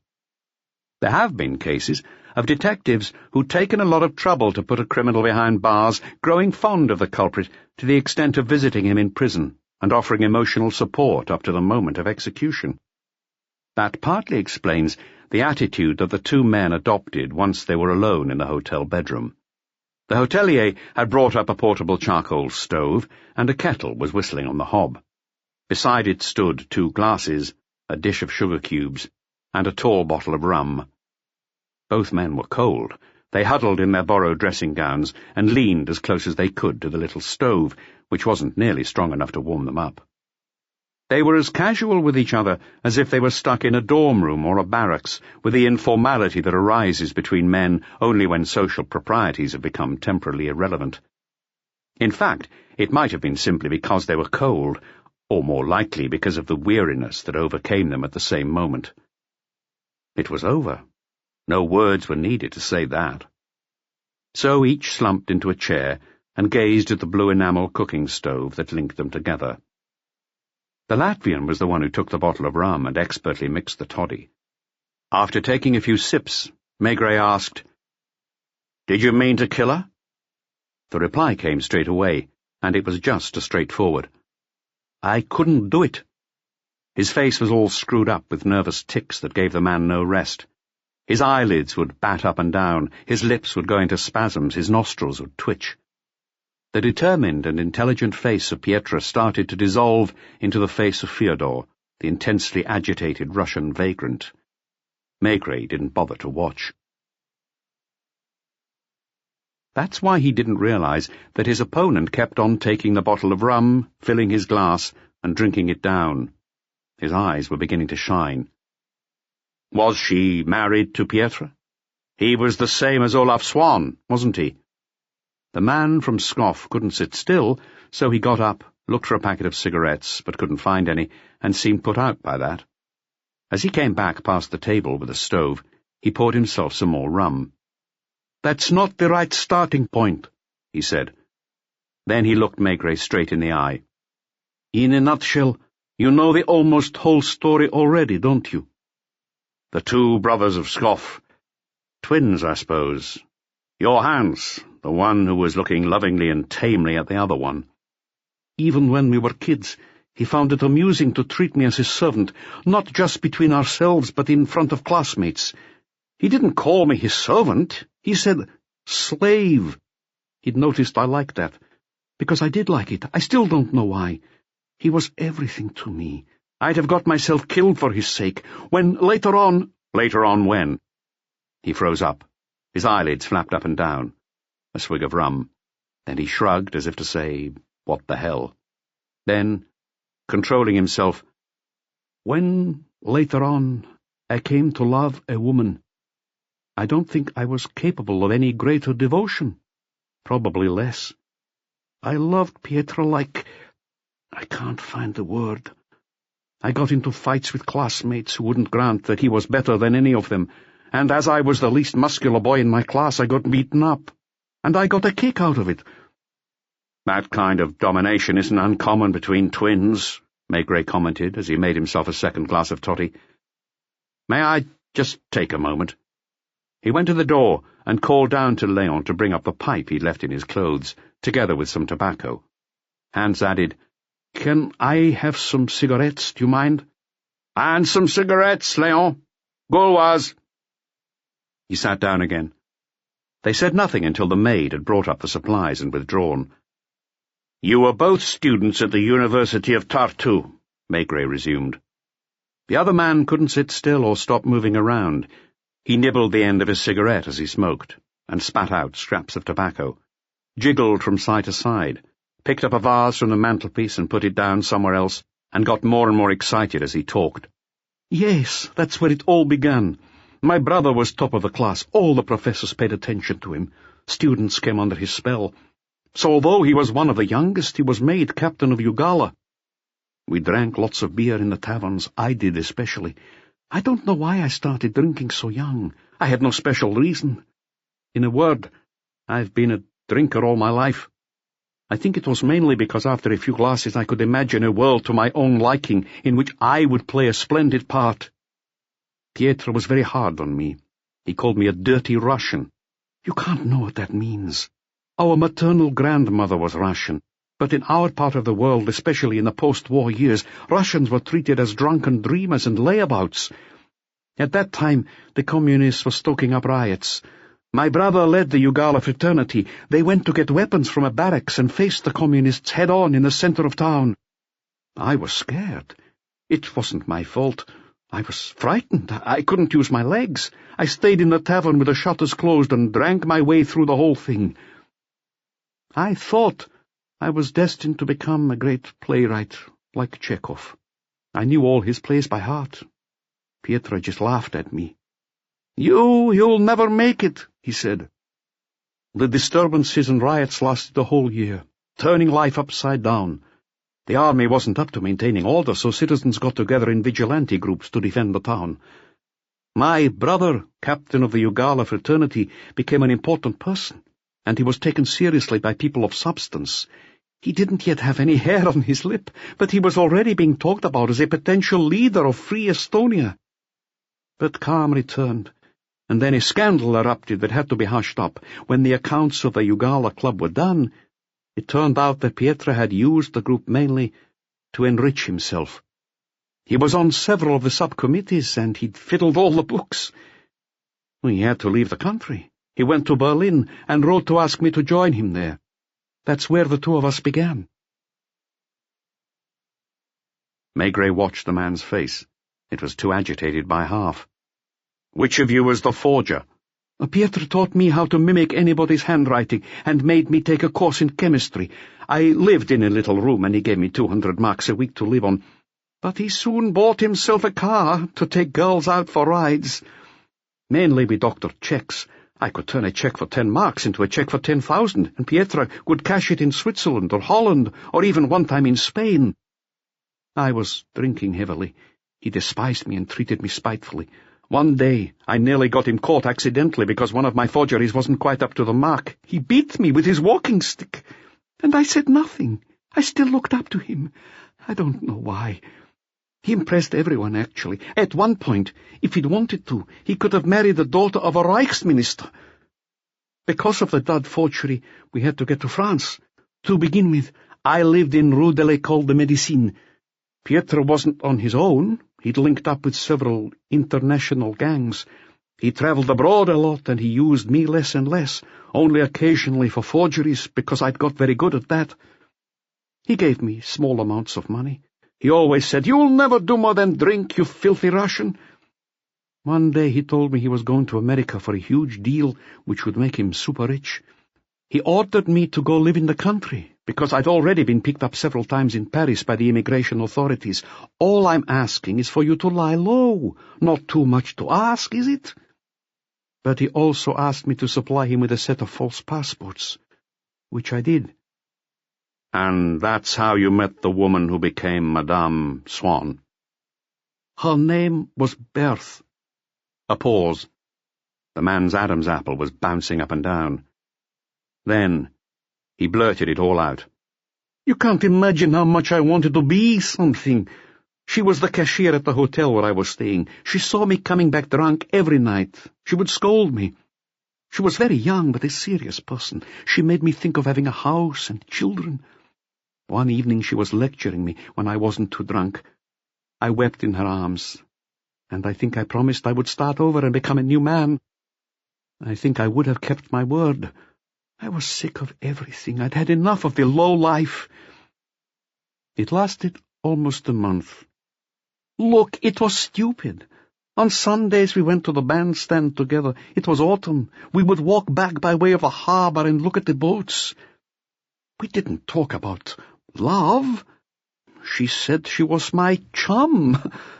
But I knew that one day... That's right, one day my brother did come back. He needed me right away. He had a whole suitcase of checks that needed doctoring. It was hard to imagine how it got hold of so many. They were drawn on all the major banks in the world. He'd become a merchant seaman for the time being, under the alias of Olaf Swan. He stayed at my hotel, while I sweated over the checks for weeks on end. Doctoring checks is tricky work. He toured the Channel ports looking for boats to buy. His new business was booming. He told me he'd done a deal with a leading American financier who would obviously be kept at arm's length from the scam. The aim was to get all the main international gangs to pull together. The bootleggers had already agreed to cooperate. Now they needed small boats to smuggle the alcohol. Do I need to tell you the rest? Pieter had cut off supplies of drink to make me work harder. I lived alone in my little room with weaver's glasses, acids, pens, and inks of every kind. I even had a portable printing press. One day, I went into my brother's room without knocking. He had Berthe in his arms. He grabbed the almost empty bottle and poured the last dregs down his throat. I walked out, he concluded in a peculiar tone. I had no option. I walked out. I got on a train. I tottered round every bar in Paris for days on end, and washed up in Rue du Roi de Sicile, dead drunk and sick as a dog. Chapter 18. Hans at Home. I suppose I can only make women feel sorry for me. When I woke up, there was a Jewish girl taking care of me. She got the idea she should stop me drinking, just like the last one, and she treated me like I was a child as well. He laughed. His eyes were misty. His restless fidgeting and twitching was exhausting to watch. Only this girl stuck it out. As for Pieter, I guess our being twins isn't insignificant, and we do have things in common. I told you he could have married the German society figure. Well, he didn't. He married Berthe some while later, when she'd changed job and was working in Fécamp. He never told her the truth. I can see why not. He needed a quiet, neat little place of his own. He had children with her. That seemed to be more than he could bear. His voice broke. Real tears came to his eyes, but they dried up straight away. Maybe his eyelids were so hot they just evaporated. Right up to this morning, she really believed she'd married the master of an ocean-going vessel. He would turn up now and again, and spend a weekend or a month with her and the kids. Meanwhile, I was stuck with the other woman, with Anna. It's a mystery why she loved me, but she did love me, no doubt about that. So I treated her the way my brother had always treated me. I threw insults at her. I was constantly humiliating her. When I got drunk, she would weep. So I drank on purpose. I even took opium and other kinds of crap on purpose. Then I would get ill and she would look after me for weeks on end. I was turning into a wreck. He waved at his own body with an expression of disgust. Then he wheedled, Could you get me something to drink?" Maigret hesitated only briefly, then went to the landing. "Patron, send up some rum," he shouted. The man from Scoff didn't say thank you. "I used to run away now and again, to Fécamp, where I prowled around the villa where Berthe lived. I remember her walking her first baby in the pram. Pietre had to tell her I was his brother because we looked so similar. Then I got an idea. When we were kids, I'd learned to imitate Pietre out of admiration. Anyway, one day, with all those dark thoughts in my mind, I went down to Fécamp, dressed in clothes like his. The maid fell for it. As I went into the house, the kid came up to me and cried, "Papa!" What a fool I was. I ran away. But all the same, it stuck in my mind. From time to time, Pietre made appointments to see me. He needed me to forge things for him, and I said yes. Why? I hated him, but I was under his thumb. He was swimming in money, swanning around in five-star hotels and high society. He was caught twice, but he got off both times. I was never involved in what he was up to, but you must have seen through it as I did. When he'd been working on his own, or with just a handful of accomplices, he only did things on a modest scale. But then, Mortimer, whom I met only recently, got him in his sights. My brother had skills, cheek, and maybe a touch of genius. Mortimer had scope and a rock-solid reputation the world over. Pietre's job was to get the top crooks to work in cahoots on Mortimer's behalf and to set up the scams. Mortimer was the banker. I didn't give a damn. As my brother had told me when I was a student at Tartu, I was a nobody. As I was a nobody, I drank and alternated between moods of depression and periods of high spirits. Meanwhile, there was one life buoy on these stormy seas. I still don't know why. Maybe because it was the only time I'd ever glimpsed a prospect of happiness. And that was Berthe. I was stupid enough to come down to Fécamp last month. Berthe gave me some advice. Then she added, "Why aren't you more like your brother?" Something suddenly occurred to me. I didn't understand why I hadn't thought of it before. I could be Pietre whenever I liked. A few days later I got a message from him saying he was coming to France and would have need of me. I went to Brussels to wait for him. I crossed the tracks and boarded his train from the wrong side. I hid behind the luggage until I saw him get up from his seat to go to the toilet. I got there before he did. I killed him. I'd just drunk a liter of Belgian gin.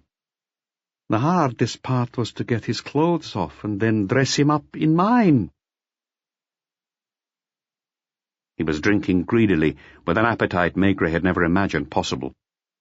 "At your first meeting in the Majestic, did Mortimer suspect anything?" "I think he did, but only vaguely. I had only one thing in my mind at that time, to see Berthe again. I wanted to tell her the truth. I had no real feelings of remorse, yet I felt unable to take advantage of the crime I'd committed. There were all sorts of clothes in Pietre's trunk. I dressed up as a tramp, the way I'm used to dressing. I went out by the back door. I sensed that Mortimer was on my trail, and it took me 2 hours to throw him off the scent.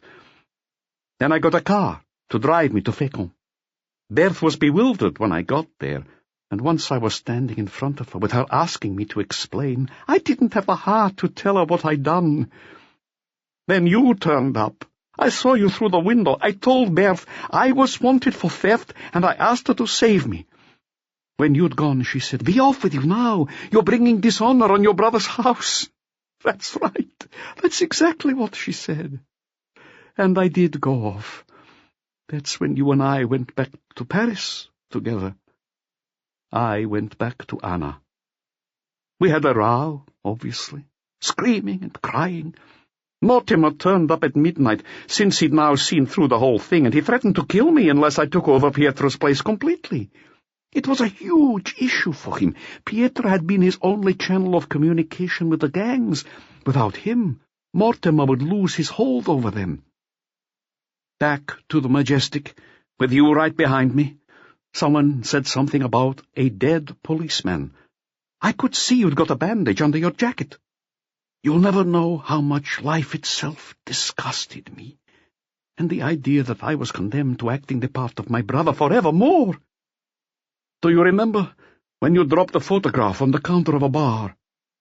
When Mortimer came to the Roi de Sicile, Anna was up in arms. She saw it would pay to her plan. She realized my new role would take me away from her.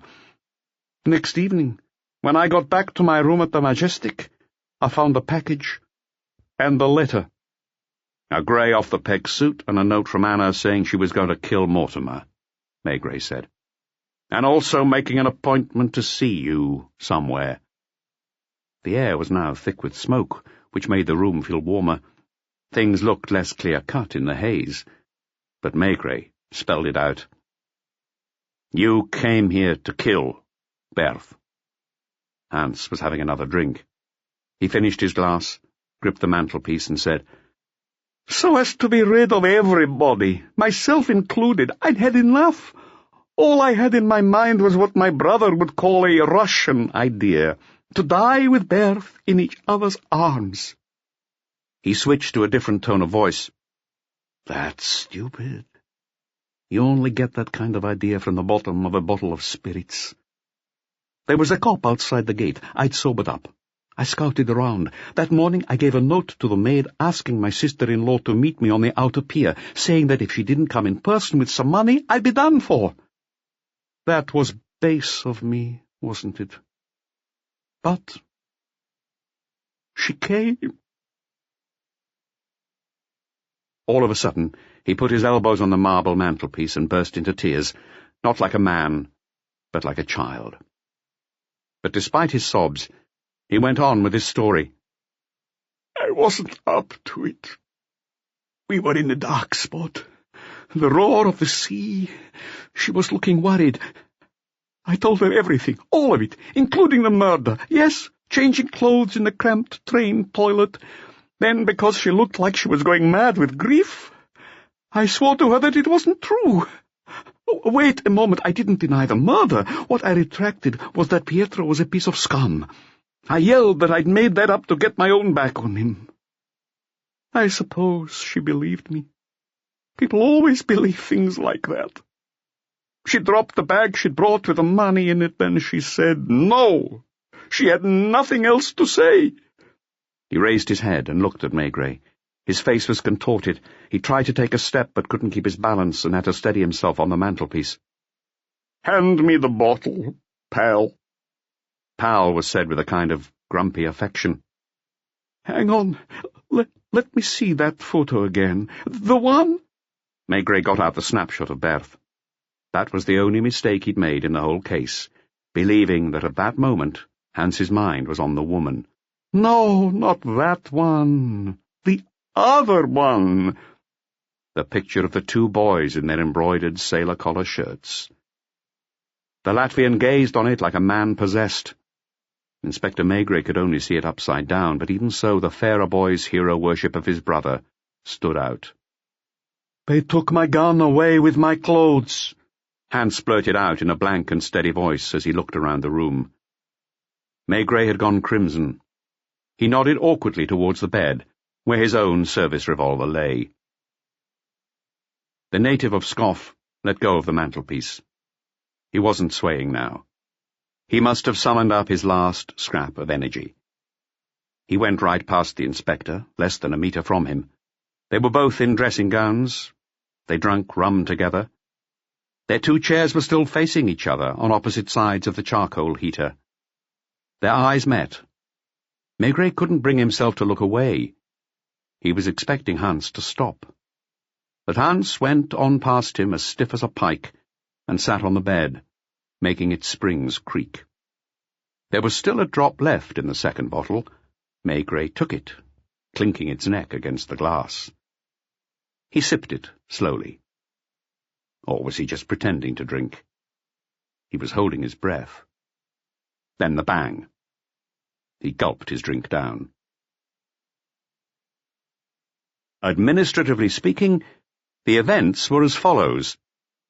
On 19th November at 10 p.m., verified, an individual by the name of Hans Johansson, born Scoff, Russian Empire, of Estonian nationality, unemployed, residing at Rue du Roi de Sicile, Paris, after confessing to the murder of his brother, Pietro Johansson, in the train Étoile du Nord, took his own life by shooting himself in the mouth shortly after his arrest in Fécamp by Detective Chief Inspector Maigret of the Flying Squad.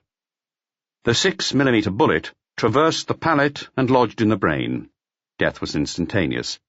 As a precaution, the body has been taken to the morgue. Receipt of corpse has been acknowledged.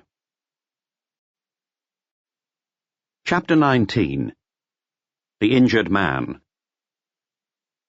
The male nurses left, but not before Madame Maigret had treated them to a glass of plum liqueur, which she made herself every year on her summer holiday back home in the country in Alsace. When she closed the door behind them and heard them going down the stairs, she went back into the bedroom with the rose-pattern wallpaper. Maigret was lying in the double bed under an impressive red silk eiderdown. He looked rather tired. There were little bags under his eyes. "Did they hurt you?" his wife inquired as she went around tidying things up in the room. "Not a lot." "Can you eat?" "A bit." "It's amazing. You had the same surgeon as crowned heads and people like Clemenceau and Courteline." She opened a window to shake out a rug on which a nurse had left the mark of his shoe. Then she went to the kitchen, moved a pot from one ring to another, and put the lid at a slant. "I say, Maigret," she said as she came back into the bedroom. "What?" he asked. "Do you really believe that it was a crime of passion?" "What are you talking about?" "About the Jewish woman, Anna Gorskin, who was on trial today. A woman from Rue du Roi de Sicile who claims she was in love with Mortimer and killed him in a fit of jealousy." "Ah, that starts today, does it?" "The story doesn't hold water." You know, life is a complicated thing. You'd better raise my pillow." "Might she get an acquittal?" "Lots of other people have been acquitted." "That's what I mean. Wasn't she connected to your case?" "Vaguely," he sighed. Madame Maigret shrugged. "A fat lot of use it is being married to an inspector," she grumbled, with a smile all the same. "When there's something going on, I get my news from the door lady. One of her nephews is a journalist, so there." Maigret smiled too. Before having his operation, he'd been to see Anna twice at the Saint-Lazare prison. The first time, she had clawed his face. The second time, she had given him information that led to the immediate arrest at his lodgings in Bagnolet of Pepito Moretto, the murderer of Torrance and José Laturi. Day after day, and no news. A telephone call now and again from God knows where, then one fine morning Maigret turns up like a man at the end of his rope, slumps into an armchair and mumbles, "Get me a doctor."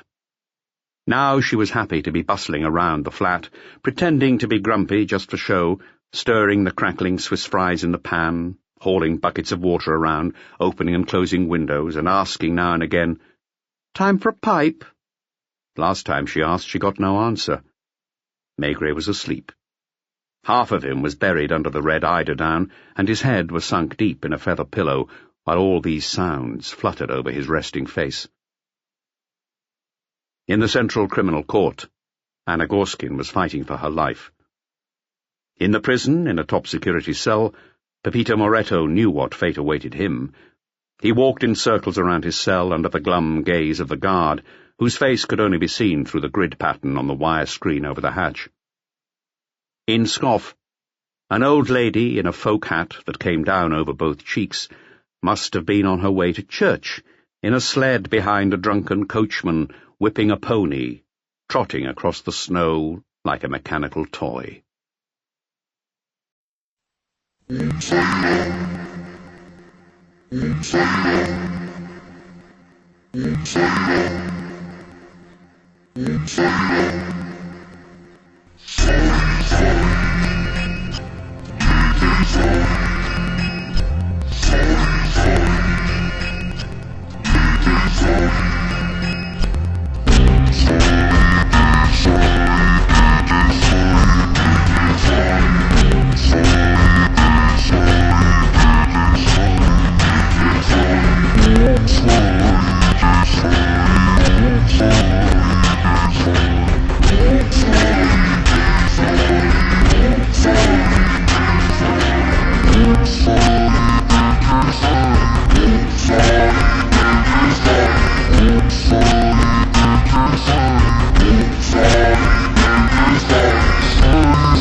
The scenery.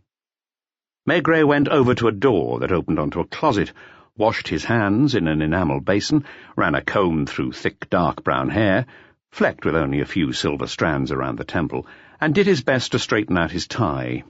He'd never learned how to do a proper knot. It was November, and it was getting dark. Through the window he could see a branch of the Seine, Place Saint-Michel, and a floating washhouse, all in a blue shroud speckled by gas lamps lighting up one after the other. He opened a drawer and glanced at a dispatch from the International Identification Bureau in Copenhagen. Paris PJ, Pietre Le Letton, and then a long series of numbers. This time he made an effort to speak the translation aloud, and even went over it several times like a schoolchild reciting a lesson. Description: Pietre the Latvian, apparent age 32 years, height 169 centimetres, sinus top straight line, bottom flat, extension large max, special feature septum not visible, ear unmarked rim, lobe large, max cross and dimension small max, protuberant antitragus, vex edge lower fold, edge shape straight, line edge feature separate lines, orthognathous upper, long face, biconcave, eyebrows thin, fair light, lower lip jutting max, thick, lower droop, light. This word picture of Pietre was as clear as a photograph to Inspector Maigret. The principal features were the first to emerge. The man was short, slim, young, and fair-haired, with sparse blonde eyebrows, greenish eyes, and a long neck. Maigret now also knew the shape of his ear in the minutest detail. This would enable him to make a positive identification in a milling crowd, even if the suspect was in disguise. He took his jacket off the hook and slipped his arms into it, then put on a heavy black overcoat and a bowler hat. One last glance at the stove, which seemed on the verge of exploding. At the end of the corridor, on the stair landing that was used as a waiting room, he reminded Jean, "You won't forget to keep my stove going, will you?" The wind swirling up the stairs took him by surprise, and he had to shelter from the draught in a corner to get his pipe to light. Wind and rain blew in squalls over the platform of Gare du Nord, despite the monumental glass canopy overhead. Several panes had blown out and lay in shards on the railway tracks. The lighting wasn't working properly. People huddled up inside their clothes. Outside one of the ticket windows, an alarming travel notice had been posted. Channel forecast, gale force winds. One woman, whose son was to catch the Folkestone boat train, looked upset. Her eyes were red. She kept on telling the boy what he should do, right up to the last minute. In his embarrassment, he had no choice but to promise not to go out on deck. Maigret stood near platform 11, where people were awaiting the arrival of the Étoile du Nord. All the leading hotels, as well as Thomas Cook, had their agents standing by. He stood still. Other people were agitated. A young woman, clad in mink, yet wearing only sheer silk stockings, walked up and down, stamping her heels. He just stood there, a hulk of a man with shoulders so broad as to cast a wide shadow. When people bumped into him, he stayed as firm as a brick wall. The yellow speck of the train's headlamp appeared in the distance. Then came the usual hubbub, with porters shouting and passengers tramping and jostling their way towards the station exit. A couple of hundred passengers paraded past Maigret before he picked out in the crowd a short man wearing a broad-checked green travelling cape of a distinctly Nordic cut and colour. The man wasn't in a hurry. He had 3 porters behind him. Bowing and scraping, an agent from one of the grand hotels on the Champs-Élysées cleared the way in front of him. Apparent age 32, height 169, sinus top. Maigret kept calm. He looked hard at the man's ear. That was all he needed. The man in green passed close by. One of the porters bumped Maigret with one of the suitcases. At exactly the same moment, a railway employee began to run, shouting out something to his colleague standing at the station end of the platform next to the barrier. The chain was drawn closed. Protests erupted. The man in the travelling cape was already out of the station. Maigret puffed away at his pipe in short, quick bursts. He went up to the official who closed the barrier. "Police. What's happened?" A crime. They've just found—" "Carriage 5? I think so." The station went about its regular business. Only platform 11 looked abnormal. There were 50 passengers still waiting to get out, but their path was blocked. They were getting excited. "Let them go," Maigret said. "But—" "Let them go." He watched the last cluster move away. The station loudspeaker announced the departure of a local train. Somebody was running somewhere. Beside one of the carriages of the Étoile du Nord, there was a small group waiting for something. 3 of them, in railway company livery. The station master got to them first. He was a large man and had a worried look on his face. Then a hospital stretcher was wheeled through the main hall, past clumps of people who looked at it uneasily, especially those about to depart. Maigret walked up the side of the train with his usual heavy tread, smoking as he went. Carriage 1, carriage 2. He came to carriage 5. That's where the group was standing at the door. The stretcher came to a halt. The station master tried to listen to the 3 men who were all speaking at the same time. "Police, where is he?" Maigret's presence provided obvious relief. He propelled his placid mass towards the centre of the frantic group. The other men instantly became his satellites. "In the toilet." Maigret hauled himself up onto the train and saw that the toilet door on his right was open. On the floor, in a heap, was a body, bent double in a strangely contorted posture. The conductor was giving orders from the platform. "Shunt the carriage to the yard. Hang on. Track 62. Let the railway police know." At first, he could only see the back of the man's neck, but when he tipped his cap off its oblique angle, he could see the man's left ear. Maigret mumbled to himself, "Lobe large, max cross and dimension small max, protuberant antitragus." There were a few drops of blood on the linoleum. Maigret looked around.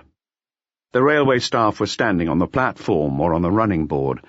The station master was still talking. So, Maigret clenched his pipe between his teeth even harder and turned the man's head over. If he hadn't seen the traveller in the green cloak leave the station, if he hadn't seen him taken to the car by an interpreter from the Majestic, he could have had doubts. It was the same physiognomy, the same fair toothbrush moustache under a sharply defined nose, the same sparse blonde eyebrows, the same green eyes. In other words, Pietra the Latvian. Maigret could hardly turn around in the tiny washroom, where the tap was still running and a jet of steam was seeping from some poorly sealed joint. He was standing right next to the corpse. He pulled the man's upper body upright and saw on his chest, on his jacket and shirt, the burn marks made by gunshot from point-blank range. It was a big blackish stain, tinged with a dark red, of coagulating blood. One detail struck the inspector. He happened to notice one of the man's feet. It was twisted on its side, as was the whole body, which must have been squashed into a corner so as to allow the door to close. The shoe was black and happened to be of a very cheap and common kind. Apparently it had been resoled. The heel was worn on one side, and a coin-shaped gap had opened up in the middle of the sole. The local chief of the railway police had now reached the carriage and was calling up from the platform. He was a self-confident man, wearing a uniform with epaulets. "So, what is it then? Murder? Suicide? Don't touch anything until the law gets here." "OK, be careful. I'm the one who's in charge. OK." Maigret had a tough time disentangling his own feet from the dead man's legs to extricate himself from the toilet. With swift professional movements, he patted the man's pockets. Clean as a whistle. Nothing in them at all. He got out of the carriage. His pipe had gone out, his hat was askew, and he had a blood stain on his cuff. "Well, if it isn't Maigret, what do you make of it then?" "Not much. Go have a look yourself." "It's suicide, right?" "If you say so." "Did you call the prosecutor's office?" "As soon as I heard." The loudspeaker crackled with some message or other. A few people had noticed there was something unusual going on and stood in the distance, watching the empty train and the group of people standing next to the running board of carriage 5. Maigret strode off without saying a word. He left the station and hailed a cab. "Hotel Majestic." The storm had got even worse. Gusts swept down the streets and made pedestrians totter about like drunks. A roof tile smashed onto the pavement. Buses and more buses. The Champs-Élysées was almost entirely deserted. Drops of rain had begun to fall. The porter at the Majestic dashed out to the taxi with a huge red umbrella. "Police. Has someone from the Étoile du Nord just checked in?" That prompted the porter to fold his umbrella. "Yes, sir, that's true." "Green cape. Fair moustache." "That's right. So, go reception." People were scrambling to shelter from the rain. Maigret got inside the hotel just in time to avoid drops as big as walnuts and cold as ice. Despite this, the receptionists and interpreters behind the polished wood counter were as elegant and efficient as ever. "Police. A guest in a green cape. Small fair moustache." "Room 17, sir. His bags are on their way up right now." Chapter 2. Mixing with Millionaires. Inevitably, Maigret was a hostile presence in the Majestic. He constituted a kind of foreign body that the hotel's atmosphere could not assimilate. Not that he looked like a cartoon policeman. He didn't have a moustache, and he didn't wear heavy boots. His clothes were well cut and made of fairly light worsted. He shaved every day and looked after his hands. But his frame was proletarian. He was a big, bony man. Iron muscles shaped his jacket sleeves and quickly wore through new trousers. He had a way of imposing himself just by standing there. His assertive presence had often irked many of his own colleagues. It was something more than self-confidence, but less than pride. He would turn up and stand like a rock with his feet wide apart. On that rock, all would shatter, whether Maigret moved forward or stayed exactly where he was. His pipe was nailed to his jawbone. He wasn't going to remove it just because he was in the lobby of the Majestic. Could it be that Maigret simply preferred to be common and self-assertive? You just couldn't miss the man wearing a big black velvet-collared overcoat in that brightly lit lobby where excitable society ladies scattered trails of perfume, tinkling laughter and loud whispers, amidst the unctuous compliments of impeccable flunkies. He paid no attention. He wasn't part of the flow. He was impervious to the sound of jazz floating up from the dance floor in the basement. The inspector started to go up one of the stairs. A lift boy called out and asked if he wanted to take the lift, but Maigret didn't even turn round. At the first landing, someone asked him, "Are you looking for—" It was as if the sound waves hadn't reached him. He glanced at the corridors with their red carpets stretching out so far that they almost made you sick. He went on up. On the second floor, he read the numbers on the bronze plaques. The door of number 17 was open. Valets with striped waistcoats were bringing in the luggage. The traveller had taken off his cloak and looked very slender and elegant in his pinstripe suit. He was smoking a papirosa and giving instructions at the same time. Number 17 wasn't a room, but a whole suite, lounge, study, bedroom and bathroom. The doors opened onto two intersecting corridors, and at the corner, like a bench placed at a crossroads, there was a huge, curved sofa. That's where Maigret sat himself down, right opposite the open door. He stretched out his legs and unbuttoned his overcoat. Pietre saw him, and, showing neither surprise nor disquiet, he carried on giving instructions. When the valets had finished placing his trunks and cases on stands, he came to the door, held it open for an instant to inspect the detective, then closed it himself. Maigret sat there for as long as it took to smoke 3 pipes, and to dismiss 2 room-service waiters and 1 chambermaid, who came up to inquire what he was waiting for. On the stroke of 8, Pietre the Latvian came out of his room, looking even slimmer and smarter than before, in a classically tailored dinner jacket that must have come from Savile Row. He was hatless. His short, ash-blonde hair was already thinning. His hairline was set far back, and his forehead not especially high. You could glimpse a streak of pink scalp along the parting. He had long, pale hands. On the 4th finger of his left hand he wore a chunky platinum signet ring set with a yellow diamond.